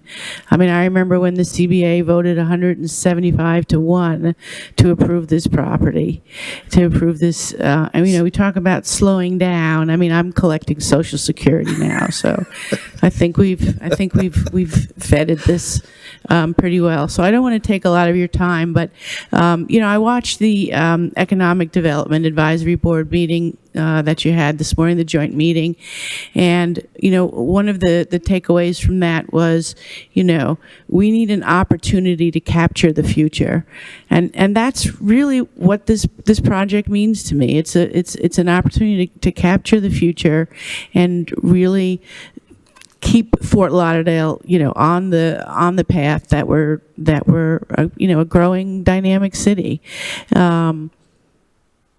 I mean, I've been coming to Bahia Mar since 1964. You know, we stayed at the Holiday Inn. We ate at Patricia Murphy's when we visited here, and I just find it very, very exciting what's happening. I'm certainly going to use the property. I'm going to walk my dog there. I'm going to use the promenade. I'm going to shop. I'm going to eat at the restaurants. I'm going to enjoy watching the boats. I'm a boater. I mean, I think you all have done a terrific job at vetting this over the years. I don't think you've left any stone unturned, and I would like to see you approve this PDD rezoning tonight. Thank you. Thank you. Dan Texera, followed by Barry Summerstein, followed by Nancy Thomas. Good evening, Mayor, fellow commissioners. Dan Texera, Central Beach, a member of the CBA, president of Harbor House East on Birch Road, also a resident owner of the Four Seasons residence and director of sales of the Four Seasons, and Vice President Douglas Sullivan, Development Marketing. development. I want to speak specifically on the economic value of this development. Presently, at the Four Seasons, which would be somewhat of a comparative project, we have closed over $500 million of real estate. For this year, we have an average of $2,300 per square foot. The whole project sold out at $400 million at $2,000 per square foot. However, we've had a tremendous amount of resales accounting for $100 million, bringing the average dollar per square foot sale to $2,300 a foot. We also recently, at the Celine project, right between the Four Seasons and the Ritz-Carlton development, just closed, not closed, but just sold our penthouse yesterday for in excess of $2,000 a foot at $12 million, and that development is at 80%. We feel that, or I feel that this project is much more improved than the 2017 development from a sales point of view, because your view corridors are much more enhanced than the 2017. Although the 2017 plan offers a lot more sales because they are quite a few more units, I think this would be a much better enhanced project. A 2017 project, quite frankly, we could sell and do quite well with. But I think this is much better in the economics of the city.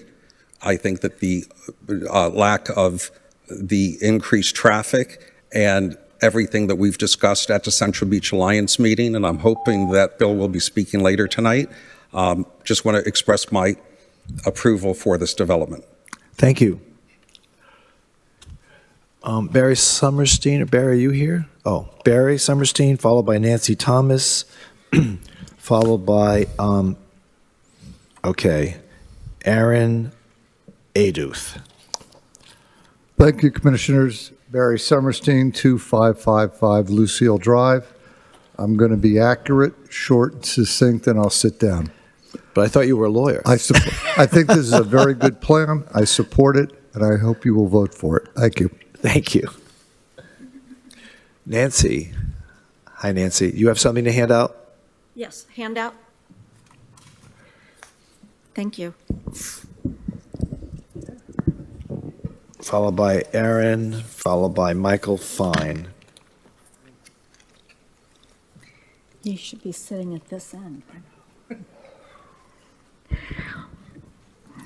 I'm asking the commission to oppose the PDD rezoning request that would double the height of Bahia Mar from the currently zoned 120 feet up to 273 feet for condos and 300 feet for new hotel. Is doubling the height of this valuable publicly owned property necessary for the success of a reimagined Bahia Mar? Let the citizens decide, because we own the site. The city has not yet conducted appropriate outreach to gather feedback on the significant increase in size of Bahia Mar that will loom over A1A, Fort Lauderdale Beach, and the Intracoastal Waterway for up to 100 years. It's an exceptionally valuable property in a prime location that is owned by the citizens. And an organized effort to reach out to all city residents has not been done. With respect, Central Beach Alliance of homeowners that supports it doesn't represent the only stakeholders. Many cities residents use the beach and the beachfront area for work, play, and transportation. An outreach strategy via homeowners associations can work. In 2022, the commission instructed staff to reach out to city HOAs with a presentation that explained the implications of a PDD for Pure South. A large cross-section of citizens learned about the proposal and voted yay or nay. The process was an effective and respectful way to inform citizens about a PDD that could have affected them. The rendering you're voting on tonight was only presented in late 2022, near the holidays, and did not have the benefit of an objective outreach effort like the Pier South PDD. Please pause and include the opinion of the owners of Bahia Mar, the citizens of Fort Lauderdale, before granting such a massive and long-lasting redo of a uniquely situated, publicly owned property. It's the fair and democratic way to proceed. Thank you, Nancy. Aaron Aduth. Is Aaron here? Ahaaron. Followed by Michael Fine. Followed by Dominic Miniacci. Who is speaking? Who did you call? Michael Fine? I'm sorry? Is Michael, I guess I'm speaking. Michael Fine. Michael, yes. Good evening, Mayor Trutalis and members of the Fort Lauderdale City Commission. My name is Michael Fine, and I've been a lifelong resident of South Florida, planting roots here in Fort Lauderdale 4 years ago. Since moving to Fort Lauderdale, my family has been growing. I have a 2-year-old son, and my wife and I are expecting our daughter to arrive in a few short weeks. I come to you today as someone who cares deeply about this city and wants to see the necessary developments and redevelopments take place, allowing its residents and tourists to get the most use and enjoyment from what this city can offer. I believe if there was any property that warranted redevelopment in Fort Lauderdale, it would be this property.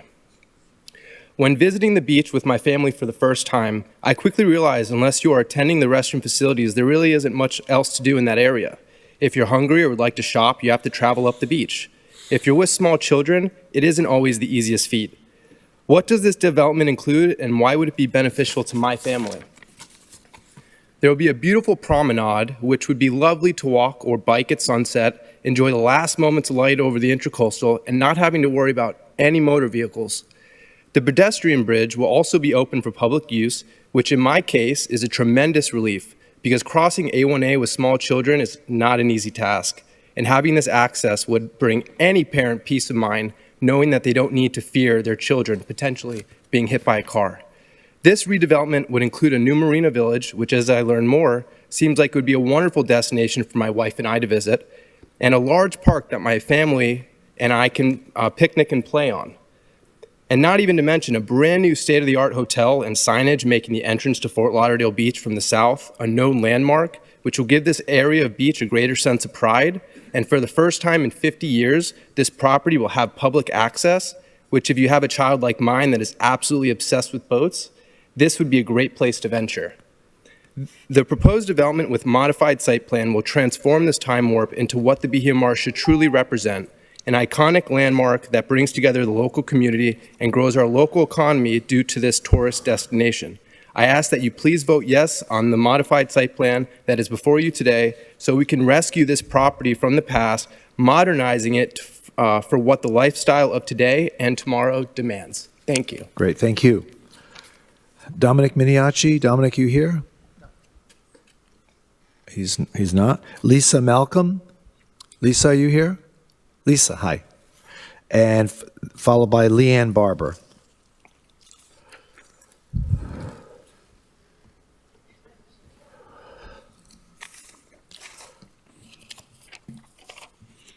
Just a few more, everybody. Good evening, Mayor, Vice Mayor, Commissioners. I'm Lisa Malcolm. I live in Harbor Inlet, and I was born and raised here. I am opposed to the rezoning request due to the height on our public-owned land. The project is already going to abuse our public land with the size, the traffic nightmare, the construction mess, the lane closures, the landlocked emergency vehicles. No benefit I see for the residents of Fort Lauderdale. We are known for our beaches, our boating, and sunshine.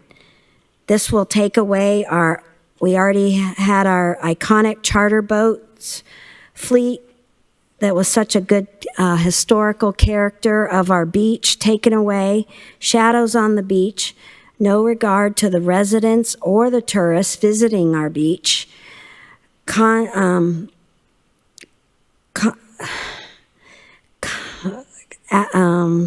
Sorry, I'm a little nervous tonight. It's okay. I don't know why. Take your time, relax. Not too much time. I feel the tall buildings are ruining the integrity of the beach. In January 2016, Then Commissioner Trantalis called Bahia Mar project a desert of concrete. The bridges back up. It's not neighborhood compliant. Will Ron pay for the next 100 years? What if something in our economy happens? How can we guarantee that? I just ask you not to ruin the barrier island and our beautiful beach with high rises, more traffic. You will be long gone, and the future will see all this development as a big mistake and not very enjoyable. You need to stick with what was approved. Thank you. Thank you. Okay, thank Good you. night. Thank you. Leanne Barber, followed by Ann Fernandez, Jacqueline Scott, and then Bill Brown. Those are the last four, unless someone else chooses to speak. Leanne. Good evening, Mayor, Vice Mayor, Commission. Everyone that is pro this action tonight has been characterizing the choice that you're making tonight between the 2017 plan and the new site plan. And that is not the case. And that really concerns me when you see so many people characterizing your choice as something that's not the case. Your choice tonight, all of the benefits that have been talked about in the new site plan are banked. That is the choice that you made when you signed the lease a year ago. Okay, so none of those benefits are benefits that are influencing your choice tonight. Now you have a choice between what you signed in the contract and what they're asking for incrementally in the PDD. So just bear that in mind, and that really hasn't been measured. It really hasn't been discussed. What is it that you agreed to in the 100-year lease, and what are they now asking for in addition?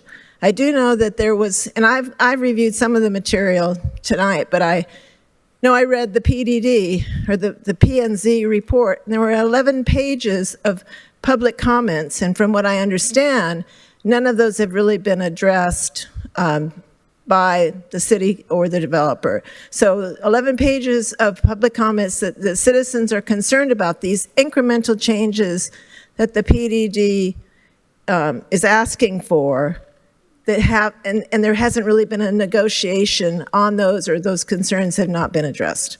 So I would just ask you to think about that, the decision that you're making.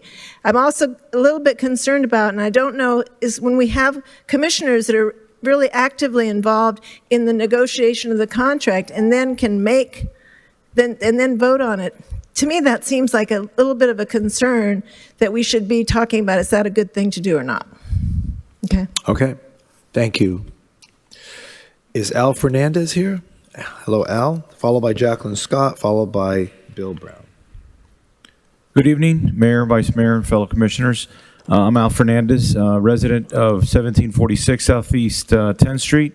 I've been such since 2017. I've been a business owner here in Fort Lauderdale and Broward County for over 42 years now. I'm here to support this project. I've been through many of these meetings, and I've seen how the developers, the city, and staff, of course, and designers have collaborated together to come up with what I believe is a great, great project. As others have stood here before me and said, this property deserves an iconic project, and this, I think, will be that. I commend the developers, local designers, have done a great job in bringing forth the best project that I believe can be put on this property. And I'm in full support of it, and I hope that tonight you guys will feel the same way and support the project and vote yes. Thank you very much. Okay, thank you. Jackie Scott? Mayor, it's 10:55. I said we did it to midnight. Oh, you did it to midnight? Okay, sorry. Yes. Thank you for keeping the time, though. Wake me up at 10:55. 11:55. Yeah. Sorry. Thank you, Mayor. Thank you for the opportunity to speak again this evening. First of all, I want to give a thank you to you as well as Commissioner Glassman for not supporting this project in 2017. because I don't know that we would be where we are today with the phenomenal project that's now been brought forward. So glad that you made those decisions. There aren't a lot of people here tonight that can speak that they've lived here 65 years. And I love the memories from the past. I love the fact of growing up here. But today, I love the fact how the city has grown and what we're doing. People are moving here from all over, as you all know, because we've created a wonderful city, and that's going to continue. As it relates to this project, I think this project is such an improvement over 2017. I hope that you will support this evening. I know that your Planning and Zoning Board voted 8-1 in favor of this plan. I know the CBA had a vote in favor of this plan.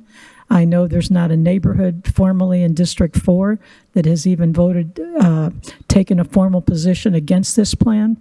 So I believe this plan is well received by the majority of people in this city, and I hope that you will support this. Thank you very much. Thank you. Bill Brown, I know you're here on behalf of the Central Beach Alliance. Do you need more than 2 minutes? Well, you Well, extended whatever the meeting whatever till you midnight, need. so I just thought I'd talk till midnight for you. So give me 3. You're going to run but- out the clock? Yeah. So I'll kind of keep it brief. I know Okay. it's been a Yeah, a it's been a long day long for day. everyone. So I Yeah. would ask it all the 4 commissioners and the mayor that you listen to my comments very closely, and I'll be brief with those. The Central Beach, Bill Brown, President, Central Beach Alliance. First, let me say that the Central Beach, on each PDD that has ever come before our membership, we take it serious. We look at the merits. We look closely at the site plan. We talk working with the developer, what's in the best interest of not only the immediate neighbors mostly, but the Central Beach Alliance and its membership as a whole. The second point is we have never, and I say this, never been threatened by the Tates to say that if we don't approve this or support this, they'll go back to the old plan. We always knew that the 2017 site plan was in play, but we never really supported that plan because it had 651 rental units. We know what rental units can do to a neighborhood if not properly managed, and we were opposed to that. So, having said that, we knew that just sitting there with the current condition of the property, 39 years left on the original lease was not an option. There's people here tonight that wanted to see that, let the lease just run out. Well, is that being progressive to have at least an 11-acre piece of parcel that would have been a park that's 11 acres of the 16-acre project that would have been an asphalt park like it currently is? The CBA, to my knowledge, along with the Idlewild neighborhood, are the only 2 neighborhood associations that publicly had their memberships listen to this project. The council, Mr. Lockery, has many times reached out and offered to meet with other neighborhoods if they wanted to. We've been involved with this project since really 2016 when they first started talking about this, and then in 17, then back in January of 2022 when this came up about the extension of the lease, one of the presidents of one of the homeowners associations sent an email to me as president of Central Beach that said, we all need to join together to ensure that public land is not used for public purpose, or to be used for public and not for private development. That same president, which shocked me, is a member of Planning and Zoning, okay, had already made up their mind that they weren't in support of this development. Earlier today, you heard the top 3 economic engines of our city. The third one, I think, was development, construction, and jobs. This project will keep jobs, construction, and development going just on this one site alone between 8 to 10 years. Just think about the impact that that's going to have on jobs in all of the 4 districts. And talked about lifestyle. It's really going to improve the lifestyle. We have a beautiful Las Olas Ocean Park Beach Park now. We're going to have soon online the DC Alexander Park, and we look forward to that. You know, look at the number of people that came tonight opposing it. Then you had a few in support.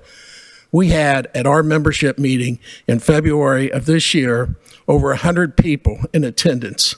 The vote was overwhelmingly, I say overwhelmingly in support, 205 in favor and 33 against. That's 86% in support. Want to take it down a little further? That's a 4-to-1. That's a super majority of the membership of CBA. Okay? If there was that many people of this community, this place should have been packed tonight because you had plenty of seats up there, but they're awful empty. So again, we support this. We strongly encourage you to pass this. Let's get this project. Let's break ground. We look forward to standing beside the Tates along with you at the groundbreaking ceremony so we can get something much needed to improve that site. And I'm going to leave you with just this quote from Benjamin Franklin. And that quote is, "Without continued growth and progress, such words as improvement, achievement, and success have no meaning." Thank you for your time. And again, we encourage you to support this. Thank you. Thank you, Bill.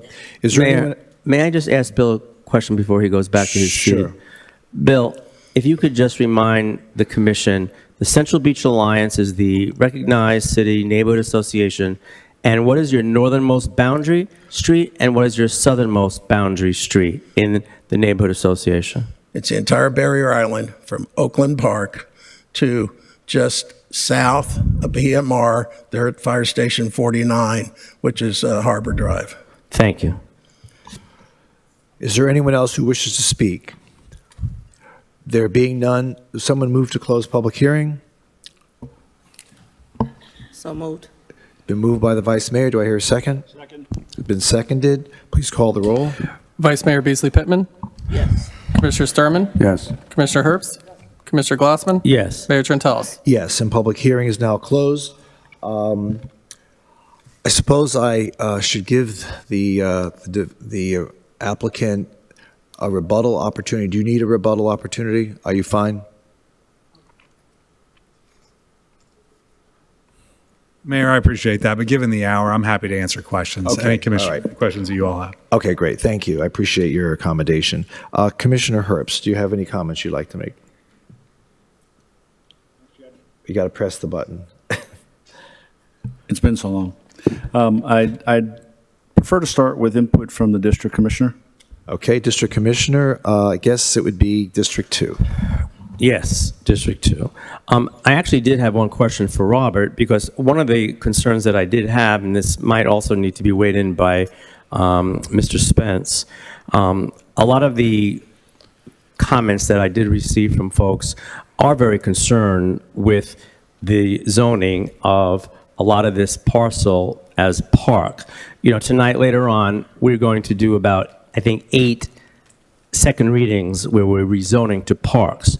So I just want assurance from you and from City Attorney Spence that this rezoning actually does do that. That, in other words, that western portion of the peninsula and the promenade would be park. And I don't know if it's necessary to even then go a little bit further just to have that comfort level of maybe some sort of declaration between the city and the developer. I don't know if that's necessary, but I just wanted to hear your take and then Mr. Spence's take on making sure that for all future generations, all of that open space that you showed us will always be open space.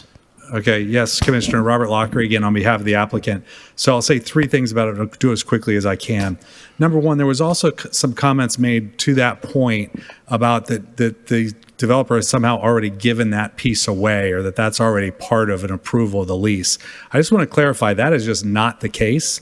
And I'm sorry about any miscommunication about that. There was a plan attached to the lease, which is what we're bringing forward essentially, the version that got modified again in October, that we bring before you as what we're trying to do in good faith to get approved. But if for some reason it's not approved, then the developer, can absolutely build those buildings around the west side. And it's not a threat, it just is what it is. That's the fact.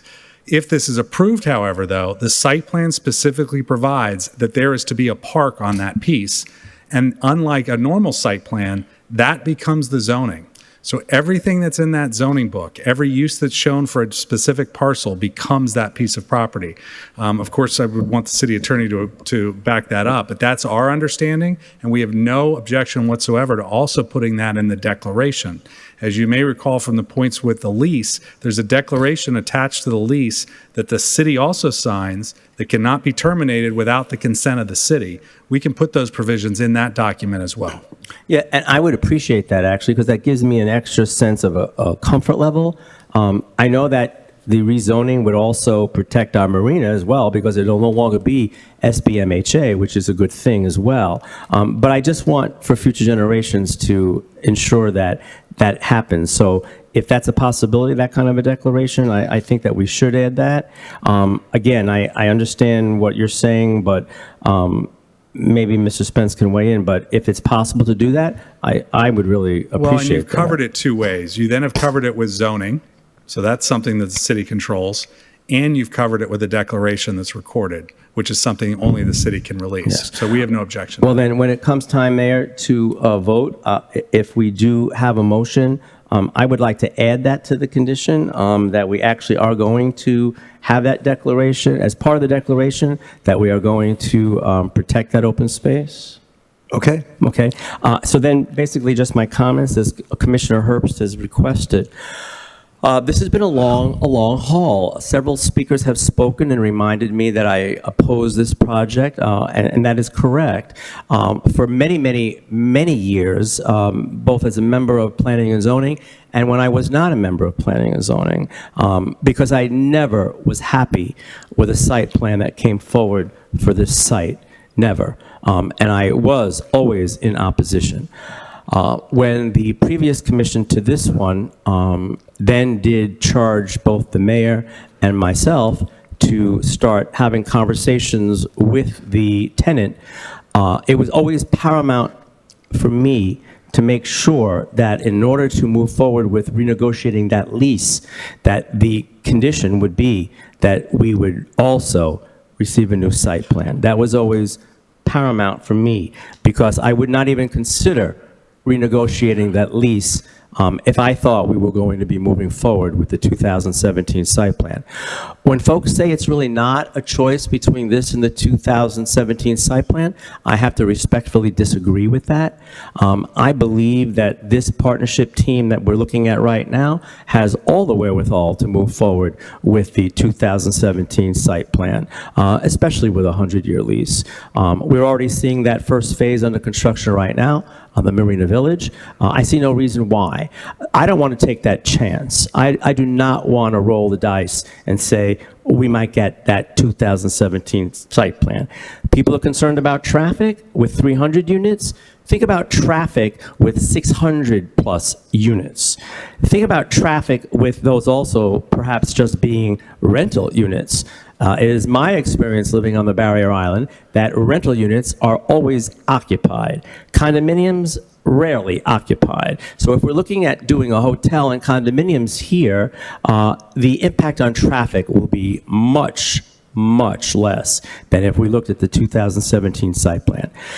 When I began my conversations with the tenant, my main goals were cutting the number of units, protecting the boat show. I never could figure out how people were happy with the boat show being in a garage, increasing open space, drastically cutting commercial space, also opening up the vistas. The two main towers, which would be a huge gain for the developer, were located on the northernmost finger of that site, two of them. It would have created a concrete canyon along A1A. They were huge buildings. They would have sold those buildings because those were amazing views to the east, the ocean, to the west, the intercoastal. So immediately I wanted to get rid of those two buildings so we would have that vista, driving, walking, biking, just even maybe on that site, so that you could enjoy the intercoastal view and you could enjoy the ocean view.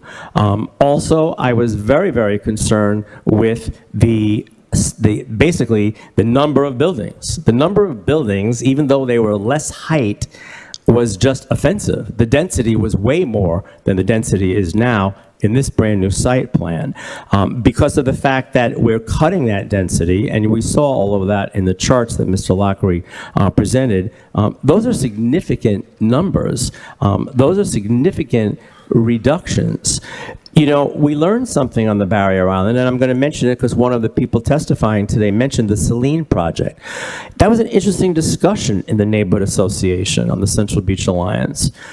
That project really changed over time, became taller and thinner, and that was accepted by all of the surrounding neighborhoods because that taller and thinner structure gave you a much clearer view of the ocean, of the intracoastal, of the sky, of the sun, of just having more air, and all of that openness around it. When you build shorter buildings and more of them, you're creating almost like I mean, it just reminds me of growing up, you know, in the New York City area and all of those public housing projects that were just one after another, after another, after another, the same height, same everything, and it was just too dense and also repetitive. So I'm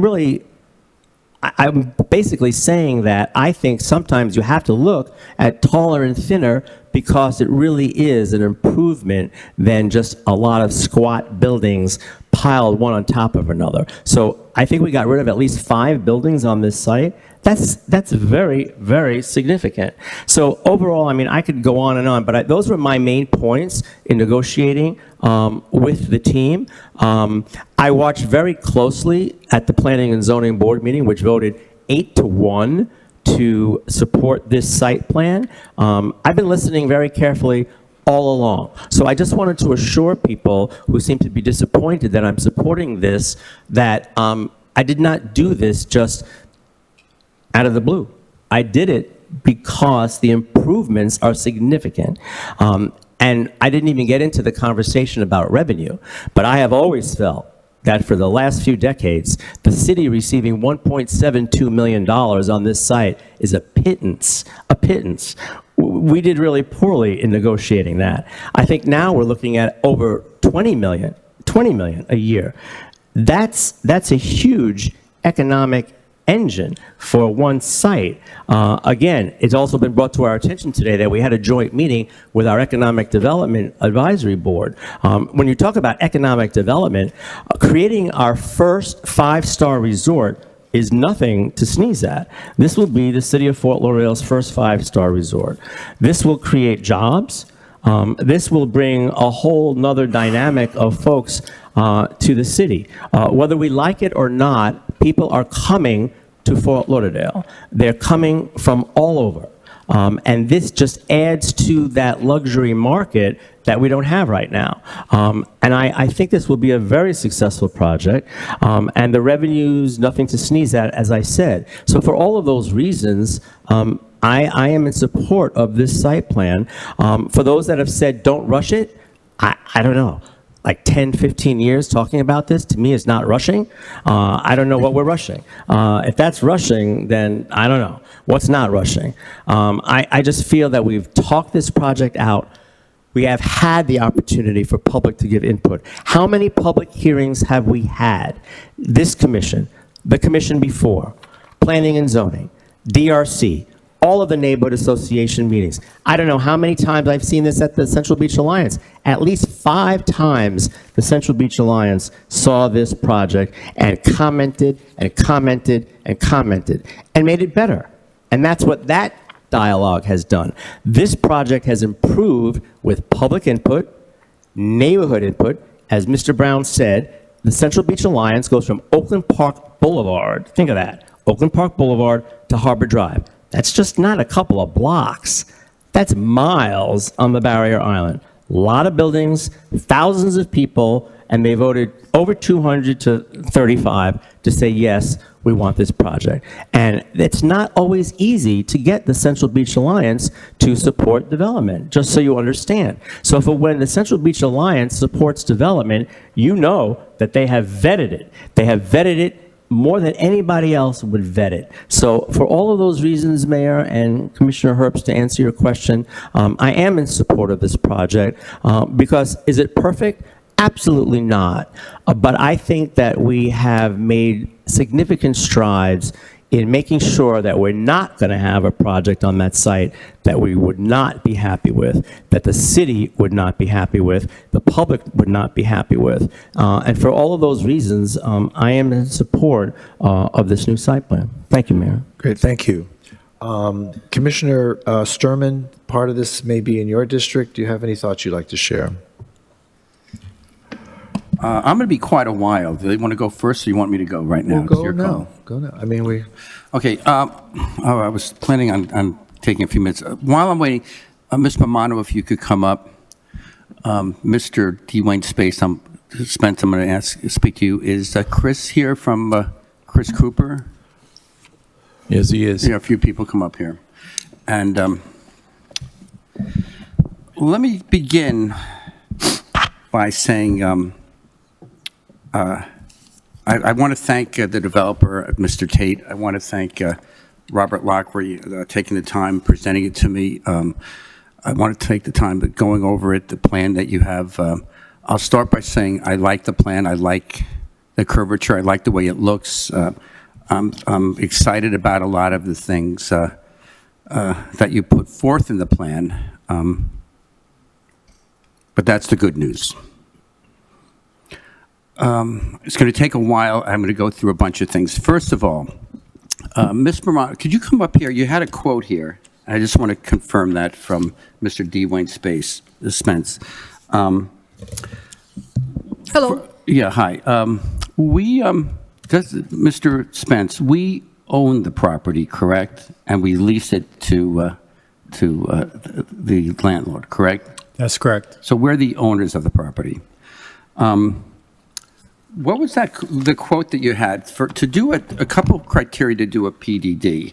I know it has to be over 2 acres, and they have height concessions that they give. But in return, there's a quote could you read that quote? That what we get, it has to fit. Significant, and I quote, demonstrates substantial, significant, and recognizable improvements to the neighboring community and the city in general. Could you read that one more time? That is the finding that you have to make in order to grant this PDD, in addition to the other conditions, because it's a rezoning, but it's a special rezoning. And you have to find that the site plan or the development demonstrates substantial, significant, recognizable improvements to the neighboring community and city in general. And as I testified, I believe, although the applicant disagrees, that all of the benefits that the City Commission negotiated in 2022 for the lease, which were great, are there already. And now we can agree to disagree on that, but the point of the matter is, in order to approve this site plan, this PDD, forget all the rest of it, what are they doing to demonstrate significant additional benefits? You already have a park. You already have a promenade, you already have reduced density, you already have more money. We're suggesting that there are things that can be added, conditions that can be added to this application, such as a very important public access management plan.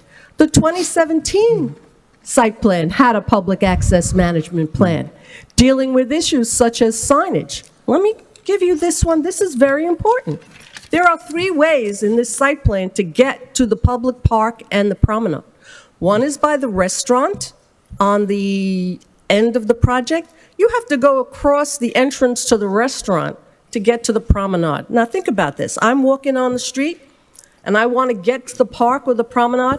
Do I know that I can go across this private property in front of the restaurant with the valet and everybody going back and forth? Do I know that that's how I get to this promenade? No, you need a sign. You need a sign there that says public promenade this way, park this way, open to the public, limitations. You can't skate or whatever the limitations are going to be. The second way to get to this promenade is to go across public property, cross a parking lot, and then you get to the promenade. You need a sign. The worst one is this what, by are the we talking about? marketplace. We're talking about a sign? A sign. Okay. The worst one is I don't by the think that, marketplace. I don't think that's controversial. Well, then, let's put I it really in. think we need to keep our comments concise. Okay, I'll come back to that in a few minutes, And Mr. I So don't does think that that's- mean you're Marilyn, gonna I don't put think it in? that's controversial. Okay. Okay. Good. Okay, I'll come back to that in a few minutes. Mr. Okay. Tate, can you do a sign for us? How big is that sign, Mayor? Yeah, okay. I just want to know. Okay, let me. It's important, but I think let's stick to the big stuff. Okay, we mentioned that we own the property. I'll come back to that in a minute. Mr. Locke, by the way, once again, thank you for being so gracious, but you came up with a statement at the beginning. No, you don't have to stand up. You can if you want that. No, we're going to have a park, and the park will be owned, managed, and maintained by you. That's correct. Owned. Not owned. It's owned by the city. No. There you go. Hang on. That's the point. I think It's a slip of the tongue. No, that's the point. Hang on. I'll let you talk in a few minutes. That's the point. I know you didn't mean that. Now, when we did this 100-year lease, it goes from apartments to condos. Once it became a condo, and this is what I'm hearing again and again in the community, there's a park at the end of it over there. And it's our park, and it's owned by us. But if it's a motel, hotel, rentals, it still feels like it's ours. Once they granted the 100-year lease, these people now own the property, and there's a real sense that it's our park, but we're really going through somebody else who sort of owns it, and we're playing on somebody else's piece of property, and they're sort of letting us use it. Now, you made the slip of the tongue. I know you didn't mean to, but it's kind of telling because that's the feel that I get from the community. Steve had a couple things that I was going to bring up, and I'm glad you hammered a couple of these things out. One thought that I have, and I'm going to get to a few things here. I apologize for the time, but I'm not going to be rushed.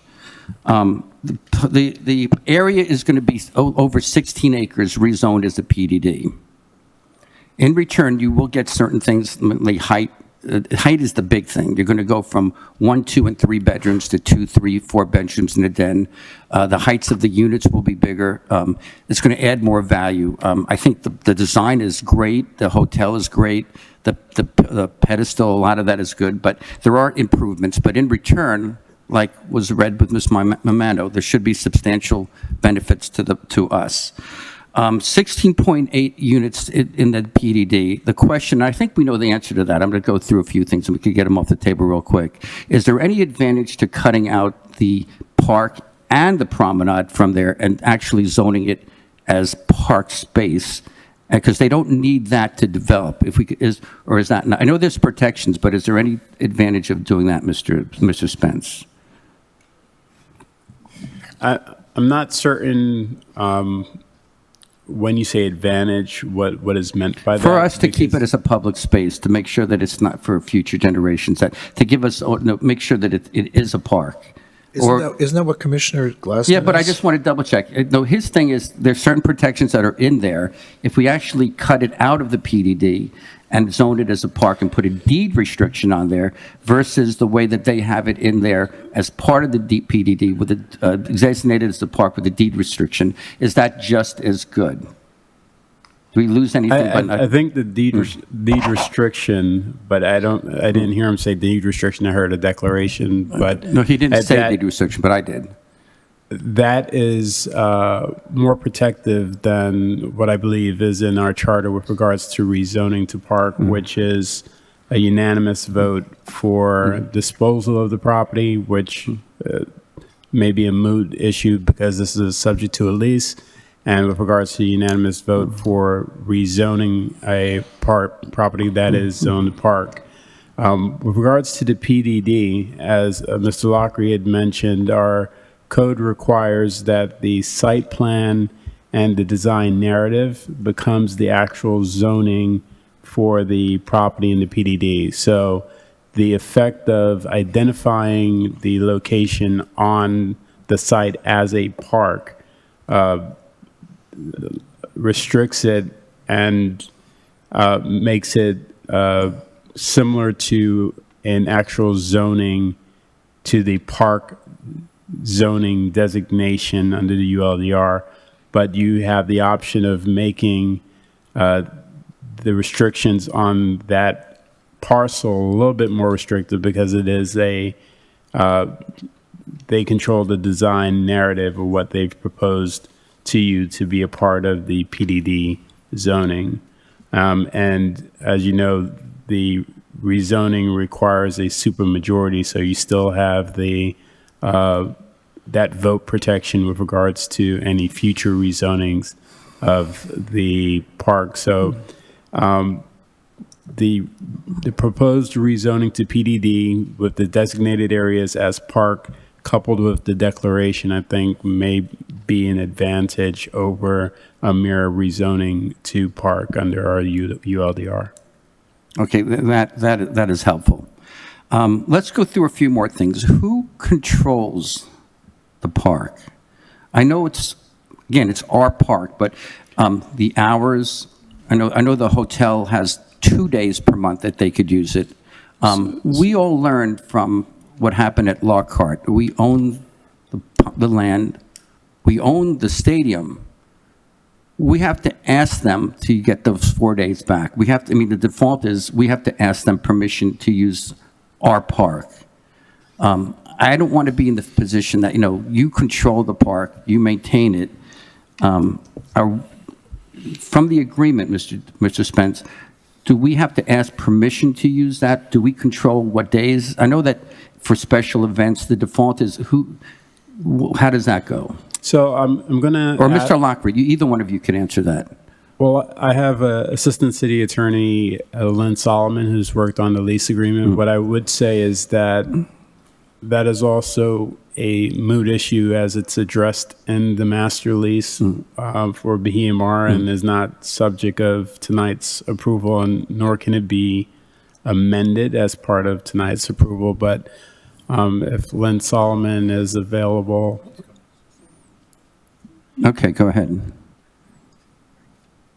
And when you answer that, things such as limiting noise, limiting hours that they go, the uses of it, its special events, if we have to, do they have right of refusal if we want to have something on there? I mean, boat show taken out of it. Obviously, the boat show has preference, but how's that go? So Lynn Solomon, Assistant City Attorney, we did sign a master lease as well as we have a template for the master declaration. The park and the promenade are controlled by them, but the public has a non-exclusive right to use the park. It can be closed down for special functions, which is defined in the master lease, mostly related to the boat show. They can close it down for special events if they get a permit. They can use it up to 2 days a month, up to 12 hours a day without a permit, and the like. But now, how much of the park? The whole park or a piece of the park? The whole park and so the they could promenade. close the whole park like 2 Sundays a month.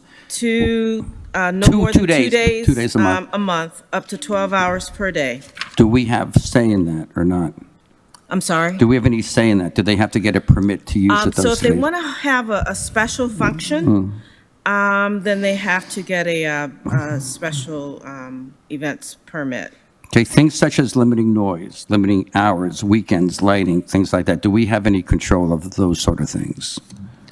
Well, they're still subject to the zoning and code, right? Correct. Yeah. Yes. That doesn't, noise ordinance, that's all in place Correct. already. Yes. Okay.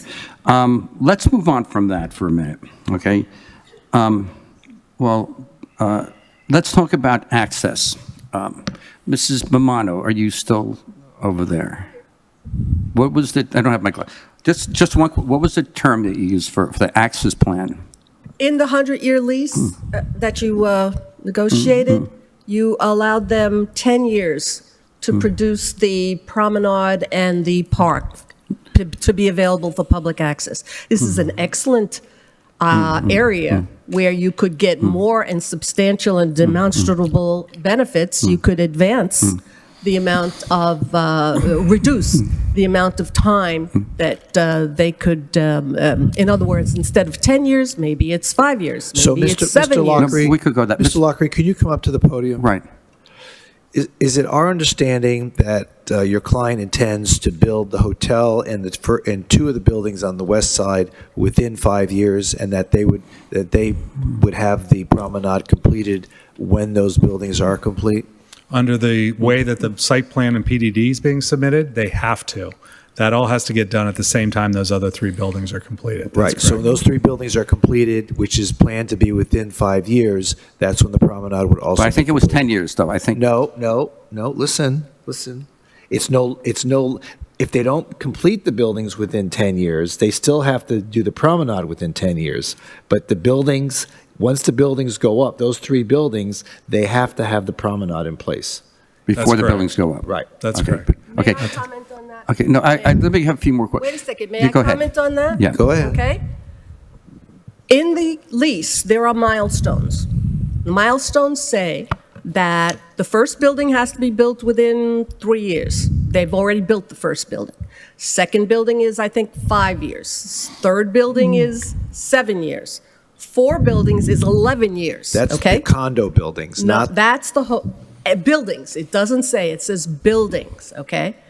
And it's 10 years. So if you're going to build the hotel and the 2 residential buildings, which is what they propose to do, plus the marketplace, according to the lease, they have 11 years. Guys, if they're going to do it in 5 years, say they're going to do it in 5 years. Put it in as a condition. They just told you that's their intention. Well, get it in writing. I have only one word for you, and that's Lockhart. Get it in writing. Lynn? If they agree that that's what they want to do, put it in as a condition. Thank you. Let's get a confirmation from Lynn on this, because I don't believe that's what it says, but let's just get a confirmation. Yes, Mayor, she is essentially correct. In order for them to get to their second 50 years, they do have to get the promenade and the parks built. But in order to get to their 50 years, and she's right that there are Milestones. 5, 10, 15, 20 years, something like Right, that. but- I may be not precise in the exact numbers, but she's right in terms of the. Well, I understand those things. Those things were correct, but I'm talking about the first 3 buildings. Is there anything in the lease? Is there anything in the PDD that requires them to complete 3 buildings within the 5 years? And I'm talking about the hotel and the first 2 condo buildings within 5 years. So that's not the lease. The lease has those outside dates. The PDD requires it to get done at the same time that those 3 buildings are. Just like you have to build the sidewalk next to a building or the landscaping in the park. I understand that, but we're trying to find out, does it say in the PDD that the hotel and the first 2 buildings are scheduled to be built within 5 years? There's not a time limit for when it needs to get done in the PDD.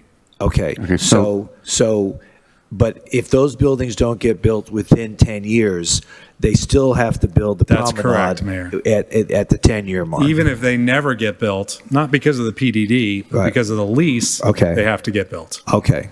10 years, though.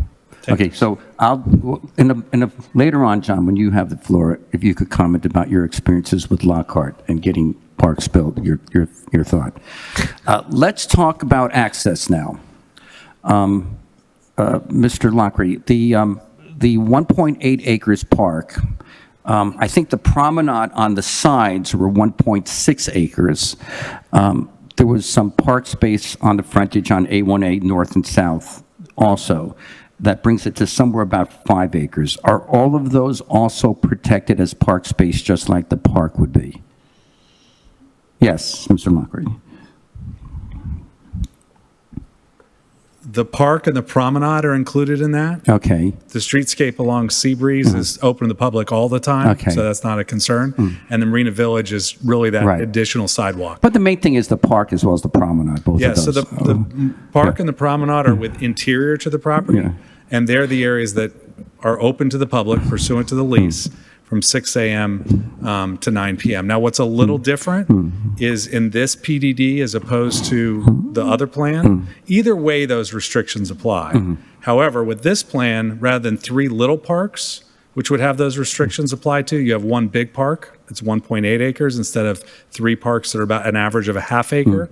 And the promenade, which in the 2017 plan, which would be protected, is a narrower promenade. It's only 10 and 15 feet on the sides. In this case, it would be wider. Right, So it's a bigger area with the PDD, but under the lease, whatever it is protected. Like I said, there's a lot of things that I really like about this. I like the 1.8 acres. It's 25 feet on both sides of the promenade. All three. Right, left, and on the western edge. You have parking in the middle, and then you have another sidewalk interior to that. That's right. Okay, here's the thing that concerns me, and this is something that I think is important. You have a parking garage with about 1,500 spaces. There's a surface lot on the southwest corner where the marina is.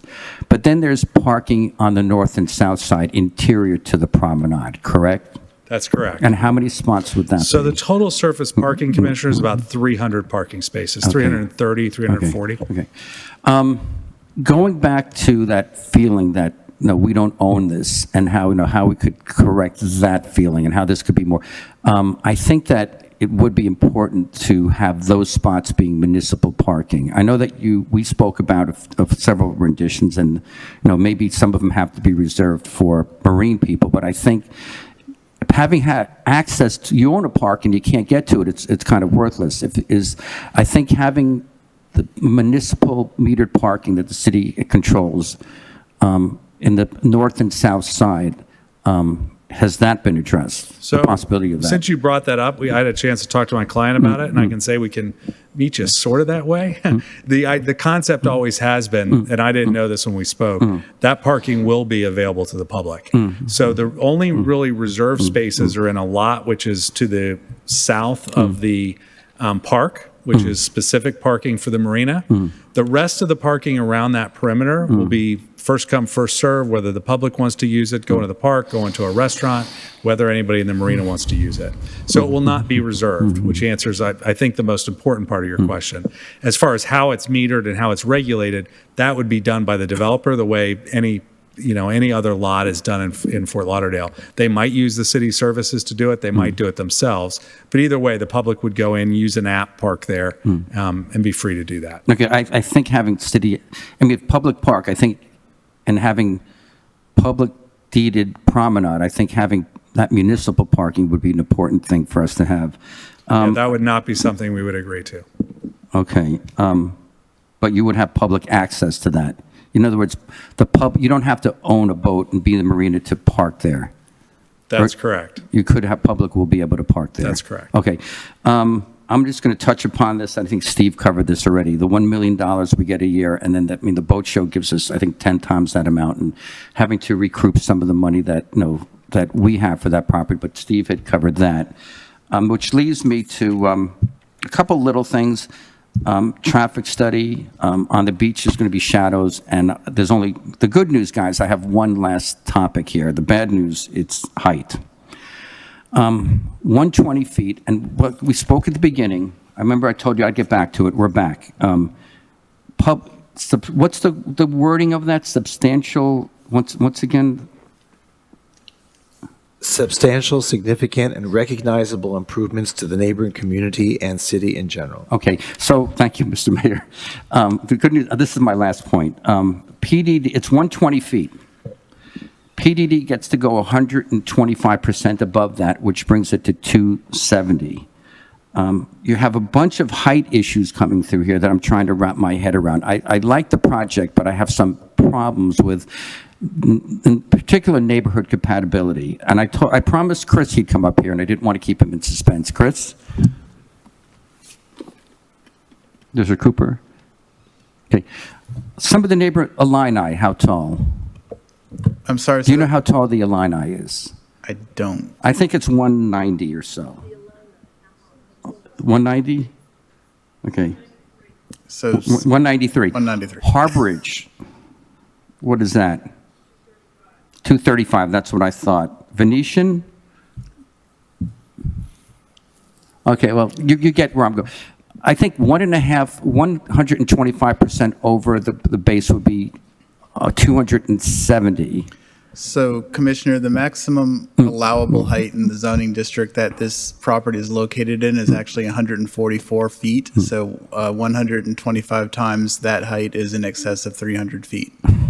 Oh, well, but that's not compatible with some of the surrounding heights of. So that does concern me. That's what. Okay, go ahead.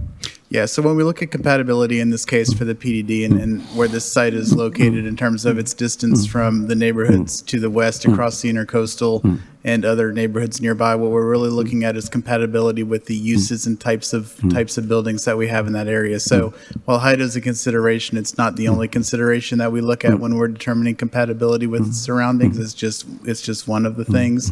So between staff's review, the Planning and Zoning Board's review, and what you're here to decide tonight is if, based on that analysis of what you're presented, if the project is compatible with its surroundings. Okay, well, thank you very much. Mr. Spence, one last thing.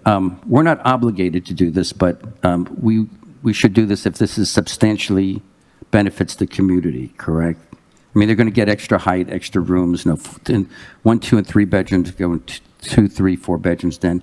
This is something, it's like something that should be mutually beneficial. So I do like the project. I do like the size, some of the curves. I do like the park, but I've outlaid some of my reservations here, and I just want to get that on the record. Pam, you're the mayor for the moment, so if you want to, Dean is not here. I was going to go back to John to see if he was ready to speak at this time. Okay, John, go ahead. And Sure. my question to you, John, is what we've learned from Lockhart, having our land being, some of the safeguards that we have to use our parks. Go ahead. So I think this one's a little different. We've talked a lot about people's experiences with this project through the years. And I think, at least in terms of those of us up on the dais, I get to claim that prize because I've been dealing with this since 2009 with Peter Head and Blackstone through various iterations of this project. It has been a long time coming. I have sat here till 3, 4 o'clock in the morning more times than I can count. I'm hoping we're not going to get there tonight. I think that the current version of this project is an improvement over the last one. The project with the pedestals, I think, was not a good site plan. I think the one we have right now is an improvement. I will say, and this is where Mary Fertig and I certainly agree. I like that 2008 plan that we had with Peter Henn and Blackstone. But that one is certainly in our rearview mirror. There's no doubt about that. I was also participating in helping to negotiate the terms of the current deal when Jimmy and Kenny took over, and I think we were able to get what I think was probably the best financial arrangement that we could have gotten out of them at the time. They certainly made a number of concessions. There were some things that I was able to do some arm twisting with to get them to give us some ongoing revenue streams from future sales, which they were able to accommodate for us, and I was appreciative of that. And I think while no deal is perfect, I think this is about as good a deal as we are going to get. I think the site is a substantial improvement over where we were. I'm very happy to see that the boat show is on board and fully supportive of it. I think that's been one of the critical things that's held this up for so long, is getting all the parties to agree.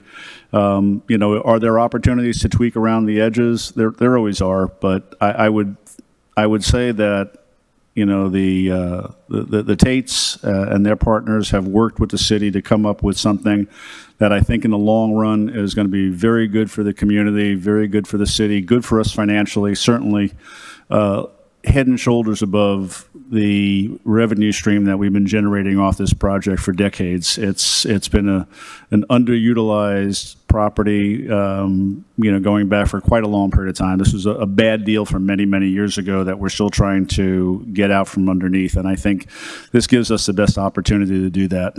I'm supportive of it, and I think we're at a point now in time where I think it's time just to move forward, get this done, move on with it. Vice Mayor? Yes, there was a couple questions asked tonight about shade studies, traffic studies, and one individual asked about the impact of the fishing fleet. Right. Okay. If we can just get some answers pertaining to those, if there is a shade study available, a recent traffic study available. Yes, Commissioner. Again, Robert Lockyer on behalf of the applicant. Start with traffic. The way the traffic study works is the approved project is compared to the proposed project. And in this case, it's a reduction of about 50% of the generated traffic. Now, your city staff did say to us, Mr. Locker, you have a bunch of conditions that you have to make under this old traffic study to deal with it. If you want to get relief from any of those conditions, then you're going to have to do a new traffic study to make sure that you don't have to do those conditions.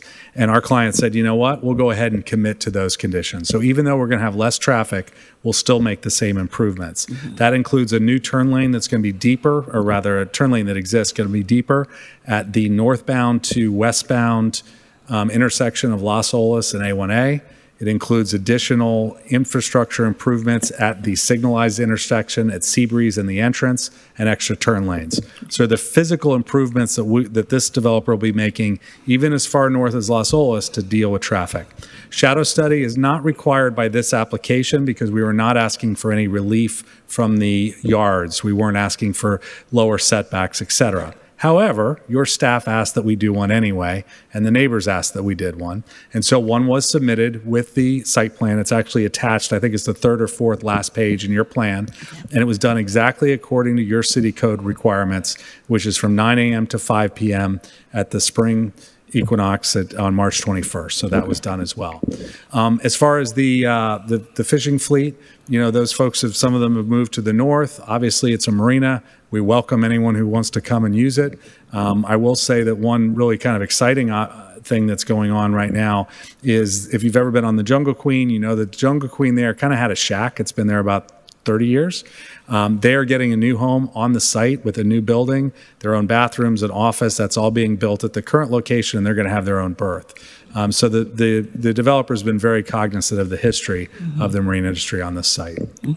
All right, thank you for those answers. No other questions. Anything further? Okay. I just want to say a few things. You know, I think that, you know, this site has definitely been the most controversial piece of real estate I think we have in the history of the city, and for good reason. It's right in the middle of an area that so many people come to enjoy. Our residents, those who live in the suburbs, and visitors who come to our city. You know, Fort Lauderdale Beach, when I go to places around the country, people, their eyes light up when I say Fort Lauderdale. When I say I'm the mayor of Fort Lauderdale, they want to know, you know, when's the next time they can come, because they know that it's a great place to come and visit. And the thing is that, you know, we do listen to the people. And when people come here tonight and say, oh, this is a waste of time and we don't listen, I want to echo the comments of what Commissioner Glassman has said, which we've been listening for years on what the people want. In 2017, when we were presented with that site plan, you know, I thought it was probably one of the least desirable site plans I could have seen for this site. We were late into the night. I spoke against it because I thought it overdeveloped the site. I thought it squeezed out the boat show, and I thought that it would be offensive to anyone visiting or trying to use the beach because it blocked views. It would have created a traffic nightmare, and I don't think the return on investment would have been sufficient for the city, considering the value of that property. We talk about the 2008 site plan, and we talk about the height of these buildings. Let's not forget that the 2008 site plan had a very tall building there. And I believe it was in excess of the height that we're talking about tonight. Was it not? Yes, I also believe that there were condominiums included in that. There was a hotel condominium, yeah. And the height of the building was in excess of what we're talking about here. So just to bring us back, the community approved a building that was even taller than what we're seeing here. What was desirable about that 2008 plan, from what I understand, since I wasn't on the commission at the time, was that by putting all of it in one building, it opened up the space on the site for more public use. This particular site plan is indeed an improvement from the 2017 plan. And there was absolutely no open space of any consequence. And I believe you saw the diagram. I brought pictures myself to remind myself of how difficult it would have been for the city to accept the development that the commission back then approved. So for whatever reason, we were able to come back to the table, the city as well as the developers, and much better options were offered. I believe we already went through the details, the 650 rental units versus the 350 condominium units. The amount of commercial space decreased by almost 50%, and additional public access. What's more important, of course, and often important, is the boat show. And the boat show now has come to the table and has said how great an improvement it is for them, and how they can now put forth a commercially viable enterprise, whereas before it was very much at risk. So we have options. We have the ability to go and stay with the 2017 plan, which I think is totally inappropriate for our community. And we have the opportunity to shrink the entire site significantly to accommodate the needs of the community as well as the commercial enterprise. I think that when we talk about public access and public use, let's keep in mind that when the city decided to lease this property way back when, what was it, 1947, did you say, Mr. Lockery? I think at that time, the city fathers and mothers decided it was time to hand it over to the private enterprise to see what they could do with the site. And if you look at the terms of that lease, it's riddled with language that says it's meant for economic development. They didn't say parkland. They said economic development. And what we have here today is an opportunity to provide both open space as well as economic development. Now, I know there was an op-ed piece that was written today by Mr. Hilmer, and I think many of his points are well taken.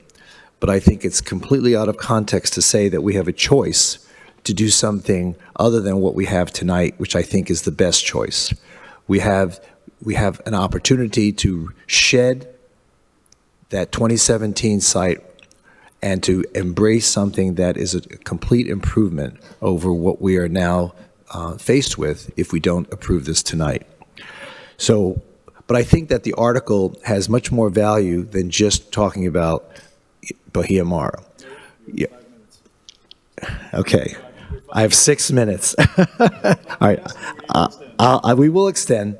Let me just... just when I was getting my steam up. I think that... Thank you. I think that we need to look at what smart growth opportunities we have throughout the city, whether it be on the beach, whether it be on the mainland, whether it be in the farthest reaches of our city in the southeast, southwest, northwest. We have opportunities throughout the city to do things the right way. And we need to do things in a way that's going to be sustainable and that's going to not impact our neighboring communities as we're trying to embrace the growth that is coming our way. So that's what this commission continues to deal with, and I think this commission continues to make some very great decisions and has from time to time as each project is presented before it. We do try to take advantage of opportunities, and we do try to protect people and not interfere with the quality of life that they've come to accept here in our city. I'm just going to take a break from this for a moment and ask that there be a motion to extend this meeting another hour. Do I hear a motion to extend it to 1 o'clock? So moved. Do I hear a second? You can make it whatever you want, but it's still. I second the motion. Does that it's been include seconded. going back to the afternoon meeting and finishing that as well? Everything. Everything, okay. I second the motion. Okay. Please call the roll. Vice Mayor Beasley Pittman, Yes. Commissioner Sturman, Yes. Commissioner Herbst, Commissioner Glassman. Yes. Mayor Trentalis. Yes, thank you. So there are some things, the traffic volume is definitely going to be increased, but keep in mind that we're going from 650 occupants to 350 occupants. We're going from 150,000 square feet of commercial space to 88,000, all of which reduce the already approved project that this particular peninsula is allowed to build. So it's moving in the right direction. And while it's not a perfect site plan for everybody's expectations and needs, we definitely have brought it to a point where I think we can allow it to be built and allow it to be part of what we consider our barrier island and our beautiful beach experience. I think that what we should talk about are things that how we can continue to maintain the integrity of the beach and make sure that it's sustainable. Keep in mind that this developer has to raise the site several feet in order to even begin thinking about building. If the city retained this property on its own and let the lease go out for another 40 years and then take it back, keep in mind that the city would have to incur tens of millions of dollars to raise this site, because otherwise by 2050 it would be underwater. And this particular development is already going to take that into consideration and is going to be responsible for it. And speaking of money, Commissioner Herbst talked about the study that he participated in when we first were talking about this, and I just happen to have that study here. And the developer proposed a plan which, it was definitely front-loaded, and $22 million the first year is definitely a number that was presented. But we all know that once sales have completed after the first year, it would drop down significantly. What the developer proposed was approximately $5 million blended through the 99 years that their lease would allow them to be there. We came back with a proposal for that jumped from $5 million to $8 million. $8 million blended over the course of the 99 years. That's a significant jump, not just between the two proposals, but also a significant increase over what we're getting now, which I believe is $1.4 million in rental payments and concession sharing of income that we're now receiving. We talk about public purpose. Let me tell you something. We can do a lot with $8 million every year for the next 99 years. And the things that we can do to promote public safety, public amenities, and all the things that we need to do as a community in terms of trying to keep our people safe and in terms of trying to promote tourism and in trying to keep the type of quality of life that we've come to expect from our community. So they agreed to it. They agreed to the increase, which basically was additional shares of sales and other rental increases that we asked for, and we ultimately succeeded in securing. So when it comes to trying to make the best deal possible, I applaud our city staff. I applaud everyone involved in this undertaking for the types of things that we've been able to secure. So, going forward, I think that this community has definitely come together. We've heard from the Central Beach community. We've heard from neighborhoods throughout the city. And not everybody is in agreement, but we feel that the majority of the people in this community are definitely in favor of this. Before I conclude, I just want to ask one question about a bike lane in front of the site on A1A. What is your client's response with regard to making space for an additional several feet on the west side of A1A to accommodate a safe bike lane? Well, we have accommodated the requirements of the county land use plan and FDOT, which will mean you all will have to dedicate some additional right-of-way because we don't own the property, but we'll work with you to make sure that gets done. Ultimately, though, the design of that is up to FDOT. It's their road. They took it out some years ago. We'll continue to, have to abide by whatever they decide. Okay. All right. Very good. All right. With that said, would someone like to introduce the resolution? Mayor, I have a question of City Attorney Spence. I just want to make sure, Exhibit 7, page 49 of 50, those conditions of approval, are all those included in this, or are there substitute conditions? Or I also wanted to make sure that we were going to be adding the declaration issue of protecting the space for park.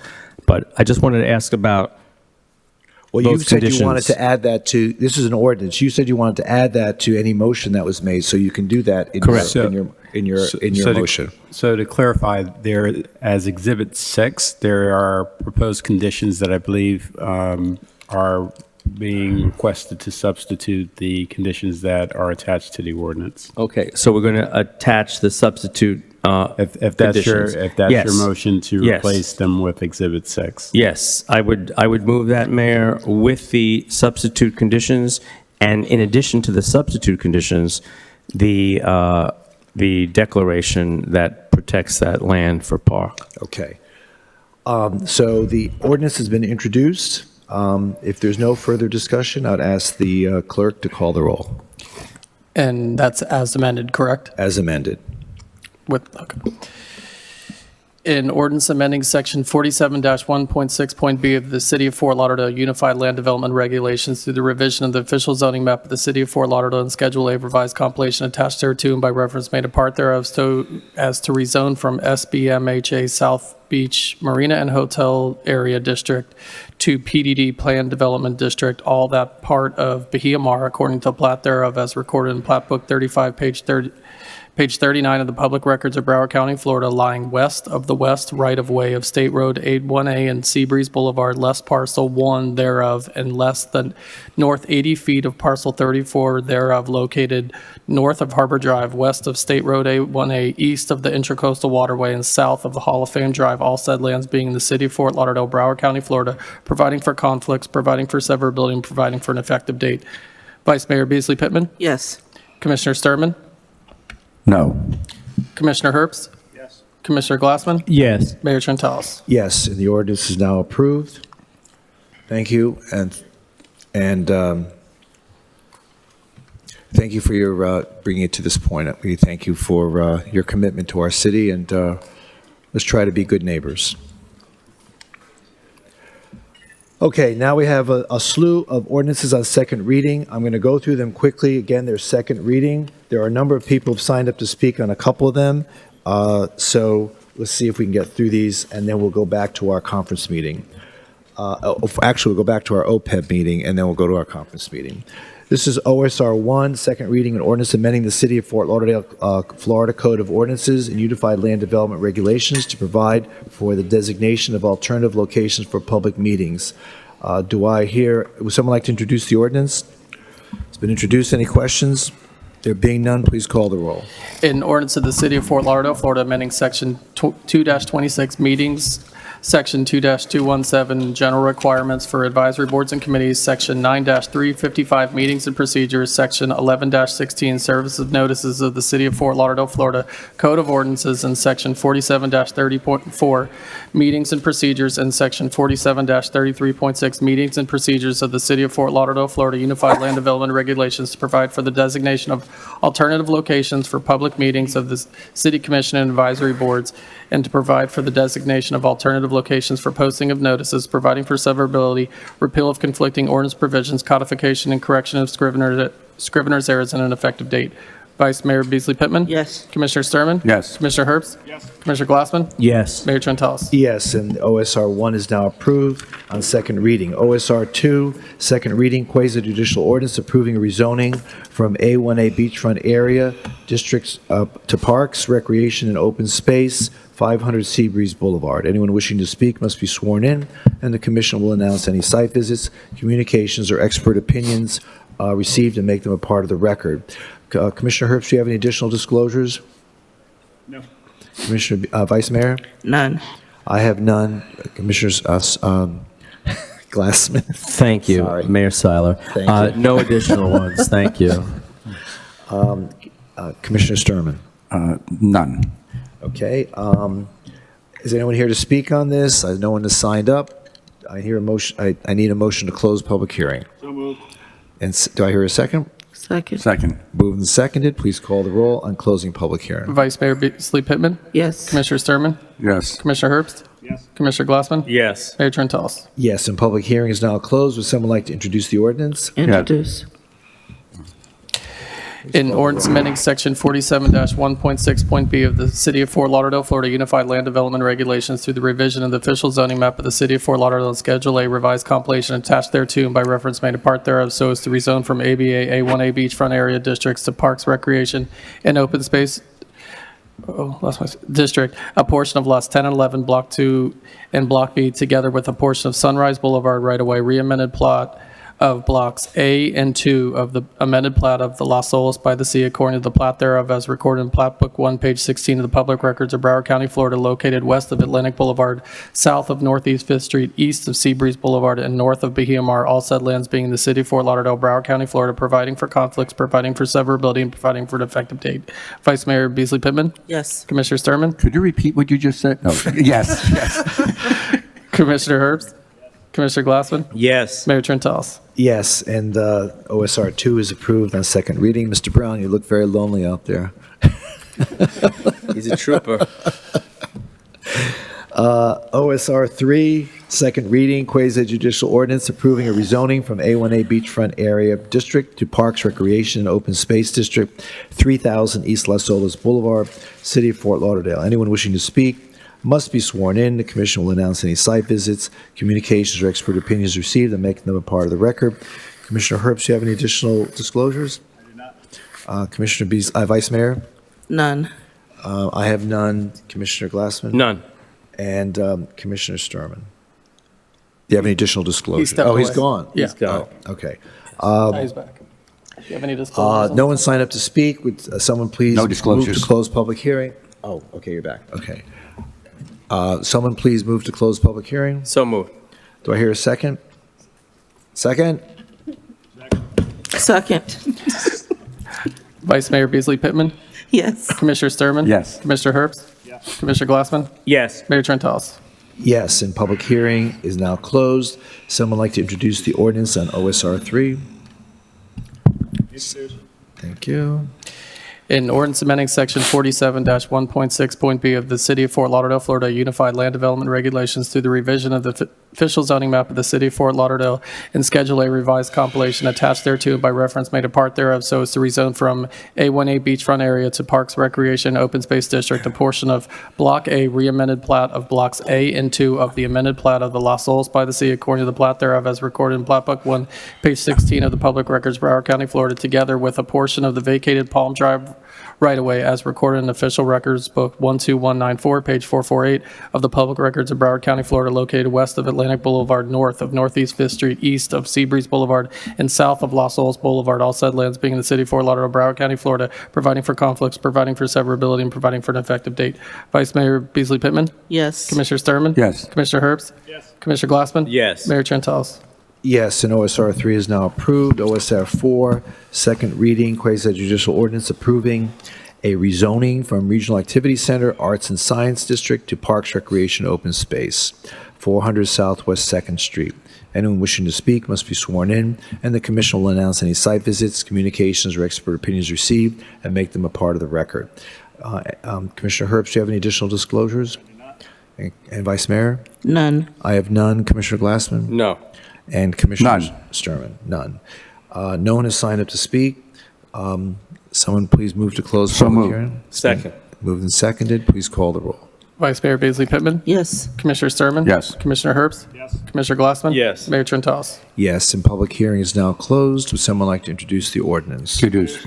It's been introduced. Please call the roll. An ordinance amending Section 47-1.6.b of the City of Fort Lauderdale, Florida Unified Land Development Regulations through the revision of the official zoning map of the City of Fort Lauderdale and Schedule A revised compilation attached thereto and by reference made a part thereof so as to rezone as RACAS Downtown Regional Activity Center Arts and Sciences District to Parks, Recreation, and Open Space District, all of Parcel B, the Discovery Center plat according to the plat thereof as recorded in Plat Book 145, page 34 of the Public Records of Broward County, Florida, located west of Southwest 4th Avenue, north of the New River, east of Southwest 5th Avenue, and south of Southwest 2nd Street, all said lands being in the City of Fort Lauderdale, Broward County, Florida, providing for conflicts, providing for severability, and providing for an effective date. Vice Mayor Beasley Pittman? Yes. Commissioner Sturman? Yes. Commissioner Herbst? Yes. Commissioner Glassman? Yes. Mayor Trentalis? Yes, and the ordinance is now approved on second reading. OSR 5, second reading, quasi-judicial ordinance approving a rezoning from residential single-family and duplex medium-density district to Parks, Recreation, and Open Space District. 1311 Citrus Isle, City of Fort Lauderdale. Anyone wishing to speak must be sworn in, and the commission will announce any site visits, communications, or expert opinions received and make them a part of the record. Commissioner Herbst, do you have any additional disclosures? Vice Mayor? None. I have none. Commissioner Glassman? No. And None. Commissioner Sturman? None. Is Ted and Sarah here? Oh, I think we wore him out. He signed up to speak. No one else has signed up to speak, Stuck in the tunnel. right? Is it He's 5 stuck in a.m.? the tunnel. Yeah. Move to close public hearing. Yes, move to close public hearings. Do I hear a second? Second. Moved and seconded. Vice Mayor Beasley Pittman? Yes. Commissioner Sturman? Yes. Commissioner Herbst? Yes. Commissioner Glassman? Yes. Mayor Trentalis? Yes, and public hearing is now closed. Someone like to please introduce OSR 5. Introduced. It's been introduced. Please call the roll. An ordinance amending Section 47-1.6.b of the City of Fort Lauderdale Unified Land Development Regulations through the revision of the official zoning map of the City of Fort Lauderdale and Schedule A revised compilation attached thereto and by reference made a part thereof so as to rezone from RD15 Residential Single Family Duplex Medium Density District to Parks, Recreation, Open Space District, all of Lot 1 revised plat of Mrs. E.F. Marshall subdivision of government lots 1, 2, 3, and 4, also east 1/2 of northeast 1/4 and northwest 1/2 of northwest 1/4 section 16 Township 50 South, Range 42 East, according to the plat thereof as recorded in Plat Book 1, page 2 of the Public Records of Broward County, Florida, excepting therefrom the east 1,487 feet and the north 187 feet located west of Southwest 9th Avenue, north of Southwest 12th Street, east of South Fork New River, and south of Southwest 12th Street, all said lands being in the City of Fort Lauderdale, Broward County, Florida, providing for conflicts, providing for severability, and providing for an effective date. Vice Mayor Beasley Pittman? Yes. Commissioner Sturman? Yes. Commissioner Herbst? Yes. Commissioner Glassman? Yes. Mayor Trentalis? Yes, and OSR 5 is now approved. OSR 6, second reading, quasi-judicial ordinance approving a rezoning of a one-family detached dwelling county district to Parks, Recreation, Open Space District, 3352 Northwest 63rd Street. Anyone wishing to speak must be sworn in. The commission will announce any site visits, communications, or expert opinions received and make them a part of the record. Commissioner Herbst, do you have any additional disclosures? Vice Mayor? No. I have none. Commissioner Glassman? None. And Commissioner Sturman. There are none. No one has signed up to speak. Someone please move to close public hearing. So moved. Do I hear a second? Second. Please call the roll. Vice Mayor Beasley Pittman? Yes. Commissioner Sturman? Yes. Commissioner Herbst? Yes. Commissioner Glassman? Yes. Mayor Trentalis? Yes, and public hearing is now closed. Would someone like to introduce the ordinance? Introduced. In ordinance amending Section 47-1.6.b of the City of Fort Lauderdale Unified Land Development Regulations through the revision of the official zoning map of the City of Fort Lauderdale and Schedule A revised compilation attached thereto and by reference made a part thereof so as to rezone from RS5 one family attached dwelling county district to Parks, Recreation, Open Space District, a parcel of land being a portion of canal right-of-way as shown on the plat of Palmer Village, second section, addition 3. Yes, addition according to the plat thereof as recorded in Plat Book 78, page 31 of the Public Records of Broward County, Florida, located west of Northwest 31st Avenue, north of Northwest 62nd Street, east of Northwest 34th Avenue, and south of Northwest 63rd Street, all said lands being in the City of Fort Lauderdale, Broward County, Florida, providing for conflicts, providing for severability, and providing for an effective date. Vice Mayor Beasley Pittman? Yes. Commissioner Sturman? Yes. Commissioner Herbst? Yes. Commissioner Glassman? Yes. Mayor Trentalis? Yes, and OSR 6 is now approved on second reading. OSR 7, quasi-judicial ordinance approving a rezoning from irregular residential county district, residential single-family low medium density district, and community business district to parks, recreation, and open space district. This is 1230 Southwest 34th Avenue, Fort Lauderdale. Anyone wishing to speak must be sworn in, and the commission will announce any site visits, communications, or expert opinions received and make them a part of the record. Does, Commissioner Herbst, do you have any additional disclosures? I do not. Vice Mayor? None. I have none. Commissioner Glassman? None. And Commissioner Sturman? None. No one has signed up to speak. Someone please close public hearing. So Sorry. moved. Second. Moved and second. Please call the roll. Vice Mayor Beasley Pittman, Yes. Commissioner Sturman. Yes. Commissioner Herbst. Yes. Commissioner Glassman. Yes. Mayor Trentalis. Yes, and public hearing is now closed. Someone please introduce the ordinance on OSR 7. Introduced.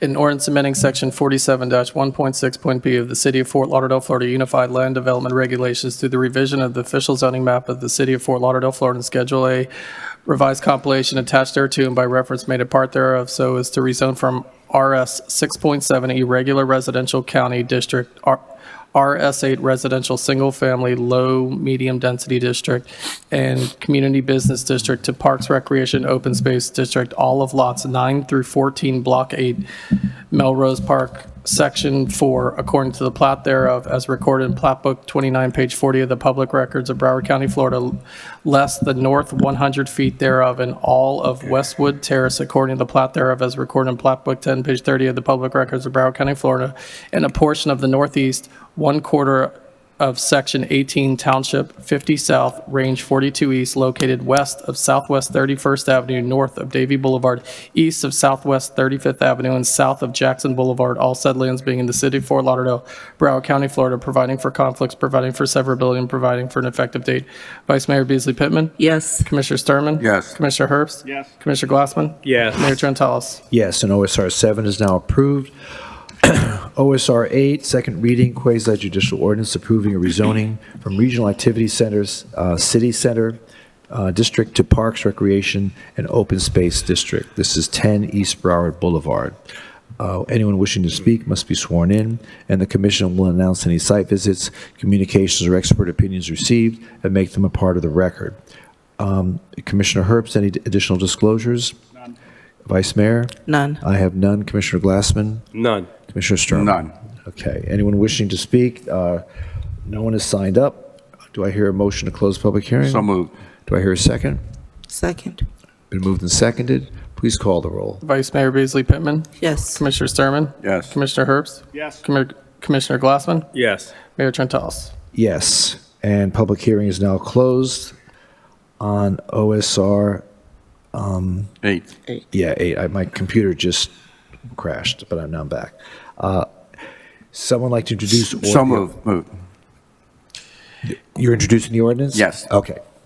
An ordinance amending section 47-1.6.b of the City of Fort Lauderdale Unified Land Development Regulations through the revision of the official zoning map of the City of Fort Lauderdale and Schedule A revised compilation attached thereto and by reference made a part thereof, so as to rezone from RACC-CC Regional Activity Center City Center District to Parks, Recreation, Open Space District, a portion of Block D Stranahan subdivision of lots 13 to 18, Block 14, according to the plat thereof, as recorded in Plat Book 3, page 10 of the Public Records of Dade County, Florida, located west of Southeast 1st Avenue, north of Southeast 1st Street, east of South Andrews Avenue, and south of East Broward Boulevard, all said lands being the City of Fort Lauderdale, Broward County, Florida, providing for conflicts, providing for severability, and providing for an effective date. Vice Mayor Beasley Pittman? Yes. Commissioner Sturman? Yes. Commissioner Herbst? Yes. Commissioner Glassman? Yes. Mayor Trentalis. Yes.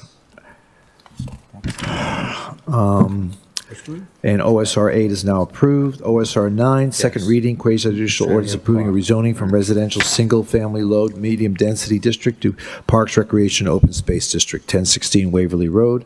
Anyone wishing to speak must be sworn in, and the commission will announce any site visits, communications, or expert opinions received and make them a part of the record. Any additional disclosures, Commissioner Herbst? None. Vice Mayor? None. I have none. Commissioner Glassman? None. Commissioner None. Sturman? None. Mr. Ansara signed up to speak. He's not here. He indicated he supported the measure anyway. Anyone else wish to speak?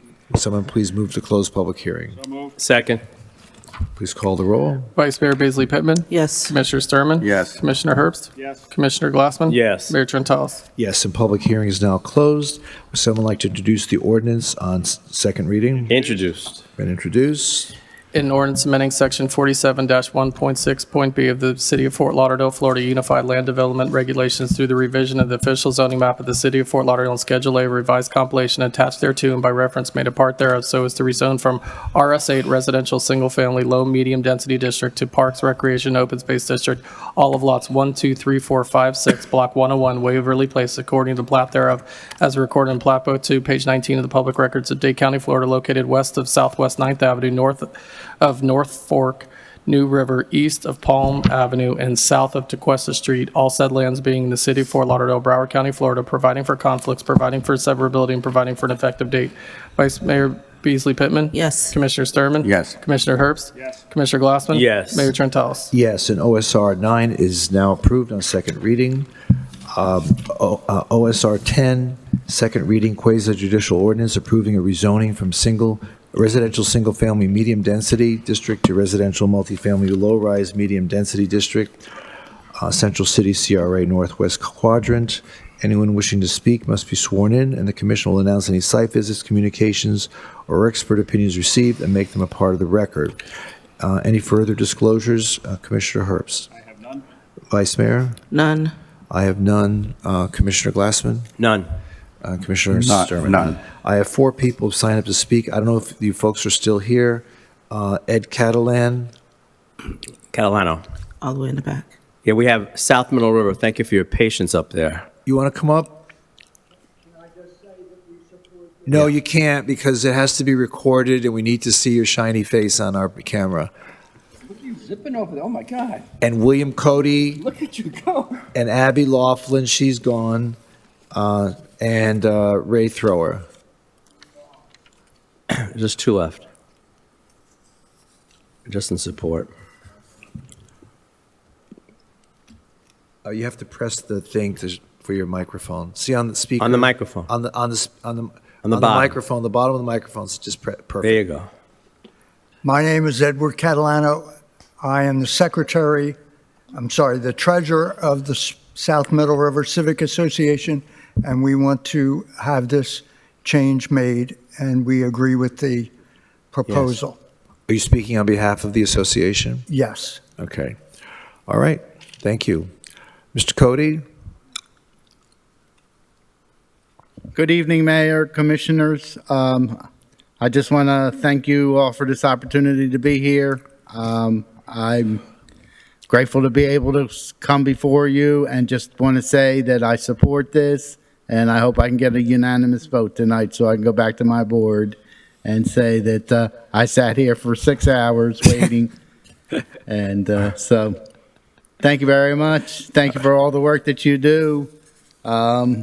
And good luck with Belmarn. Okay, thank you. Anyone else wish to speak on this item? Someone please move to close public hearing. Second. Been moved and seconded. Please call the roll. Vice Mayor Beasley Pittman? Yes. Commissioner Sturman? Yes. Commissioner Herbst? Yes. Commissioner Glassman? Yes. Mayor Trentalis? Yes, and public hearing is now closed on OSR 10. Would someone like to introduce the ordinance? Introduced. It's been introduced. Please In call the roll. An ordinance amending section 47-1.6.b of the City of Fort Lauderdale Unified Land Development Regulations through the revision of the official zoning map of the City of Fort Lauderdale and Schedule A revised compilation attached thereto and by reference made a part thereof so as to rezone from RDS 15 Residential Single Family Medium Density District to RM 15 Residential Multifamily Low Rise Medium Density District, all of lots 1 through 24, Block 25, together with all of lots 1 through 24, Block 26, together with all of lots 1 through 24, Block 27, together with all lots 1 through 24, Block 69, together with all lots 1 through 24, Block 70, together with all of lots 1 through 24, Block 71, together with all of lots 1 through 11, and lots 14 through 24, and lot 12, less road right-of-way, and lot 13, less the south 15 feet thereof, Block 74, together with all of lots 1 through 24, Block 73, together with all of lots 1 through 11 and lots 14 through 23 and lot 12 less the south 15 feet thereof and lot 13 less the south 15 feet and the less that portion described in official records book 4162, page 533 of the public records of Broward County, Florida, and lot 24 less that portion of the northwest corner lying within the external area formed by a 25-foot radius arc which is tangent to the west line and tangent to the north line of said lot 24, block 25, Progresso, according to the plat thereof as recorded in Plat Book 2, page 18 of the public records of Dade County, Florida, located west of Northwest 7th Avenue, north of Northwest 13th Street, east of Northwest 9th Avenue, and south of Northwest 16th Street, all said lands being the city of Fort Lauderdale, Broward County, Florida, providing for conflicts, providing for severability, and providing for an effective date. Vice Mayor Beasley Pittman? Yes. Commissioner Sturman? You just earned your salary. Yes. Commissioner Herbst? Yes. Commissioner Glassman? Yes. Mayor Trentalis? Yes, and OSR 10 is now approved on second reading. You go back to South Middle River and say it was approved unanimously. Is there any further business of the City Commission? Mr. Spence, do you have any? Mayor, we have the walk-on. Oh, correct. Okay, I don't have the walk-on in front of me. I did read it, though.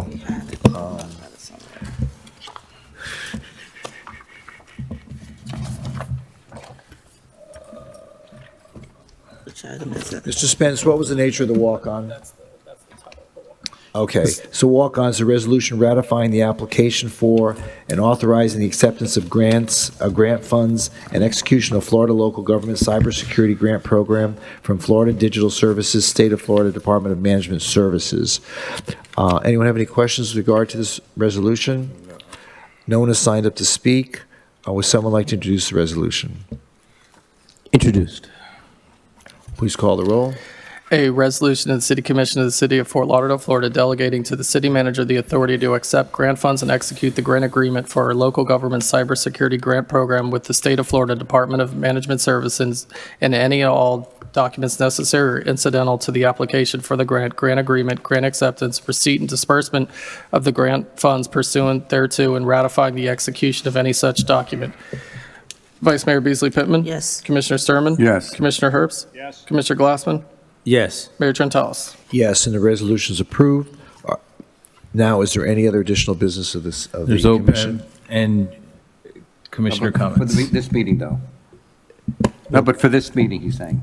Yeah, so we're good, right? Okay. Meeting is now adjourned. We'll now go into the OPEB meeting. The other Post-Employment Benefits Board meeting. Please call the roll, Mr. Clerk. Commissioner Herbst? Here. Commissioner Glassman? Here. Vice Chair Beasley Pittman? Here. Commissioner Sturman? Chair Trentalis? Here. BR1, other post-employment benefits trust quarterly investment report for period ending March 31st, 2023. Does anyone have any questions with regard to this? Okay, there's no action to be taken. M1, motion approving minutes for March 8th, 2023, other post-employment benefits trust board meeting. Anyone have any questions with regard to this item? No one has signed up to speak. Someone like to make the motion? You moved. And is there a second? Second. Moved and seconded. Please call the roll. Vice Chair Beasley Pittman? Yes. Commissioner Sturman? Yes. Commissioner Herbst? Yes. Commissioner Glassman? Yes. Chair Trentalis? Yes, and M1 is now approved. Is there any further business of the other post-employment benefits board? There being none, this meeting is concluded. Now we will resume our conference meeting, and we were at commission reports. Commissioner Herbst. So the one item I wanted. You have to put your mic on. So one item I wanted to bring up with my colleagues is the thought of taking a look at the terms for our boards. Specifically, I have in mind planning and zoning. So right now, the way they're set up is tied to the commission terms that we used to have. So after the length of the terms were changed, a lot of the boards no longer coincide. So we've got 2 3-year terms. I would suggest that at the very least we consider changing the ordinance and making that 2 4-year terms, or perhaps 3 4-year terms. But particularly with P&Z, which is something that requires a fairly high degree of technical expertise, I think it would be advantageous for us to be able to have people serve a little bit longer than just the 2-3-year terms. There may be other ones that we want to consider doing this with as well, but at the very least, I think P&Z would be one that we'd want to look at that and think about whether it might serve the city better to extend that. So my understanding is that it would be a commission decision, not a charter decision. And if the appointment is made and it's done simultaneously with the term of that appointing commissioner, if that commissioner does not stay the full 12 years, then the successor commissioner could always terminate that appointment. Which I correct? believe, we can do right now, yeah. Right. So that doesn't mean that the next commissioner is stuck with that person. Correct. And many people may not want to stay for a full 12 years, but like I said, at the very least, I think having the ability to keep somebody for at least 8 years, I think would serve us well. Because again, being that it's quasi-judicial, the subject matter that they're dealing with is technically complex. It's a lot different than, say, being on some of our other boards, which are somewhat more generic in nature and don't require that degree of expertise. So once somebody's accumulated that, I'd like to be able to keep them on there longer. The only thing is, do you think that a person becomes entitled or stale if they stay on 3 terms? Well, maybe we make it 2. It doesn't have to be 3. Why don't we just make it 2 terms? Let's do 2. Yeah. But I think more than 2 3-year terms. It could be 2 4-year terms. Yeah. I think would be sufficient. 2 4-year terms. Yeah, 2 4 is good. All right, so we can bring that up at a later 3 meeting. 3 years is still longer than, that's 9 years. 3 3 is longer than 2 But it 4. doesn't coincide. It used to be 3 because we were 3. Now we're 4. So Yeah, but it's still, as long as you can appoint them in November. Well, but then we're not consistent with, I was trying to make it somewhat consistent with the commission terms at least Right, then. So. right. And there may be other ones that we want to look at and consider at the same time we're doing that. Again, like I said, the one that came to my mind specifically was P&Z, but, certainly we could look at some of our other boards and see if it might make sense for them as well. Okay, so we'll take that up at a further meeting. Does that conclude your remarks? Yes, sir. Okay. Vice Mayor? Thank you, Mayor. I have a couple You of have 60 requests. seconds. No, I'm just kidding. We don't been here. Do you We're know, gonna- this is the longest meeting since I've been mayor, and why is it always about Bahia Mall? Oh, yeah. Vice Mayor, take your time, but hurry up. And their day started at 9 o'clock too, Dean, remember Yeah, that? I know, we're into 15 hours already. 16 then, 16. Yeah, go ahead. I'm sorry. Workshop requests Yeah. regarding AHAC, Affordable Housing Committee, having an opportunity to have a discussion with the Healthy Housing Foundation with the possibility of partnering with them pertaining to projects they have suggested to help address our homelessness situation in our county, or in our city, I should say. So what does that mean in terms of partnering? Because we had a controversial project in Fort Lauderdale that the commission turned down, which was... With this organization? Yeah. Healthy Housing is a subsidiary of the AIDS Healthcare Foundation. Yes. And they proposed a 15-story building on property they used to own about 2 blocks west of US 1, just south of the tunnel. And I think they're an angel investor in our city, and I would love to see them work with us to provide affordable housing, or formerly homeless housing in our city. So whatever you can do to partner with them and bring a proposal forward, I think would be a great opportunity for the city. Okay. They are asking that we would have a workshop so they'll be able to present what they have. So if we could make that happen, a scheduled workshop. Can we just do it as an item on a conference agenda? How much time Well, would we need? I am on the housing committee, and we specifically wanted to do A it workshop? as a workshop. Okay, so if we could work it in as a workshop, that is the request. Also, there is a possibility to work with the DEA National Take Back Program. That's an event for our residents to be able to properly dispose of their expired or unused medication. They're having another event in October, and it will be a partnership or an opportunity to be working with Broward Health and the Greater Fort Lauderdale Alliance. So I would like for us to look at that possibility. That would be a great opportunity to make sure that expired medication or unused medication is not getting into the hands of those who do not need it. Okay? Okay. All right. A couple more things. Take your time. Yes. Let me get a drink here.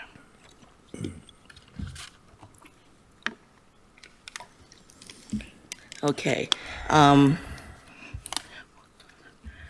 This is in regards to our urgency, the need of addressing the Melrose Manors neighborhood regarding the project for the storm water drainage.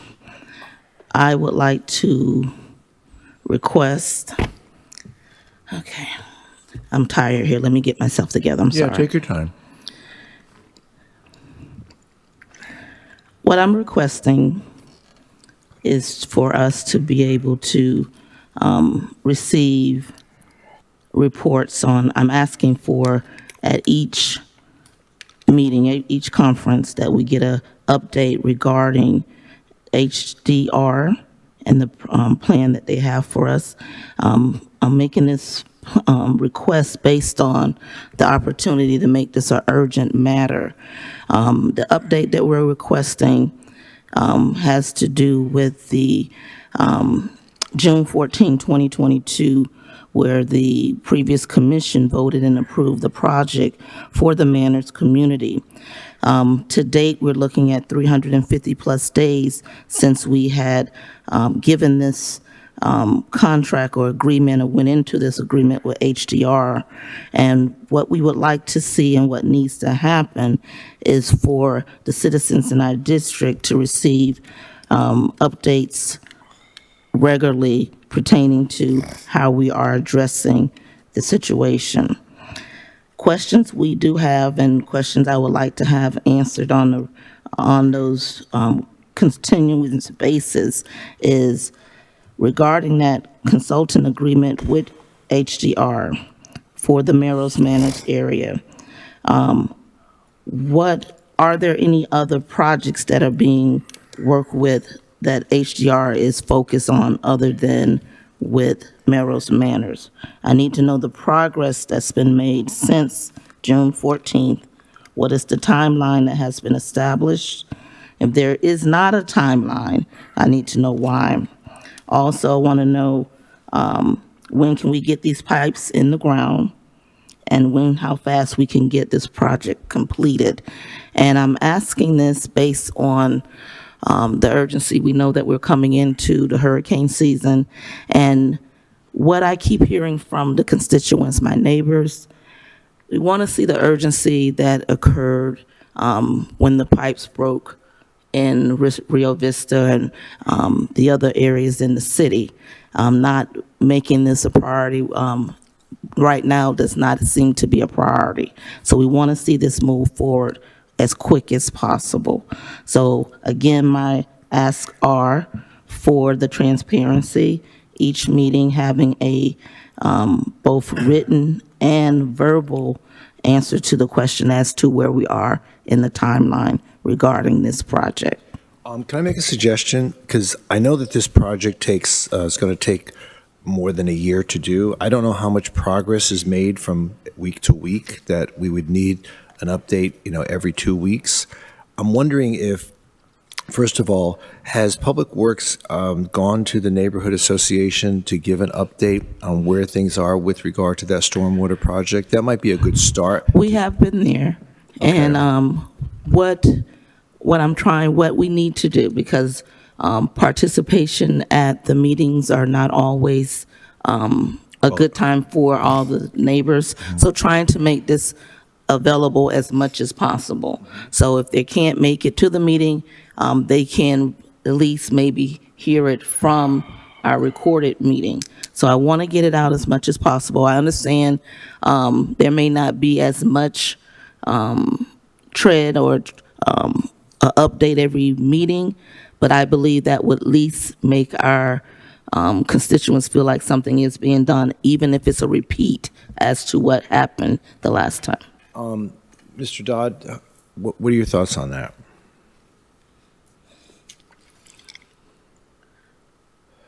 That's the trick, Mike. If you can hear me, we do have a meeting with the neighborhood scheduled for June 26th. We coordinated with Mr. Covington, the HOA president. Oh, thank you.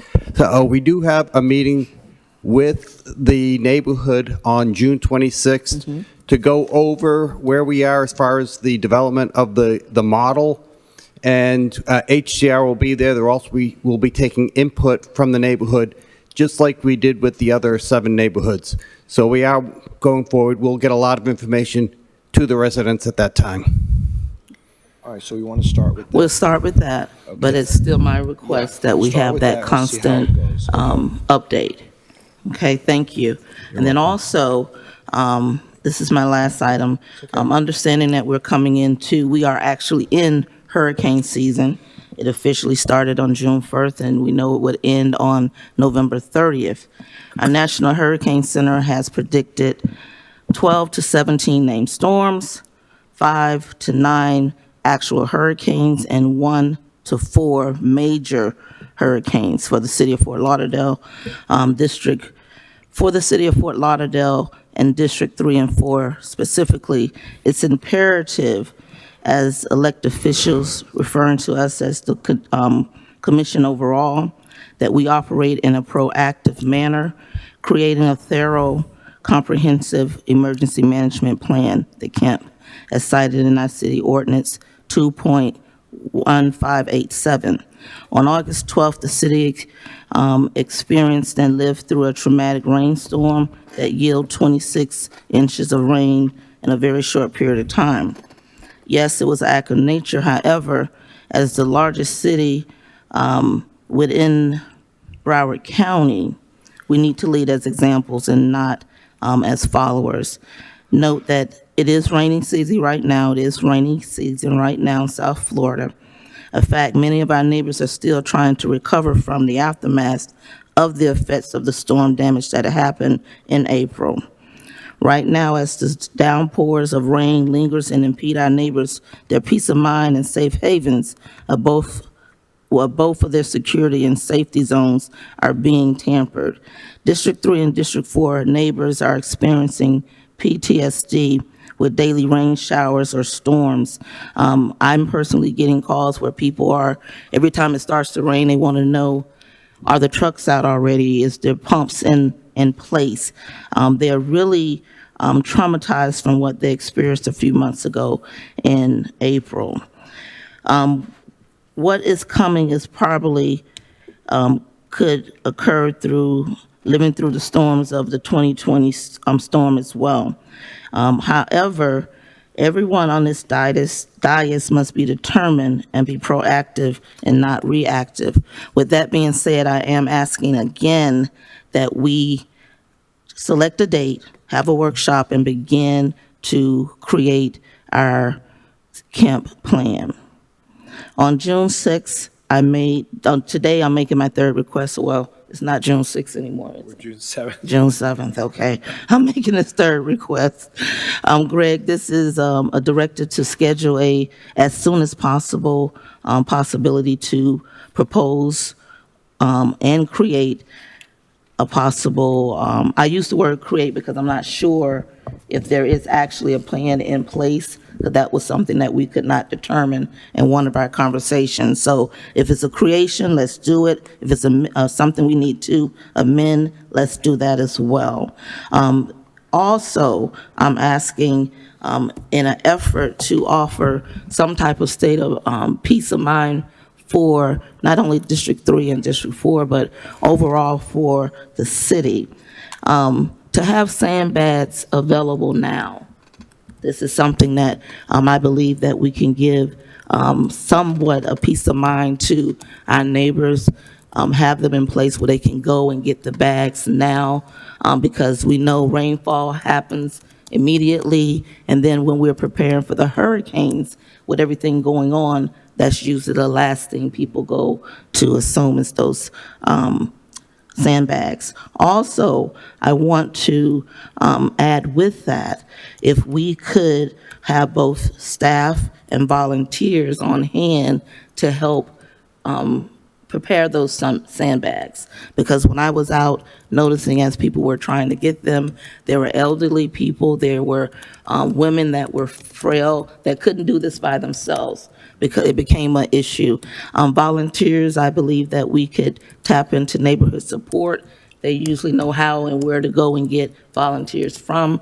But I think with that request for the sandbags, that we also make available help with assistance with receiving those bags. Ms. Vice Mayor, can I get the floor for one quick question? Yes. Mr. City Attorney, Mr. Spence, the Vice Mayor and I have worked already to some degree. We have a disaster plan that we've been working with in our neighborhood.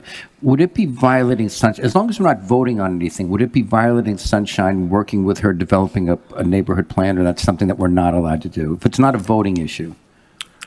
You wouldn't be allowed to do that because the plan itself would have to be adopted by the city commission. I had a feeling, I tried, Pam. But Vice Mayor, I wanted to provide a date based on your first request. Okay.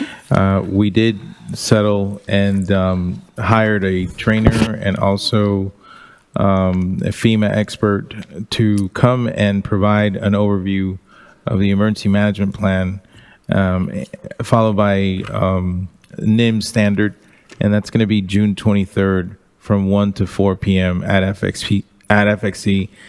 Staff has coordinated with each district office and the mayor's office to ensure that everyone is available. So June 23rd from 1 to 4 at FXC, we are going to have an emergency management overview with the elected officials and go over the plan itself. And Chief Golan is available to answer any questions about that proposed class.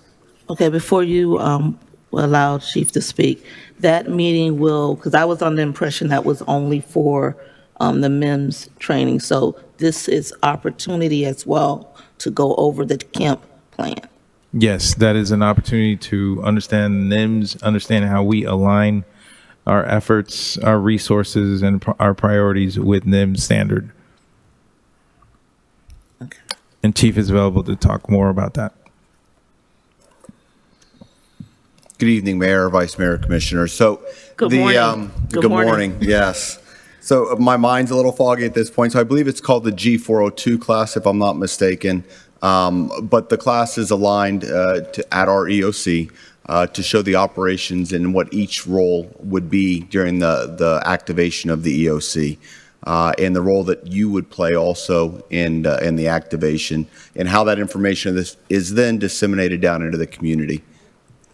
And I'm asking this question because I want to make sure that this is the Kemp plan and not, because it's the community emergency management plan that is cited in our ordinance. Is this the same opportunity? Yeah, so in reviewing the ordinance, it's designed to put the FEMA aspect into perspective. If you read through the ordinance, at one point it does give, once the declaration is made, making the city manager the incident commander of the incident and so on and so forth. And all of that will be highlighted in this particular class, which is about 2.5 hours.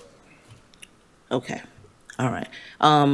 Is there a copy of what's already existent available for preview beforehand? I'm not aware. We're using an outside vendor, so I'll reach out to them and see what they're able to provide. Okay. Dwayne, I'm sorry, Mr. Spence. Is this, because I'm believing, I don't think that what I'm asking for is being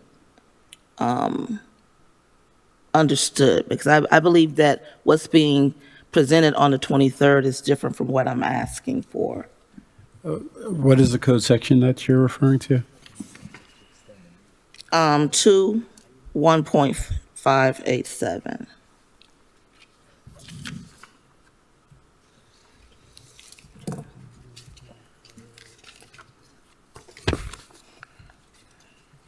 And it spells out the Kemp. Because it's, from my understanding and what I'm reading, it's like two different entities. What you're talking about is also in conjunction to what the Kemp program is, or plan is. Do I have the right number?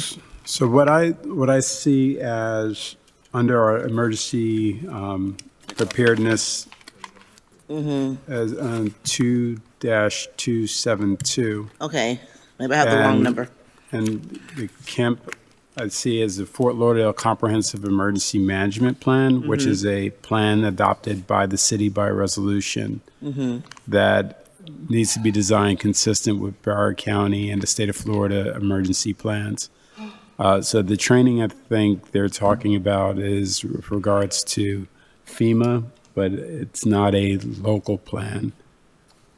Okay. The FEMA plan is what is adopted by the state and then Broward County. So when we're asking for resources and so on and so forth, we have to follow that process in order to get those. So this class will walk you through that process to show you the overall view of that. Okay, because with that ordinance that Mr. Spence is citing, it's given me the impression that we should already have something in place.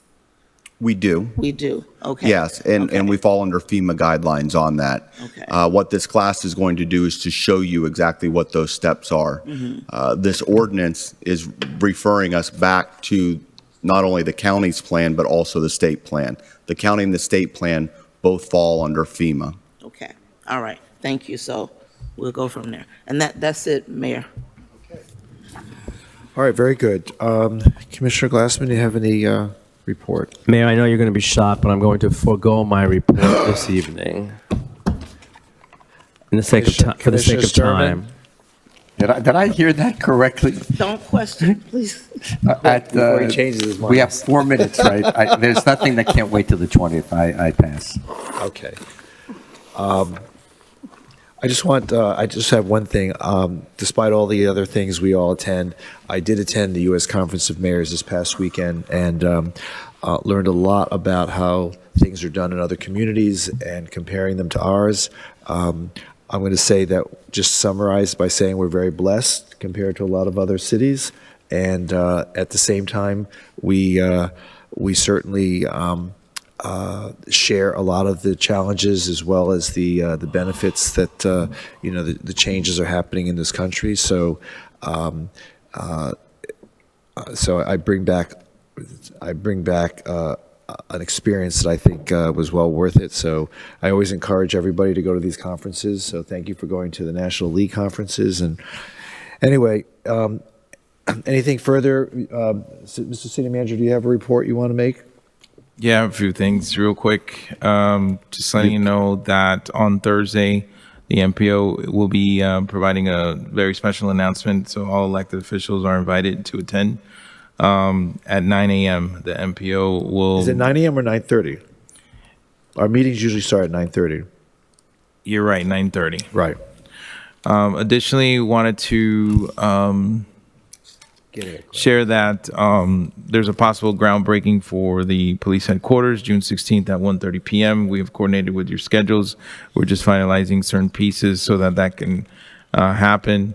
Panthers Parade is being planned with staff. Should we win the Stanley Cup, it's going to be anywhere between June 14th or June 22nd. And I will be taking off tomorrow evening. Ms. Susan Grant will be acting city manager until Thursday morning when I return. With that said, those conclude my comments. Okay. Mr. Spence, do you have any report? I do not. Okay. There being no further business of this commission, the conference meeting is now concluded. Thank you very much, everybody.